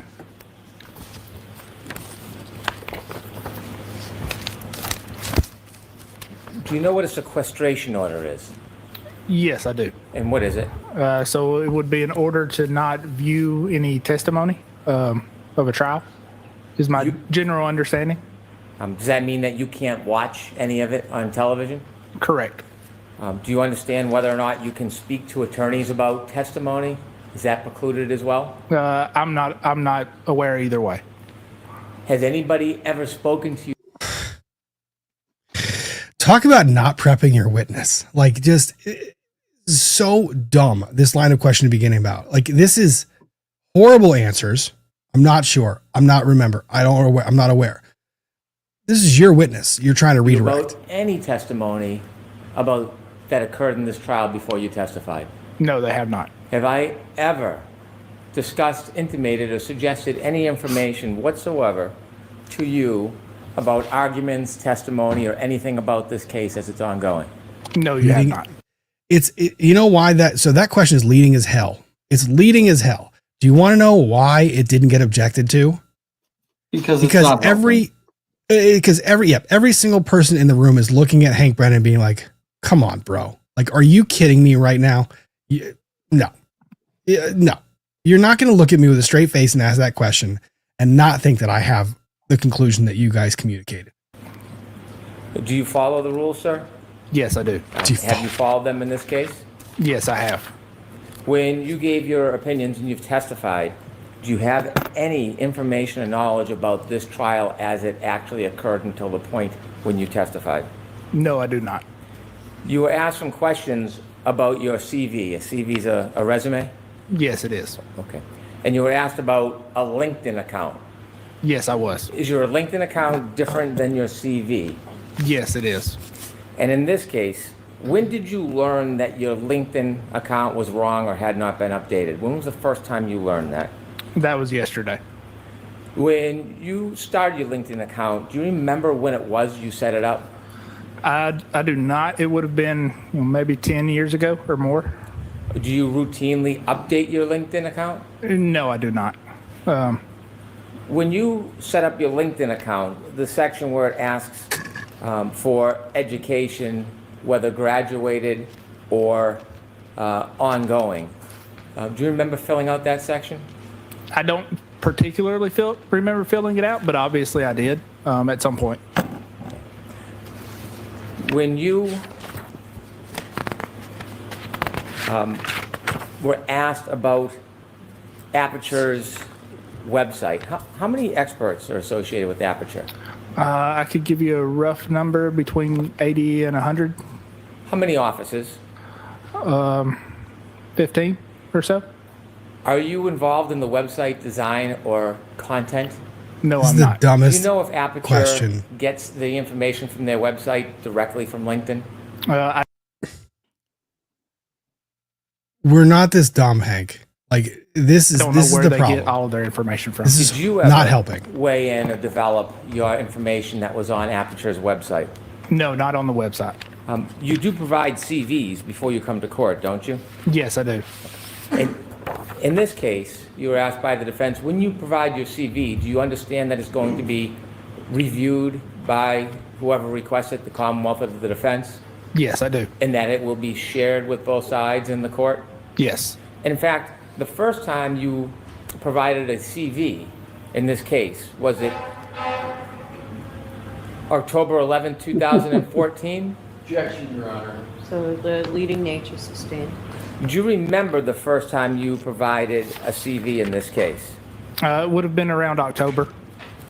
Okay, tell me that this doesn't piss you off like crazy when Hank Brennan asks a purely leading question, the objection is made, it's properly sustained, and then the very next question is, do you remember when you did this?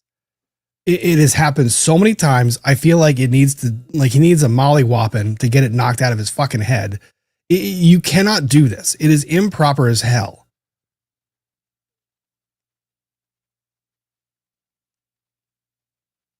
Yep. What year? 2024, sorry. And when you provided that, was it as an exhibit to something? Yes, if I recall, it was as an exhibit to the initial protocol that I sent out. And when you submitted that CV, did you appreciate whether or not it would be part of a court filing in public? Yes, I did. If I could have exhibit 183, please.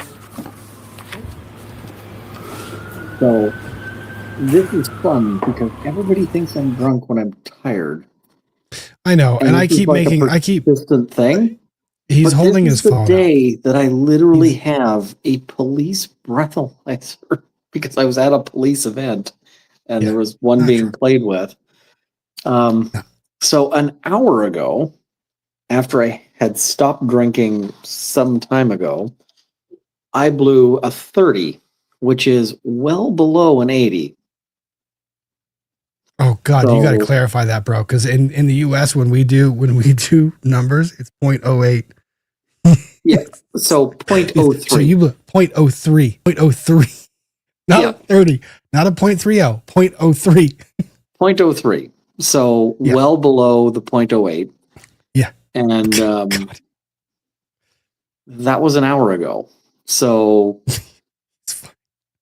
Guys, chill out. It's fine. He's sitting there in his suit after a long day hanging out with us. We're going to cut him some slack, folks.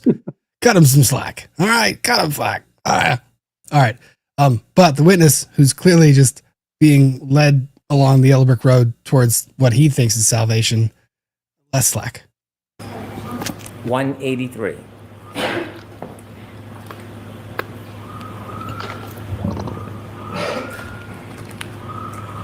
You could enlarge the top section.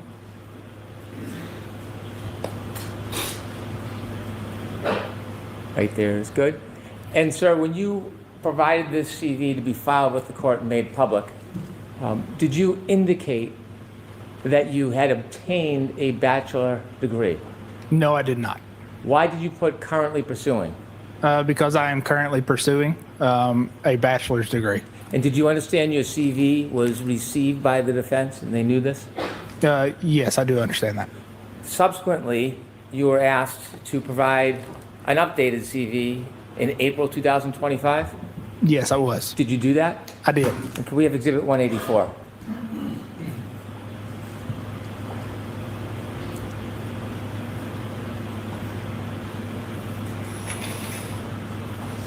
I don't understand how this happened. Did you further appreciate this would be provided to both the court and the defense? Yes, I did. Did you represent to the defense that your education included earning a bachelor degree? No, I did not. You've testified in, you can take that down, please. You've testified in many other cases I have, yes. in courts around the country. Yes, I His have. favorite party And when in. you testified in other courts around the country. Do you know whether there are transcripts of your actual testimony? Yes, I believe there are. Have you ever represented in any court that you achieved your bachelor's degree? No, I have not. Have you ever inflated your qualifications in a court? No, I have not. Okay, I might be with you on the second part there. The ever inflated your qualifications. Mm-hmm. It's that second question. Have you ever inflated your qualifications in any court? Why would you ask that question? Why would you open the door to that? He set up a perjury trap for his own witness. That is so dumb. See, I think I found the part where he introduces the whole. and there are reports from different experts regarding the same subject matter? Objection, Your Honor. Sustained. Is there a standard practice Sure. regarding reviewing reports from similar experts in similar subject matter? Sure. So anytime a report is written by an expert, that report would be provided and shared with opposing experts. Reports, do they always come at the same time in a case? No, they do not.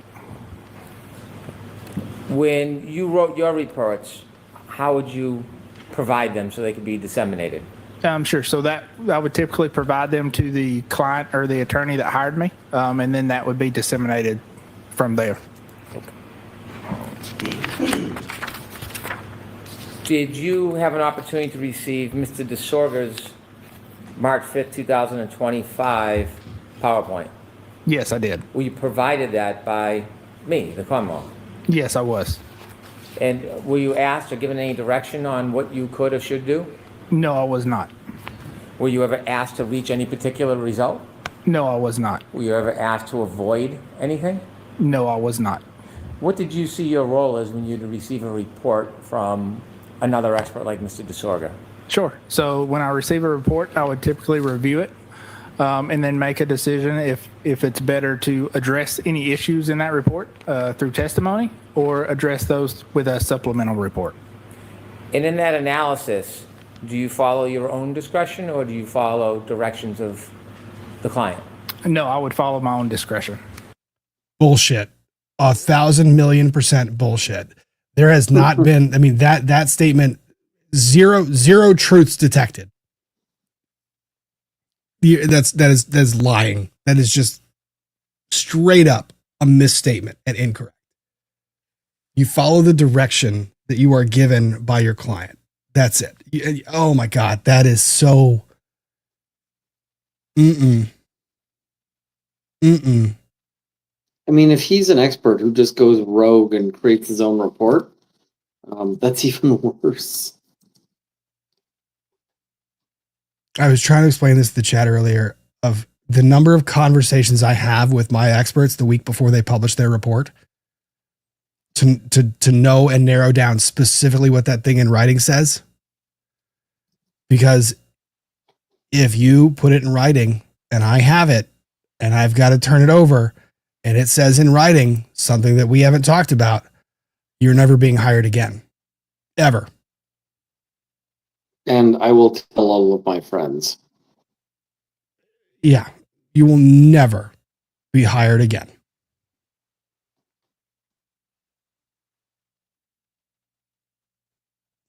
Did you ever receive any direction on what you should and shouldn't do regarding considering Mr. DeSorga's report? No, I did not.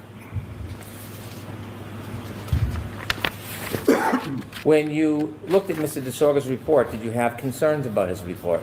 I did, yes. I want to talk about his report in detail. Before we get there, share with us what your general concerns were about Mr. DeSorga's report when you reviewed the whole report.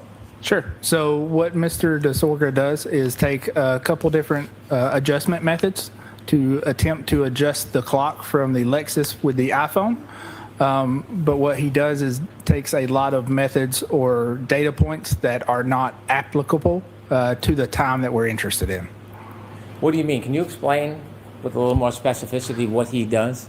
Sure. So if you think about it, your clock is constantly, changing as far as it syncs up with other GPS satellites or network time servers, and it's updating constantly. So a clock variance between two devices may be different at, say, 12 o'clock in the day versus 1 o'clock in the day. So best practice is to choose an event that is nearest to your time in question, so you have the most appropriate adjustment for that clock variance. Mr. DeSorga's analysis, did he choose the event most closely tied to the backing up event? Objection, Your Honor. Sustained. The backing up event, are you familiar with that time frame? Yes, I am. All right. Was It's Mr. here. DeSorga's analysis Was available and existed, but I did not use that in my Come on. Catch up, lag. analysis for the clock synchronization. Did that have any part of your motivation to do the clock synchronization? No, it did not. Were you attempting to match the synchronization with any of this other information that exists in data? No, I was. I'll tell you what happens if the jury wasn't thinking about him attempting to match. You know what they're thinking about now? Him attempting to match. That's the problem, is the redirect is like, hey, if the jury wasn't already there on that conclusion, way to drive it home. Just way to go ahead and do it. Why not? Sure. Was not. You were also asked if you were aware of Mr. O'Keefe's phone that at 12:32:16, it ended its movement. Yes, I was aware of that. Yes. Did that in any way affect your interest or your decision to synchronize the clocks? No, it did not. So my primary focus and to adjust the clocks was because I thought the PowerPoint slides by Mr. DeSogra were misleading.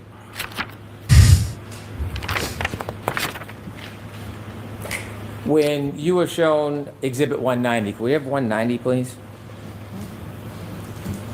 Oh, this is the part. Yeah, so every now and then, lawyers see red. Like you see red, and you're so angry at something and you're frustrated at something that you perhaps don't think through all the ramifications of your next move. Because you think that you've got a really good slam dunk coming, and you're teeing it up and you're about to go and you're about to do it, and you're like, this is so awesome, I'm going to do this. And then you realize that you're an idiot. And this is Hank Brennan pulling a dumb, a very big dumb.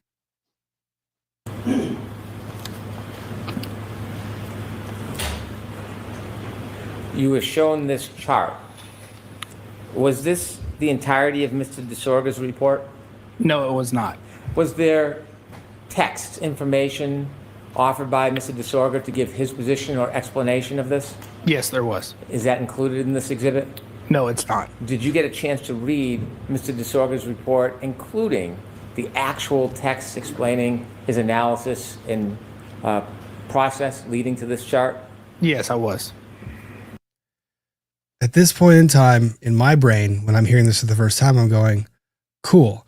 Now he's going to say, having read all of that text, having read all of those conclusions in that analysis, do you disagree? Yes. Why do you disagree? That's where my brain is right now. At the conclusion of that question, that's where I'm thinking he's going. Did you look at Mr. DeSorga's entire report? Yes, I did. I move to introduce Mr. DeSorga's report. Did you hear Alessi? Did you hear Alessi? Oh, yeah. We're gonna play this again. There is no way that the defense thought that Hank Brennan would be like a dog chasing a car and make this decision. Look at this is the dog entire report. Yes, I did. I move to introduce Mr. DeSorga's report.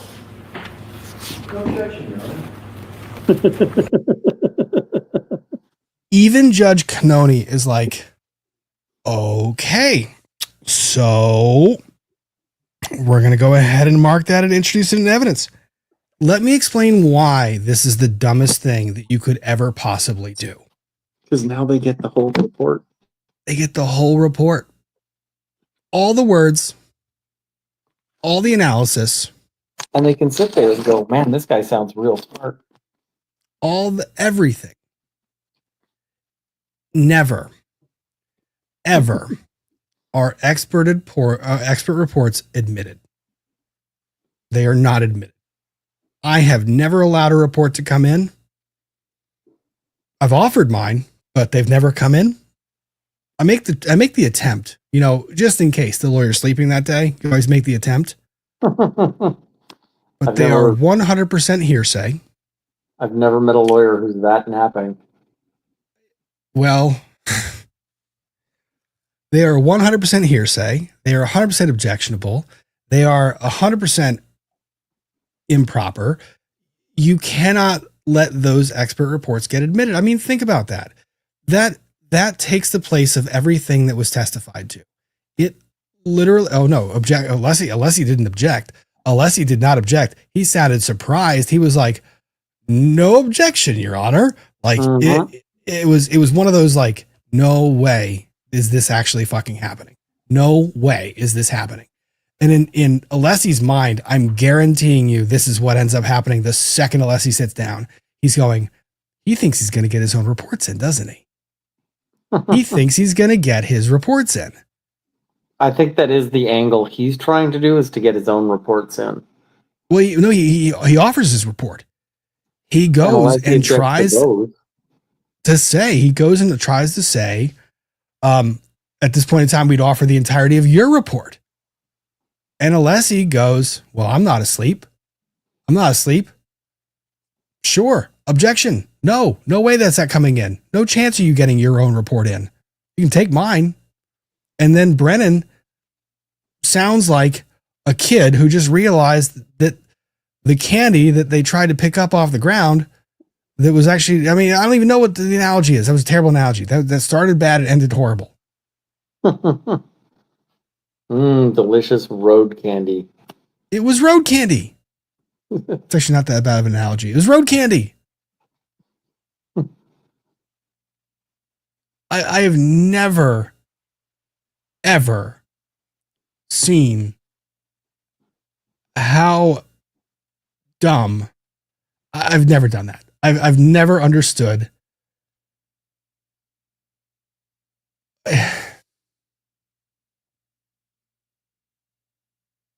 There is no way that report comes into evidence without Hank Brennan being dumb enough to introduce it in evidence.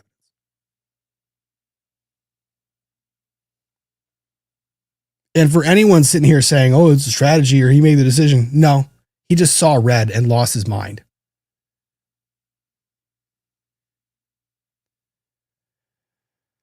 Okay. So he tries to offer his own report in. That doesn't work. He gets booted on that one.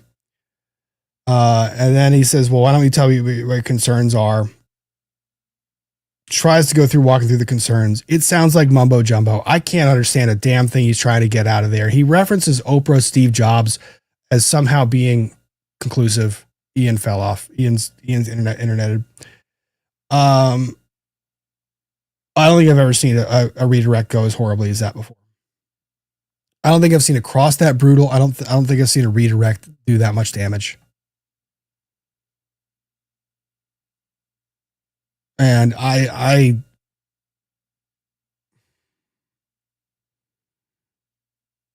have no doubt that Hank Brennan is going to be aptly prepared for a very brutal cross-examination of ARCA. My God, this was horrible. Horrible.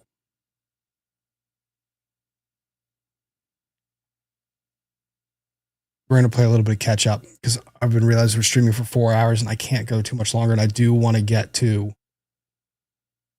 what I thought was one of the most impactful moments of the trial so far. Well, two, honestly. Try and do them quickly though, which I don't know how to do. I want to do stuff quickly. Amelia, I know this will be controversial, but I don't think Burgess lied on purpose was sketchy. What was bad was that Hank clearly requested the report. Like I said, lamb slaughter. That was 100% the doing of Hank Brennan. 100%. Beautiful messy ball. Two ARCA experts start with Dr. Rentschler, sandwich the witness behind him, and Dr. Wolf. Could start with ARCA. I think I'm catching on to that one. I don't know though. I kind of like the idea of ending strong, but again, if ARCA is going to start off that good. But if the cross can be brutal, save it. Lesson text, I'm not cruel, already caging kids, but why not? Same as standing in the corner. If you know, you know. I have no kids. Rob, your smile when reading was epic. Thank you. Lesson text. Kate, maybe. Rob, can we rewatch 71029 for we asked experts? I don't think he outright lied. Tried to downplay it like a snake. Absolutely. In my opinion, tried to slip it in. Ties to his dumb right to keep digging. I saw it. Can't go back and watch it exactly, but I think that it was just close enough. Shay B, can't wait to see your opinions on all these witnesses. Thank you, Shay B. Very kind of you. Kelly B, feel I have entered the matrix and this time is shifting. This time shifting. Lauren L, memberships. Save this one. Kristen Hyde. Well, remember, this is a late question, but do you think Brennan will feel any remorse, responsibility for leaving Burgess to the coyotes? Otherwise, you would have seen it. No. Or he just didn't know he was doing it. I refuse to believe he didn't know. Julia 543 aligned surveillance. How, when it and phone also drift? Interesting question. Jules R, how do you just have 12 hours of CEU required for lawyers? Oh, continual legal education. Because most lawyers are trying cases, and we have a continuing obligation to maintain our experience and knowledge, period, end of story. And in the course of trying cases, we're researching case law all the time. So we have 12 hours of continuing legal education. That means that you have to sit separately for legal education every year for 12 hours, several of which have to be in person. But lawyers also have an ethical obligation to maintain their education up or keep their knowledge up. 9 Inch Nails Gal, my first thought was he's done too many public engagement classes to try and boost his testimonial abilities. This was interesting indeed. Julie, last week I changed the clock in my car to match my iPhone. Oh, well, that's...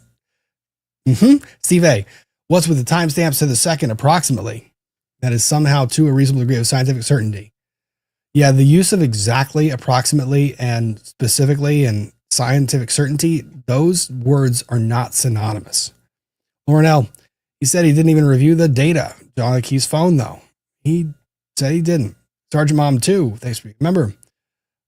Jim P, should the defense shorten their case? Should they only call witnesses to solidify the losing point? The state's case, logic would say yes. Short, sweet, to the point. Hit the points you want to hit the strongest points you have, and then go after that. The problem is the defense has to refute a whole lot of the allegations. So their case is probably going to take about a week and a half, I would estimate. Blessed in Texas. I used to be the database person. Data is data. What you do with it is the difference. I think Burgess figured out how to make it fit prosecution's wants. Seriously, it's how you enter it and view it. I'm not disagreeing. And that goes back to my credibility rant. Light Queen, Amazon delivery, when you have 10 or less stops, updates every 10 seconds, it will sometimes have huge jumps on the map. I got beyond that with the accelerometer data as well. Blessed in Texas, the local time and UTC time being the same indicates UTC time is wrong, not local. If times fit scenario. I went to South Lake office, CAC, closed. Okay.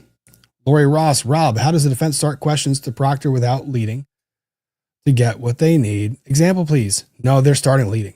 I think he's presumed adverse. He is adverse. There is no world in which he's not treated as an adverse witness. ABC's docket, he keeps using independently to counter defense, saying ARCA was independent. No, he's using independently to eliminate the defense's suggestion that the prosecutor asked for it. That's what he's using independently. He attempted to. Kelly, if Chloe bit, you must quit. Another problem with the 3-point turn. JM and MM both testified about tire tracks in the snow, indicating she did a 3-point turn. How did they know that a 3-point needed to be made? A point needed to be made about 3-point turn right after they took the SUV.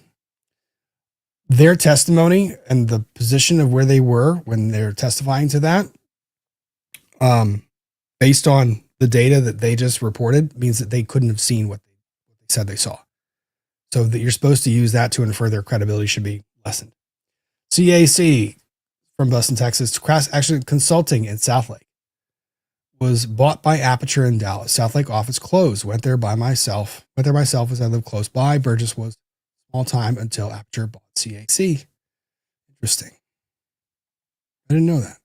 Lauren L, if JM saw the tracks from Karen Reed 3-point turn in front of the house, where's the record of that turn? Because this turn was before arriving. Which is it? You're supposed to infer that Jen McCabe didn't testify. Megan Easton, thanks for your member. Melanie Gore, all of this doesn't matter if the Commonwealth could show he was hit by a car and injuries were consistent with that. Also, new report was in response to defense expert. Melanie Gore, the new report authored May 7th/May 8th was in response to a report authored March by the defense expert. That is not fair. You don't do that. Not after trial commences. There are deadlines for a reason. The report that they were responding to was a report dated March. not the report by ARCA. So that's not responsive.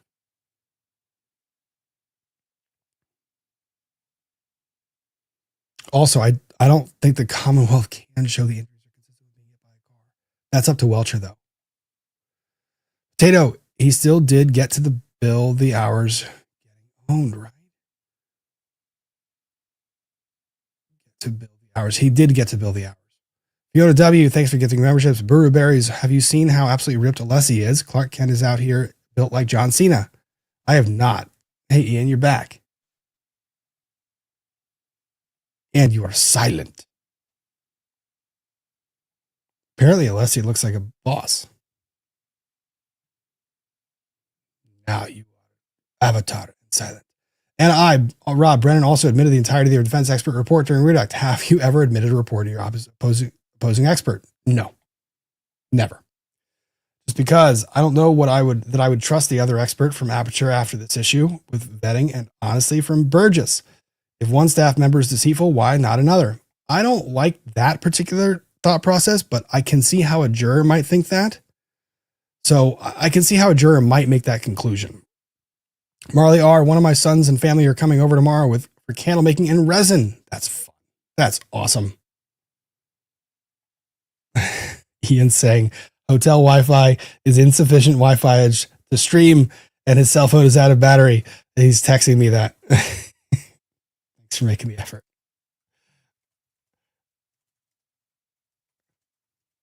Because I'm sure they've got something to prevent streaming, but I hear you. Now I can hear you. I also have no webcam installed on my laptop, so but the cell phone is dead. That could be smart. Ian Avatar is here. Sandy says, please take a moment to hit the like button, subscribe, and turn on your notifications. Please absolutely do hit the like button. It does a whole lot for the content and the channel. Very much appreciated. K-Rab, I stopped listening to what Burgess had to say after Alessi showed he lied about his resume. If I can't trust his CV, I can't trust what he has to say. I think you're not the only one that felt that. Reasonable doubt. Falsus in uno, falsus in omnibus. Minnesota knows, did they ever go through KR's location data? They used O'Keefe's phone. Odin's martyr, in my opinion, the fact he is a data and tech expert that didn't know the difference between a byte and a bit ruined him beyond repair. That's his field. That was the point of the cross-examination. People can buy it. People don't have to. Shay B, do you feel bonita? I think that was in reference to you, Ian. Fender, no degree, no problem. Lying about degree, all of the problems. Degree doesn't mean expertise. Remember, depth photo expert. Degree, only 42 years experience in Emmys. Thanks for the FNF. That was the point I was making earlier. It's not about whether he has the degree. It's about him lying about it. Donnie B, my favorite Runkleism, R.E. Karen Reed from the interview is with Bettero. Isn't it astounding that this trial is basically where careers seem to go to die? It's true. Somebody said, is that Runkle's dog? Yes, that is my puppy. When he was very, very, that was baby Zora when she was super tiny. She has now gotten bigger. But I think I'm going to go to sleep. I'm going to have my phone charging and... Wait. Before you go, we have to do something else. Hang on. Okay. I saw one request. Somebody asked, did I eat properly? God, no. I saw a request. Oh, there we go. Tammy Lynn, Rob and Ian, while you're on together, please give a shout out and cheers to my daughter, Jonah. She turned 24 today. So, happy birthday. Happy birthday. Cheers to 24. Hopefully you have a great year, make the best of it, and realize the mid-20s are the best years of your life. You never get them back. Live them to their fullest. Yep. All right, Ian, I'll let you go. You will be like me and old. So. All right. Cheers, buddy. Thanks for jumping in. It's only 11, but I feel like it's so late. So, yeah, sorry I can't stick around. I'm crashing and I have terrible tech. So, all right, we'll talk soon. Thanks, buddy. Have a good one. pull him down. Tech is being an issue. Guys, I know that the mic, I'm getting reports the mic is clipping. I need to fix that. I'm going to try right now. I'm going to try and hold it really close to where I'm talking, and hopefully it doesn't start clipping out. I have no screening on it. It is not supposed to be catching any audio adjustment, echo cancellation, or anything else. I can try the echo cancellation. Maybe that might work. Every time I've done that, it does even worse. Cynthia Cotney, Judge Fleischer wears hairdo better, but he's likable. Mama Beth survived my birthday this week. Needed F&F. Thank you. Thanks for being here, Mama Beth. Much appreciated. Amelia, let's call people by their names and titles. It's Judge Canoni and Judge C, not Bev. Understood. Judge Canoni, Judge C. We use colloquialisms sometimes. She is a judge. She's a seating judge. I understand that. Just because a CV and a resume are two different things. A CV covers all of your accomplishments, and a resume is tailored to a particular purpose and is one page. Amanda Hubbard question, was Karen Reed's GPS data rehomed? I don't get why we haven't seen any of it in either trial. I don't really know the answer to that question. I wish I did. I've been following the trial, but not that specifically. That would be something, if I didn't see it in trial, I wouldn't know why it wasn't there. Sandra West, thank you for gifting memberships and becoming a member. Marmar, Ian usually announced his drunkenness when he suddenly appears late on FNF. Case in point, when he showed up and said, I've had 14 drinks. Yeah. Guys, Ian was sober. He's just dead tired. Amanda Lang, I want to know the full contents of the Burgess 510 conversations with Tully, and why Tully was his point of contact after being transferred off the case. Maybe because of separation in dialogue and making sure that the conversations aren't really there. Emily Hart, I have a real question. If you investigate, where's the footage of the sister getting the donuts and coffee the morning they found Officer John O'Keefe? Have cameras. Interesting. I don't know. I don't know the answer to that question. I don't know why we haven't seen it. I also don't know why we haven't heard a question about it. DNB 16.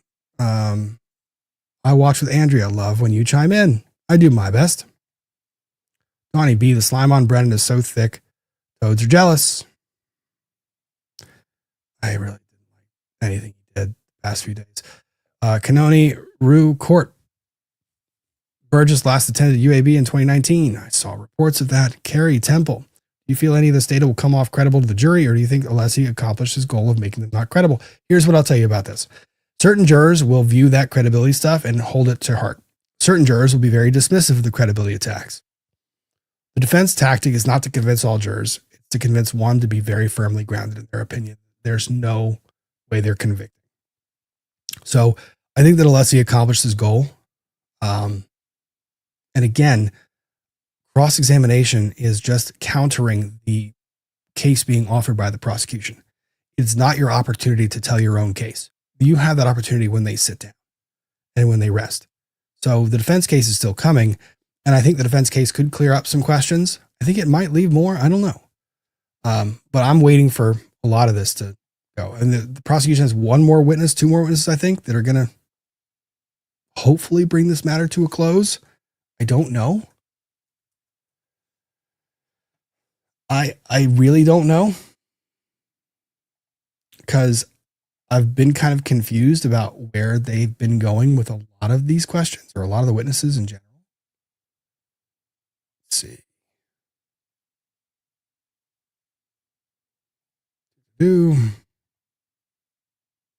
Sorry, Bewitched Butte. How is it that Shannon kept getting away by saying they're misleading, referring to the defense? He's allowed to offer certain opinions. Well, I don't know. I don't think he really crossed into the impermissible side of that. I think that you object. The objection was made. The objection was preserved. I don't know that you have to go too much further. Burberry's check DM for Lessie pick. I will check. Manigora, right. I know it's for the GQ reports months ago. Oh, the DeGrasso report months ago. Yeah. That's what I was saying. about the report being from months ago and why this report is coming out on May 8th, when after the close of discovery, when it should not be coming out. That opinion should not have been offered or permitted at that point in time. Bro, Robert Alessi, are you kidding me? What is this?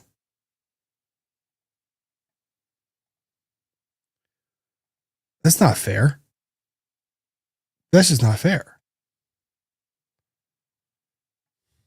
Fine. Dude's jacked. Okay. All right. Mr. Alessi wins.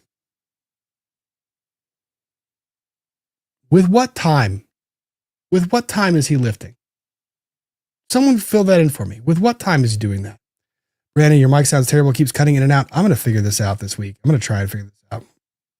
TCP. Hank received ARCA reports May 7th. What are the chances he uses the late report to minimize Burgess's mystery report?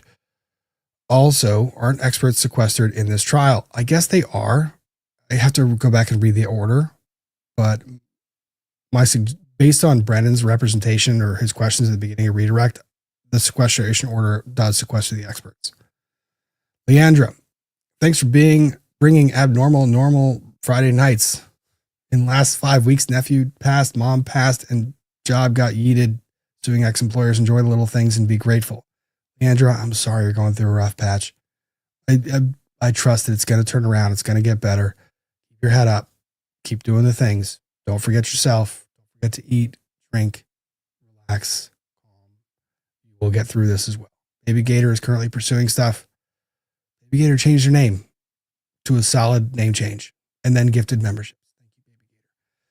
Carrie Temple, what's your thoughts on the jury perception of all the sidebars, good or bad for the defense? I think the jury, at this point in time, the jury's kind of gotten numb to it, I want to say. I don't see it being that significant. Leandra, thank you for gifting memberships. Very much appreciated. GP Dog Drool, Alessi sleeps 1 hour, 48 minutes per night. I wouldn't be surprised. I really wouldn't be surprised. Okay, quick. Got to go through the remaining witnesses. So we've got the dog. I cut myself off with my own swoop. I apologize. We have the doctoriest doctor that ever doctored.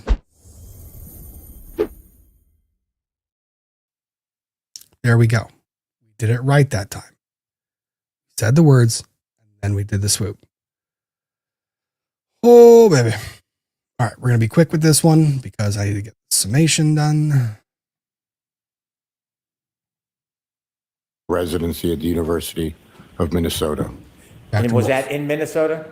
Correct, in Minneapolis. Is there something about that hospital that has some specialty?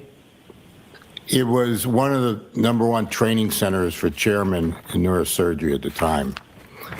Did you, in your residency and in your fellowships, do any work or study in pathology? During your residency as a neurosurgical resident, you do 6 months in neurology, you do 3 months of neuroradiology, you do 3 months in pathology, which includes autopsies on brains. And then you do rotations through a trauma center as a chief resident, through a VA hospital, and then ultimately at the university hospital for elective cases. We also do 6 months of pediatric neurosurgical residency. Did you do a fellowship at New York University? Yeah, at NYU, I did a fellowship before I went to the University of Maryland as a professor in brain transplantation. The interest was in using cells to create dopamine centers in rat brains with the concept of Parkinson's being curable with transplantation. I'd like you to take us through some of your faculty positions, and so that you can share with us some of the progression of your training and experience. And did you begin at the University of Maryland Hospital? Yes. In 1987, the University of Maryland recruited me to start their epilepsy surgical program and skull-based program. And then part of our responsibilities as assistant professors was to cover shock trauma. Could you explain for us what shock trauma means and whether the University of Maryland Hospital was a shock trauma hospital. So the University of Maryland and shock trauma were actually two separate entities when I started. A man named Cowley had basically developed the concept of the golden hour. So prior to Dr. Cowley, most trauma was just taken locally. That meant as a community hospital, if a patient had been in a motor vehicle accident, they needed an orthopedic surgeon, they had to call the orthopedic surgeon in, could take 15 minutes, could take 3 hours. The same thing for a vascular surgeon, the same thing for a neurosurgeon. Dr. Cowley came up with the concept that you needed a center that was strictly for trauma, and every attending had to be in the hospital 24/7. So that was the concept of shock trauma back in the 80s. When I got there, we were transitioning from a very small center to a 125-bed hospital that was completely committed to trauma.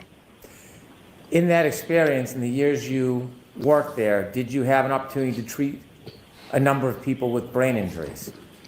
We treated well over 100 patients a year, a month basically, with brain injuries at shock trauma, along with spinal cord injuries.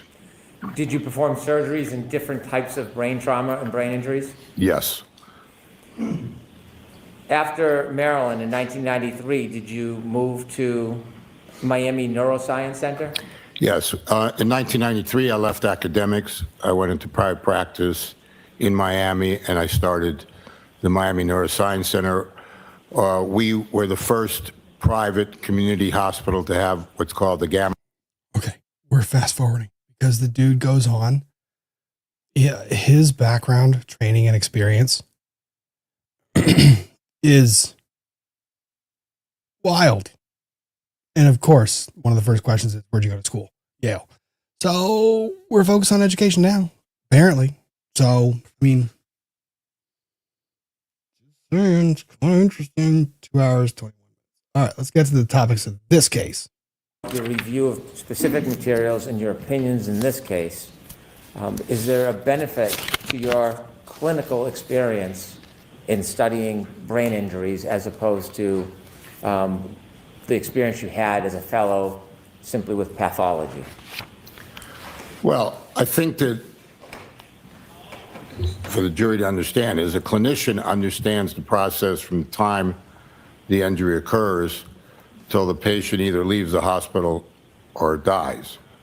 And it's a process. And as a neurosurgeon, I have a tremendous amount of experience with that, if that's what you're asking me. Yes. And so, Doctor, This guy beats every one of the questions. Like, hey, you're actually trying to ask me this? And usually with witnesses, I'm like, don't get ahead of where the question is. Don't try to predict the question. This guy is he's one, don't try to pull the wool over my eyes. That's what he's saying. Two, I'm going to answer the question, but your question's stupid. So I'm going to go on to the next one that you should have asked. you reviewed a number of items of information in this case. Did you have an opportunity to review photographs of a laceration to Mr. John O'Keefe's head? Yes, I did. With the court's permission, I'm going to ask to display Exhibit 160. Okay.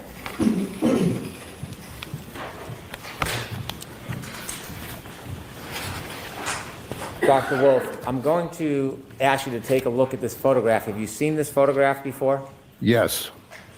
I want you to explain to us what you're seeing here and take us through the process of your observations. Well, what we're seeing is an approximate 1.5 inch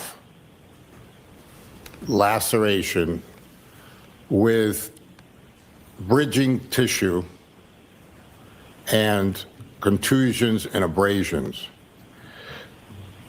To us, that's just a classic blunt trauma injury. There's nothing other than just vanilla about it. This is what happens when soft tissue hits a solid ground. The skin tears apart a bit, but not through and through. As you can see, there's the bridging. You can see all the bruising or contusions. and just the tear, a little bit serrated along the edges. Thank you. If you could take that down. Do you have an opinion whether that is consistent with hitting the cold, hard ground? Objection, Your Honor. Can we have sidebar on that, please? So I'm sustaining the objection, so no sidebar. So he tries to get the cold hard ground in there. One, isn't there grass? Two, how does this really hurt the fence? That was my question with this. I didn't understand how this hurt the Do you have an opinion, doctor, about whether that laceration on the back of his head was caused by a particular movement? Well, the only way he could get this kind of an injury was to fall backwards, hit the back of his head, and then the resulting, energy forces going into his brain, into his base of his skull. Would that type of laceration require Mr. O'Keefe to have hit a line type or ridge type object? A ridge type of object? Yes. No, I mean, like I said, the tearing of the skin in that fashion, you could look it up, would be just a classic blunt trauma injury. Is there anything about that injury that would suggest to you it had to have been something sharp or ridge-like to cause? Objection, Your Honor. Again, request kindly a sidebar on this. All right, we'll come to that. All right, so they go to sidebar. Hank's been trying to get this in, and this is one of those things where I think Hank overreaches, because in overreaching it and trying to drive the point home over and over and over again, he's trying to be repetitive with it. He ends up making a pretty significant mistake, and he asks a question to try and get clarification. It's Hank. He's going to ask another question. He's always going to ask another question. And he kind of walks into it. He walks into a situation that I don't think he wanted to walk into, particularly. There was a ridge or a line type edge. He comes back, he gets to ask a question. Not necessarily. And have you seen, in your experience, similar types of lacerations and breaks caused by falling on hard ground? Yes, you can see that both in the occipital region. You can see it if patients fall on the, forehead. The skin tears, they're still bridging, and then they get bruises. Some of your work was in Minnesota? Correct. Was it a colder part of Minnesota? Very. I don't know why he's focused on getting the cold, hard ground. He wants that so bad. He wants it so bad. And again, you have so much other evidence. You have testimony of, if you've got jurors on your side, why are you going to put a doubt in their mind? Cold part of Minnesota. It's Minneapolis. I'm sorry. Did you often see these type of injuries there? Yes. I mean, we took care of a trauma center, Hennepin County. Very frequently, patients that are drunk fall down on ice sidewalks and could develop, lacerations in their head, epidurals, which are blood clots above the dura because they fracture. When I was watching this in real time, I heard that record scratching thing that happens just in my brain. And it was like, oh my God, it was horrible. I'm never going to repeat that again. Wow, that was terrible. Why did I try to do that? It was like a screech. What the fuck? This part. It was this part. It was this part. Again, overreaching. You had the evidence. You had it. But you pushed. You pushed really hard. No, forehead. The skin tears. They're still. Correct. Was it a colder part of Minnesota? Very cold part of Minnesota. It's Minneapolis. I'm sorry. Did you often see these type of injuries there? Yes. I mean, we took care of a trauma center, Hennepin County. Very frequently, patients that are drunk fall down on ice sidewalks and could develop, lacerations in their head, epidurals, which are blood clots above the dura because they fracture a bone in the temporal area and they can get a bleed from a fractured artery. And it happens when people are shoveling snow and have a heart attack and fall backwards. So there are various ways that people fall, resulting in head injuries and lacerations to their forehead or to different areas of their head. Excuse me, Mr. Doctor, sir, Mr. Learned Doctor, who is probably one of the smartest people that's ever sat in a witness stand that I can think of and recall in my history of watching or observing any particular trial, who probably took a monetary loss on today because of how many surgeries he had to forego in order to appear for today's testimony. Are you telling me that in addition to being propelled or struck by a vehicle, and a vehicle being a possible mechanism by which a human would fall and hit their head on the ground, that there are other alternatives that might apply an equal level of force that could result or yield in the same injury that might occur, such as an individual that is shoveling snow and blacks out and hits their head on the pavement, or a drunk who is, I don't know, leaving a bar at 12 o'clock in the morning to go to hang out with more friends after they've had several drinks, and who's, I don't know, walking in a certain direction and because they're drunk falls? Are you telling me that the subject matter of your testimony, when being asked questions about his experience in Minnesota in working a trauma center, is that an individual can fall and simply the speed and acceleration that results from an individual falling from a standing position onto the back of their skull is enough to cause an injury that is consistent with that sustained by John O'Keefe?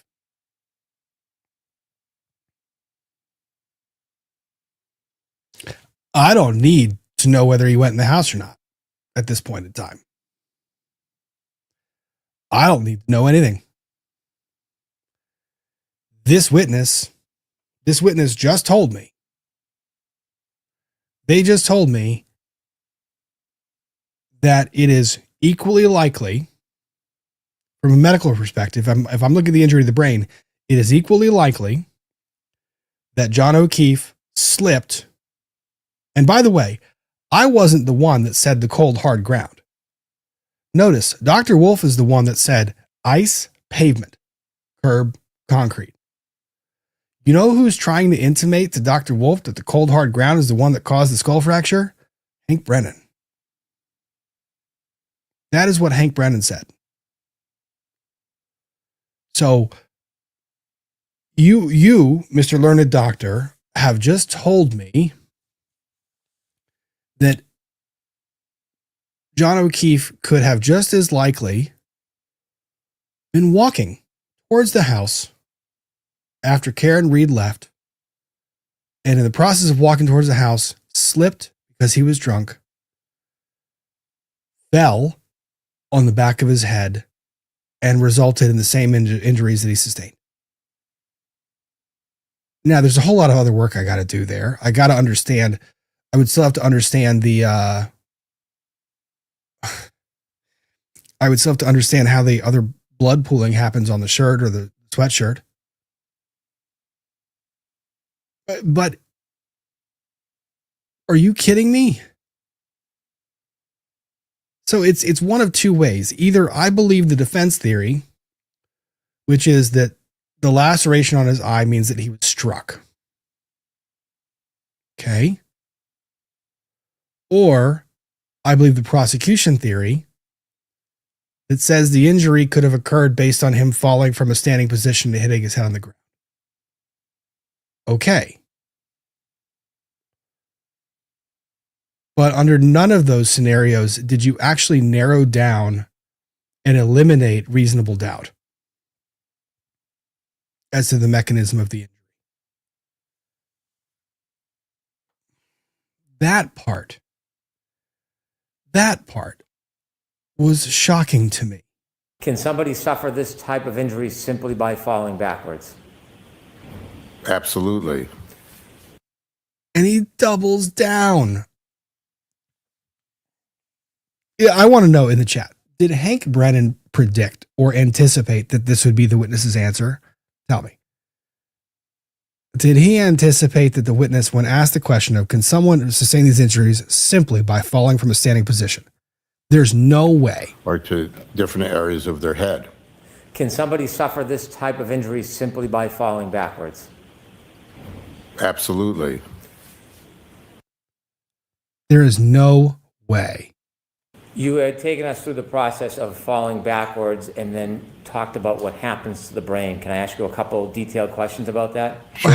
When you explained that... So why would you ask the questions at all?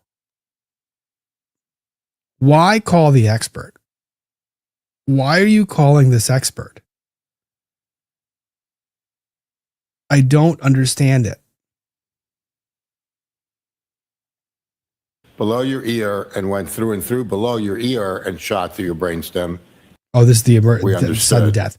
The sudden death thing was dumb. The sudden death thing was dumb. Severe hypothermia. I mean, the sudden death thing didn't make any sense because Hank Brennan was trying to intimate that he could have had some cognitive function, some ability to move or walk after that. And Dr. Wolf was like, no, you're not dead immediately. But what Dr. Wolf is saying about you're not dead immediately means that you might have brain activity. You are not fully expired, but you ain't doing anything like walking. Dr. Wolf, thank you. All right. Let me have a moment, Your Honor. Sure. Thank you. There was really only one part I want to get. I think we've had the pleasure of with frames for their... a little bit on direct. A typical day for you. I wake up at 4:15 in the morning. I go to my center. I set up patients with frames for their either radiosurgical procedures or stereotactic craniotomies. I go home. I make cappuccino for my wife at 6 o'clock in the morning.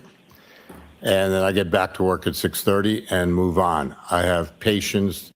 My thing is, somehow Alessi knows every answer to this question. He knows this, and he's just enjoying it like everybody else. That I'm operating on, and I have patients that I'm seeing through the day. And what type of patients and what type of work? Just in a typical day. What are you doing? What type of patients and what do you do? It varies. I mean, I see patients with brain tumors. I see patients with hydrocephalus, which is water in their brain. I see pediatric brain tumors. I see subacute and chronic subdural hematomas, post-traumatic. I see patients with strokes that are being misdiagnosed. I see patients with cancer, metastatic disease. I used to see patients with cervical problems. I stopped doing that 2 years ago. I mean, I don't know what else you want me to tell you. No, that's great. And is that typical day, typical of the type of... I see and save every human being with any possible brain problem, is what the doctor just summarized. If it has a brain, I make it better. Oh, and I make my wife a cappuccino along the way at 6 o'clock in the morning. Doctor, here's the thing. Us gents, I mean,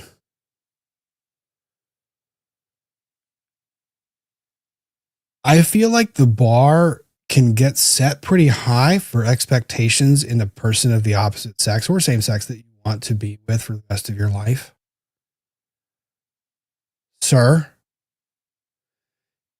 if you could assist the rest of the population by not setting that bar at the fucking moon, that would be great.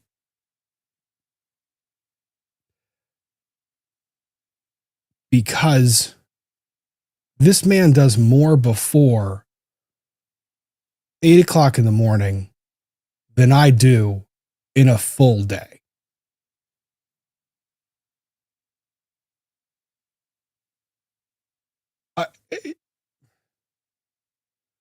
It's not fair. How? But how? What I am saying is that, look, it is hard enough out there. What days you've had for the past month, past few years? Is it generally, without specifics, is it generally? Correct.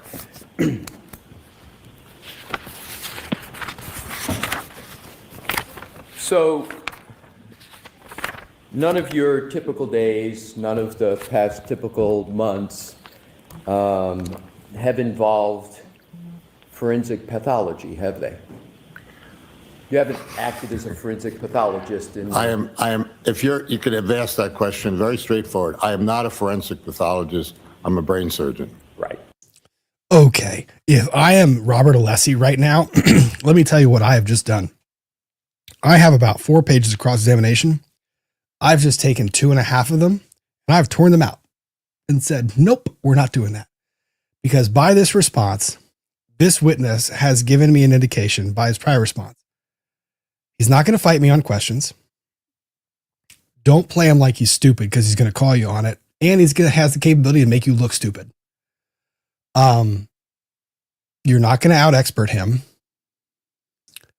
He's going to give you a straight answer. Don't bullshit him. So half of my standard cross-examination questions would have just been yeeted. Because at this point in time, this witness is danger Will Robinson, danger Will Robinson, danger Will Robinson.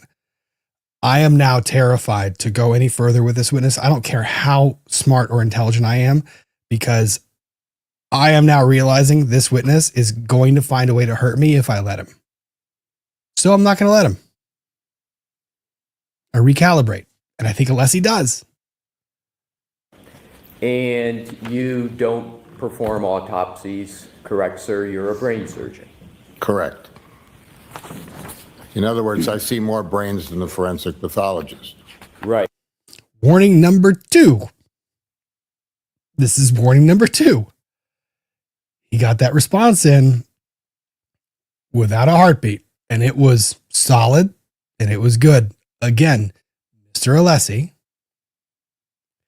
danger Will Robinson. Score your points, get in, get out, move on. Right. And is it correct to say that the brains that you see are of living people? Correct. Okay. So what I'd like to do is to go to a different part of the head than was discussed, but sticking with the decedent. Excuse me, I didn't hear the last word. I'm sorry, with the topic is going to be Mr. O'Keefe, the decedent in this matter, sir.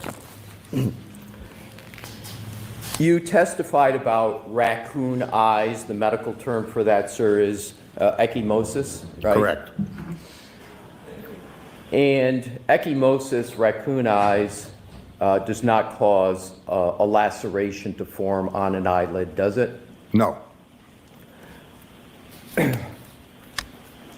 Are you aware that Mr. O'Keefe had a laceration to the outside area of his right upper eyelid? I am aware that the ME described that. Yes, sir.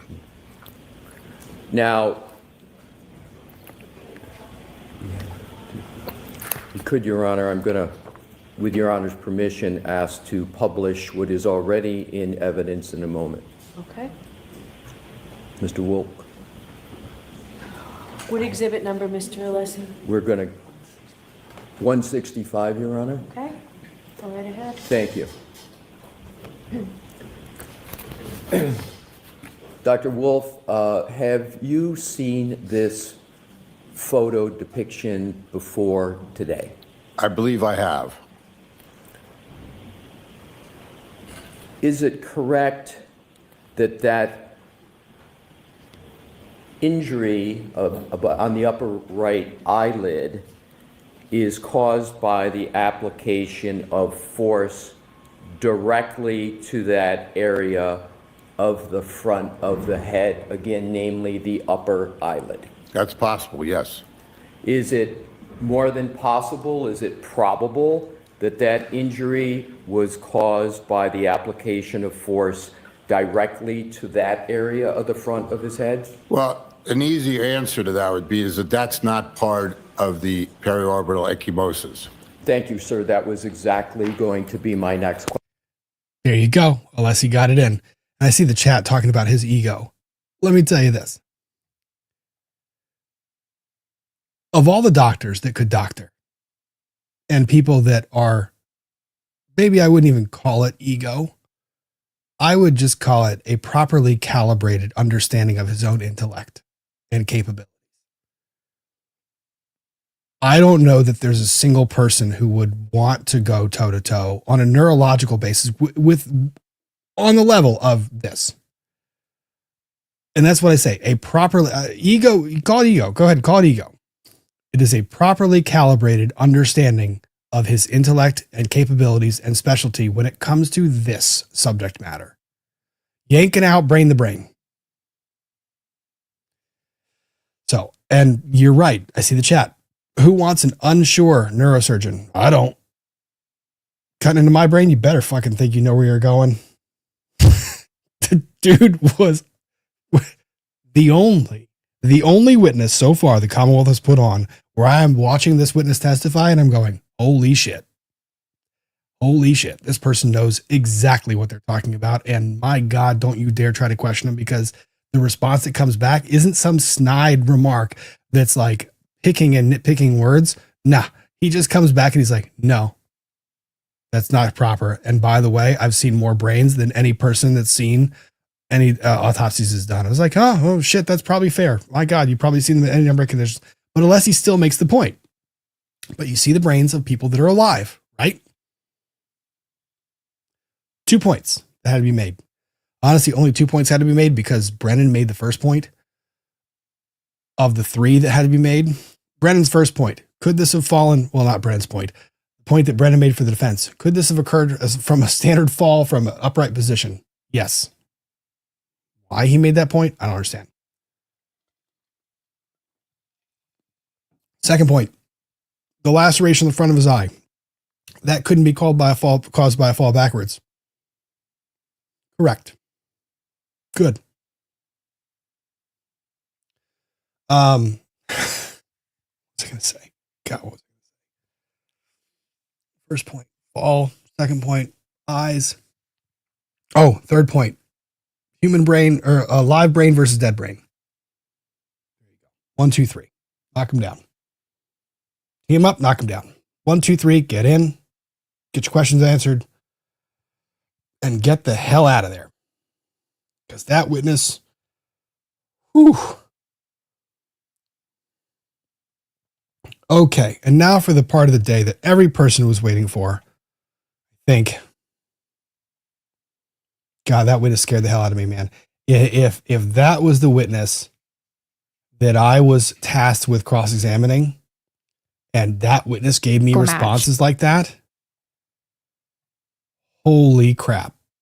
As a lawyer, I'm sitting up there with my questions and looking at every single one of them going, I can't ask a single one of these. I can't. I am not going to out subject matter this person. XCDA, thank you very much. Thanks for the swoop and the much needed frenzy this week. Thank you, XCDA. Very much appreciated. Thanks for being Josh H. So in the early 80s, he did 3 months of pathology. Oh no, I get the pathology question. I get it. And that was a good question to ask. Have you seen the dead brains? But he fired back with, I've seen more brains in any number of conditions than any pathologist ever has. Fair response. So you're not going to, save that for your expert. Make them do a balance of who believes who. Emma Daisy, thank you very much. I haven't caught a live in a while. That Alessi pick was worth it. Just because you thought you couldn't rule over Alessi anymore. Fine. Good to see you doing well, Rob. Sweet dreams, Ian. Thank you very much. Leandra, doctor, I need more cowbell. He did need more cowbell. Mispronounced name. The brain is plastic. You can't look at damage and declare symptoms. And the doc's day job is to do the opposite. My MRI says quadriplegic. My treadmill says otherwise. It's a very good point. It's a very fair point. And the one that Alessi had to make, he made points. Brain that's being repaired of a live person, brain that is a person that's not alive. They're different things. You're going to see different stuff. Carrie Temple, how does this prove the car caused the fall? Question indeed. So you know what we didn't hear? We did not hear that this injury could only be sustained by an individual that was traveling at a speed that was greater than what gravity would allow for a person to fall and achieve. You did not hear that. Kathy Parasau, good night. Robin Chat, good night to you. Minnesota knows the only doctor that rivals this guy is Dr. Ben Carson. Even then, I would bet it would be awesome watching them talk about brains. You can tell the dude knows more about his subject matter than I could ever hope to know. It was pretty incredible. All right, swoop to the last topic. Double swoop. Okay. Now, why am I fast forwarding the end of this? Because a lot of this was something that I expected. The trace evidence of the glass that was located at different places and all the numbers. I know I'm not the first person to make a comment about this, but there's a reason so many people are talking about this particular area of questioning or this line of questioning.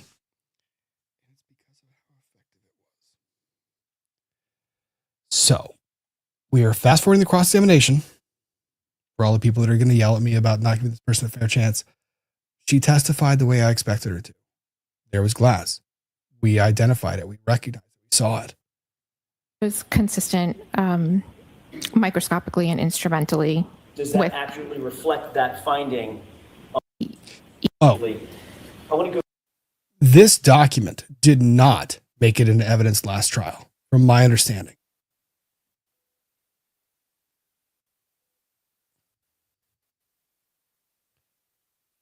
Oh, thank you, Mama Jen. And I'm trying to make it through all the things that we got through in a full week. I mean, I'm actually going to do it in under 6 hours.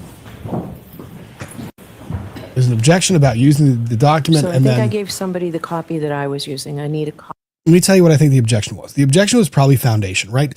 So a demonstrative exhibit or exhibit that's admitted, they admitted as how'd they get an evidence? That was my question. How did they get the substantive exhibit as substantive evidence?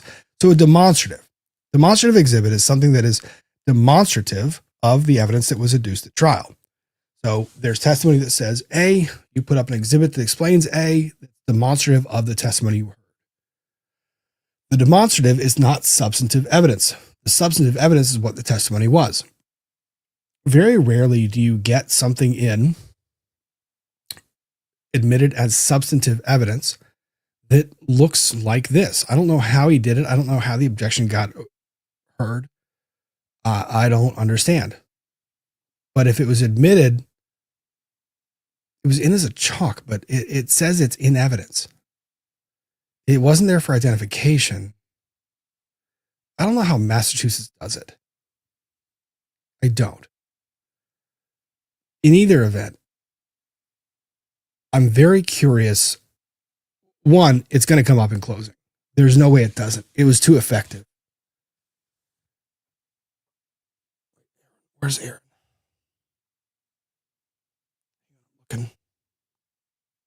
I'm watching the chat.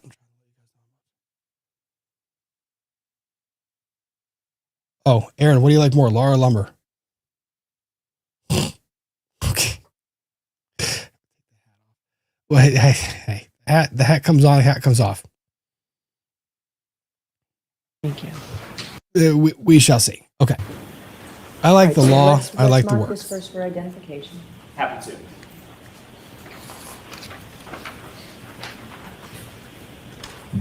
This was my understanding. I thought it was admitted as evidence. I thought it came in rather than just the chalk. Exhibit KKK for ID. Carrie Temple, thank you. Thanks for that. Ms. Hanley, if I could ask Thank you everyone very that gifted briefly, memberships. Y'all are I want to go amazing. through this chalk with you for a moment. Do you recognize something on the left, looking at the first category? Do you see 3-2? Yes. How is that described? It's just Okay, for the kids, thank you. This is helpful. It was a motion they had argued in limine. Bev said yes. It didn't. Oh, wow. Judge Canody let it in. Didn't exist last trial. Wow. Damn.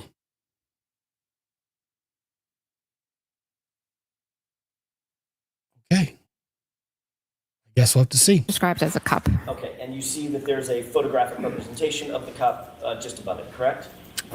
It looks consistent with. Okay. Moving to the second category. What category is that? It's item 3-3. And 3-3, first of all, there's a photograph above it. Do you see that? Yes. It appears to be of a bumper, correct? Yes. You didn't take that picture. I did not. Okay, let's look down beneath it. You indicated that there were 5 items in 3-3, A, B, C, D, and E, correct? Correct. Do you see A, B, C, D, and E represented in that category on this chalk? I do see A, B, C, D, E categorized, yes. Great. Under A, you previously testified that the bumper glass laying the foundation. sub Oh, A shit. in 3-3 did not match the cup, correct? That's correct. Did not match anything in 7-12?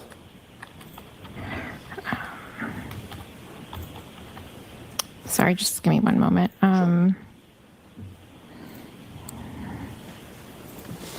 That's correct. And did not match anything in 7-14? That's correct. And you see those represented by sort of the international symbol for negative. He's walking her through the foundation. I'm trying to get it admitted. Correct? A circle with a line through it. Correct? Yes. Okay. Under subcategory B, glass B, or item 3-3B, did not match the cup, did not Mark, match we get to 7-12, see it in a did not minute. match 7-14. That's correct. Is that accurately represented on the chart? Yes. Finally, So he has to walk through every line item, every single line item, and identify the evidence that she testified to, where it's located, how it's marked on this, and how it corresponds with her prior testimony. So he's laying the foundation piece by piece by piece by piece by piece. It's methodical. It's a pain in the ass. You have to rely on a bunch of prior testimony. You have to rely on stuff that's in evidence. It's a lot of boxes you have to check. A lot. This is a lot of work, and it's a gamble.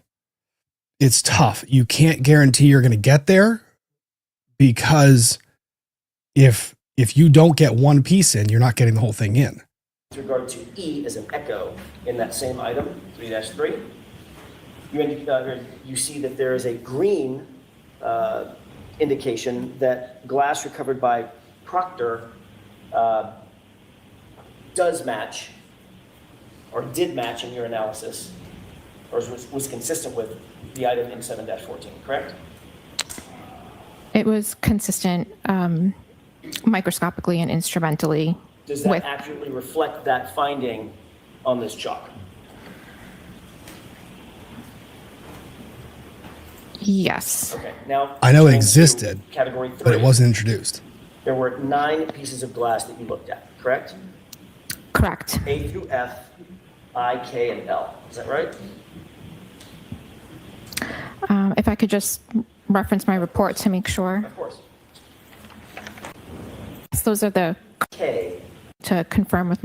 And right now the jury is sitting there thinking everything we are. Like, can I see the chart? Can I see the chart? Echo. I want to see the chart. And it did So he goes through this methodical. triple K.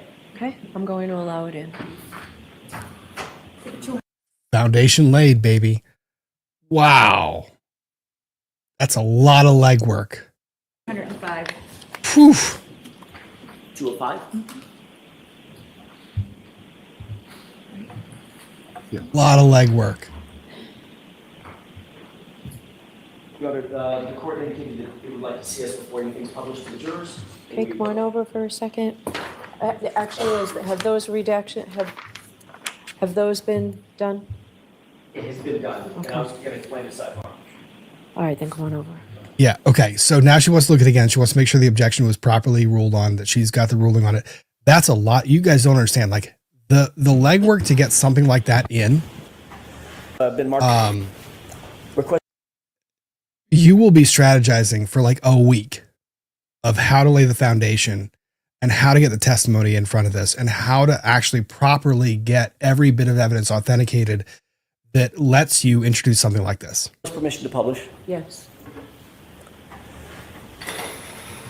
Ms. Hanley, you see the chalk that's been, or actually what's been marked as Exhibit 205 in evidence on the In evidence, folks. screen? Yes. Is that consistent with what you and I were just talking about at the witness stand? Yes. If you'll direct your attention to the screen on the right, just because it's a little easier and I think the laser pointer shows up a little better. Do you see the 4 categories represented in this exhibit? Yes. Okay, so 3-2, I'm going to go over it very quickly one more time, just visually. 3-2 on the left is the cup, correct? Yes. 3-3 represents the 5 pieces of glass of what we call the bumper glass, A, B, C, D, and E, correct? Yes. 7-12 is the 9 pieces of glass recovered by Trooper Buchanan at 34 Fairview, correct? Yes. And finally, 7-14 is the single piece of glass recovered by Trooper Proctor, correct? Yes. Taking these one by one, just so everybody see? Taking these one by one, looking at starting with the bumper glass, category 2. Piece A did not match the cup, anything in 712 or anything in 714, correct? That's correct. Piece B did not match the cup, did not match anything in 712, did not match anything in 714, correct?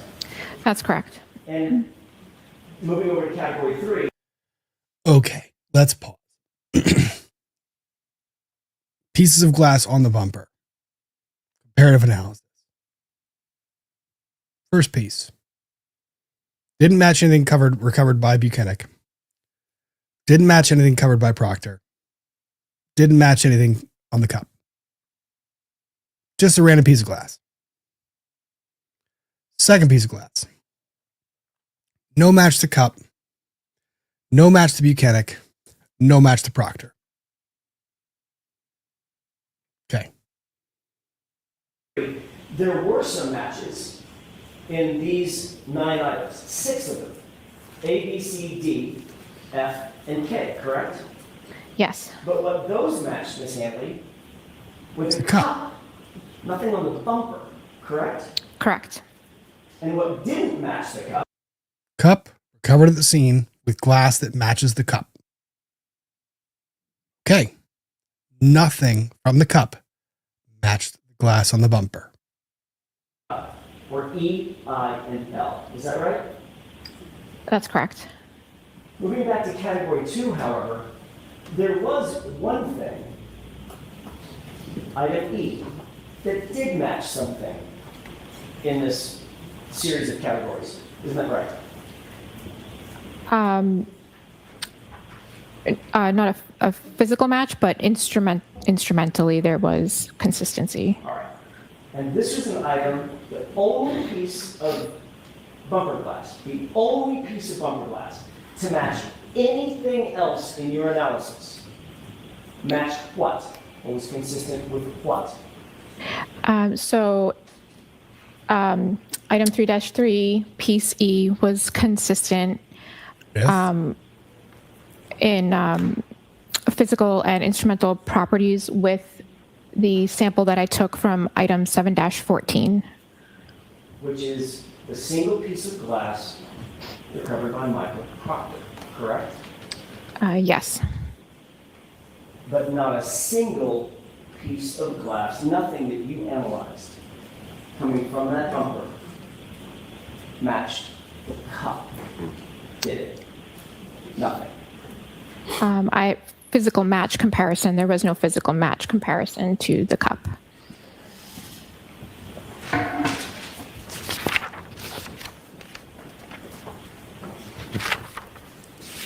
Are we done with this, Mr. Jackson? We can take this down.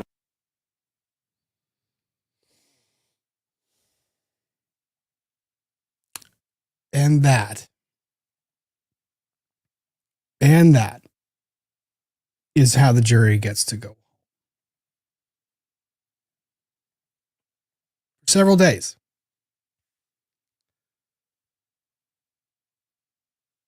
So for those that are trying to figure out what that visual just depicted, the Commonwealth presented the pieces of glass on the bumper to further the suggestion that Karen Reed's vehicle struck John O'Keefe while he was holding the glass, and that it caused the glass to shatter, and that the glass shattering and being struck by the vehicle is evidenced by the fact that there is glass recovered on the bumper. Okay? Glass in hand, John O'Keefe hit, glass on bumper. Glass was recovered. And what Alan Jackson just presented was an actual consolidation of all the evidence, right? Because we've seen the numbers lined up and blah, blah, blah, blah, blah. And if you just listen to the numbers, you're like, all right, Commonwealth found glass, there's glass in the bumper, there's glass in his hand, and they draw the conclusion, right? The numbers, you get lost with it. What that evidence, or what that chart just said and depicted, was a summary of all the evidence that had been adduced, which said that the cup did not match any of the glass found on the bumper. So the notion that the bumper had glass from the shattering of the cup is not supported by the evidence. But it actually went further, and it said that of the glass that was found on the bumper, 2 pieces of glass didn't really have an origin. Didn't match things found by Buchanan, didn't match things found by Proctor, didn't match things found, the glass itself. But 1 piece of glass was found on the bumper, located on the bumper after it did all the traveling it did. The snowstorm, through everything else. 1 piece of glass matched the piece of glass that was found by Michael Proctor on the scene. So, tell me how glass magically appeared on the bumper that somehow corresponded or matched other glass that was recovered from the scene, if it did not come from the cup that was held by John O'Keefe. Before you start jumping down these conclusions, the light was plastic, polycarbonate, and the interior of the light was LED, not light bulb. Oh, and John O'Keefe did not wear glasses.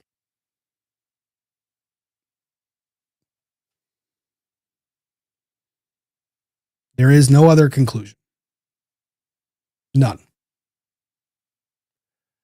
None that I can see. So, magical glass. Probably the most effective use of an exhibit that I've ever seen in a long time, in a very long time. Maybe there's more, but this was a big, and I had to watch it twice, but it was significant. That's where we're going to end it this evening. Thank you very much, Ashley D. Oslo, y'all. I'm on 2XP trying to catch up, and Rob sounds like he's got espresso IV. It's awesome. I talk fast. Judges tell me all the time to slow down. All the time. Carrie Temple, side quest, tell us about your hat. The hat was from a golf outing from some of the guys. A lot of fun. Maryland, great. So, for those of you that are still watching, 5 hours in, 5:19 in, thank you for being here. 3,600 of you guys here. Please hit the like button on your way out. Please, please do. We've got a whole lot more to cover as the week begins next week, and we start moving towards the end of the Commonwealth's case. What I will say is I am very, very, very intrigued to see the testimony of the accident reconstruction. Very intrigued. And I will actually probably go back and watch Trooper Paul over the weekend, just so I can try to see where the Commonwealth is going to go with this. But they're going to be back on Tuesday. So everyone have a wonderful weekend. Go make something. You'll feel better. Get in the shop. Do some art. I got to fold some laundry. Until next time, Cheers. Thank you for being here. Hit the like button on your way out. Thank the mods. Thanks, mods, for being here. Much appreciated. Have a great weekend. Good night, folks. For those of you celebrating Memorial Day, happy Memorial Day.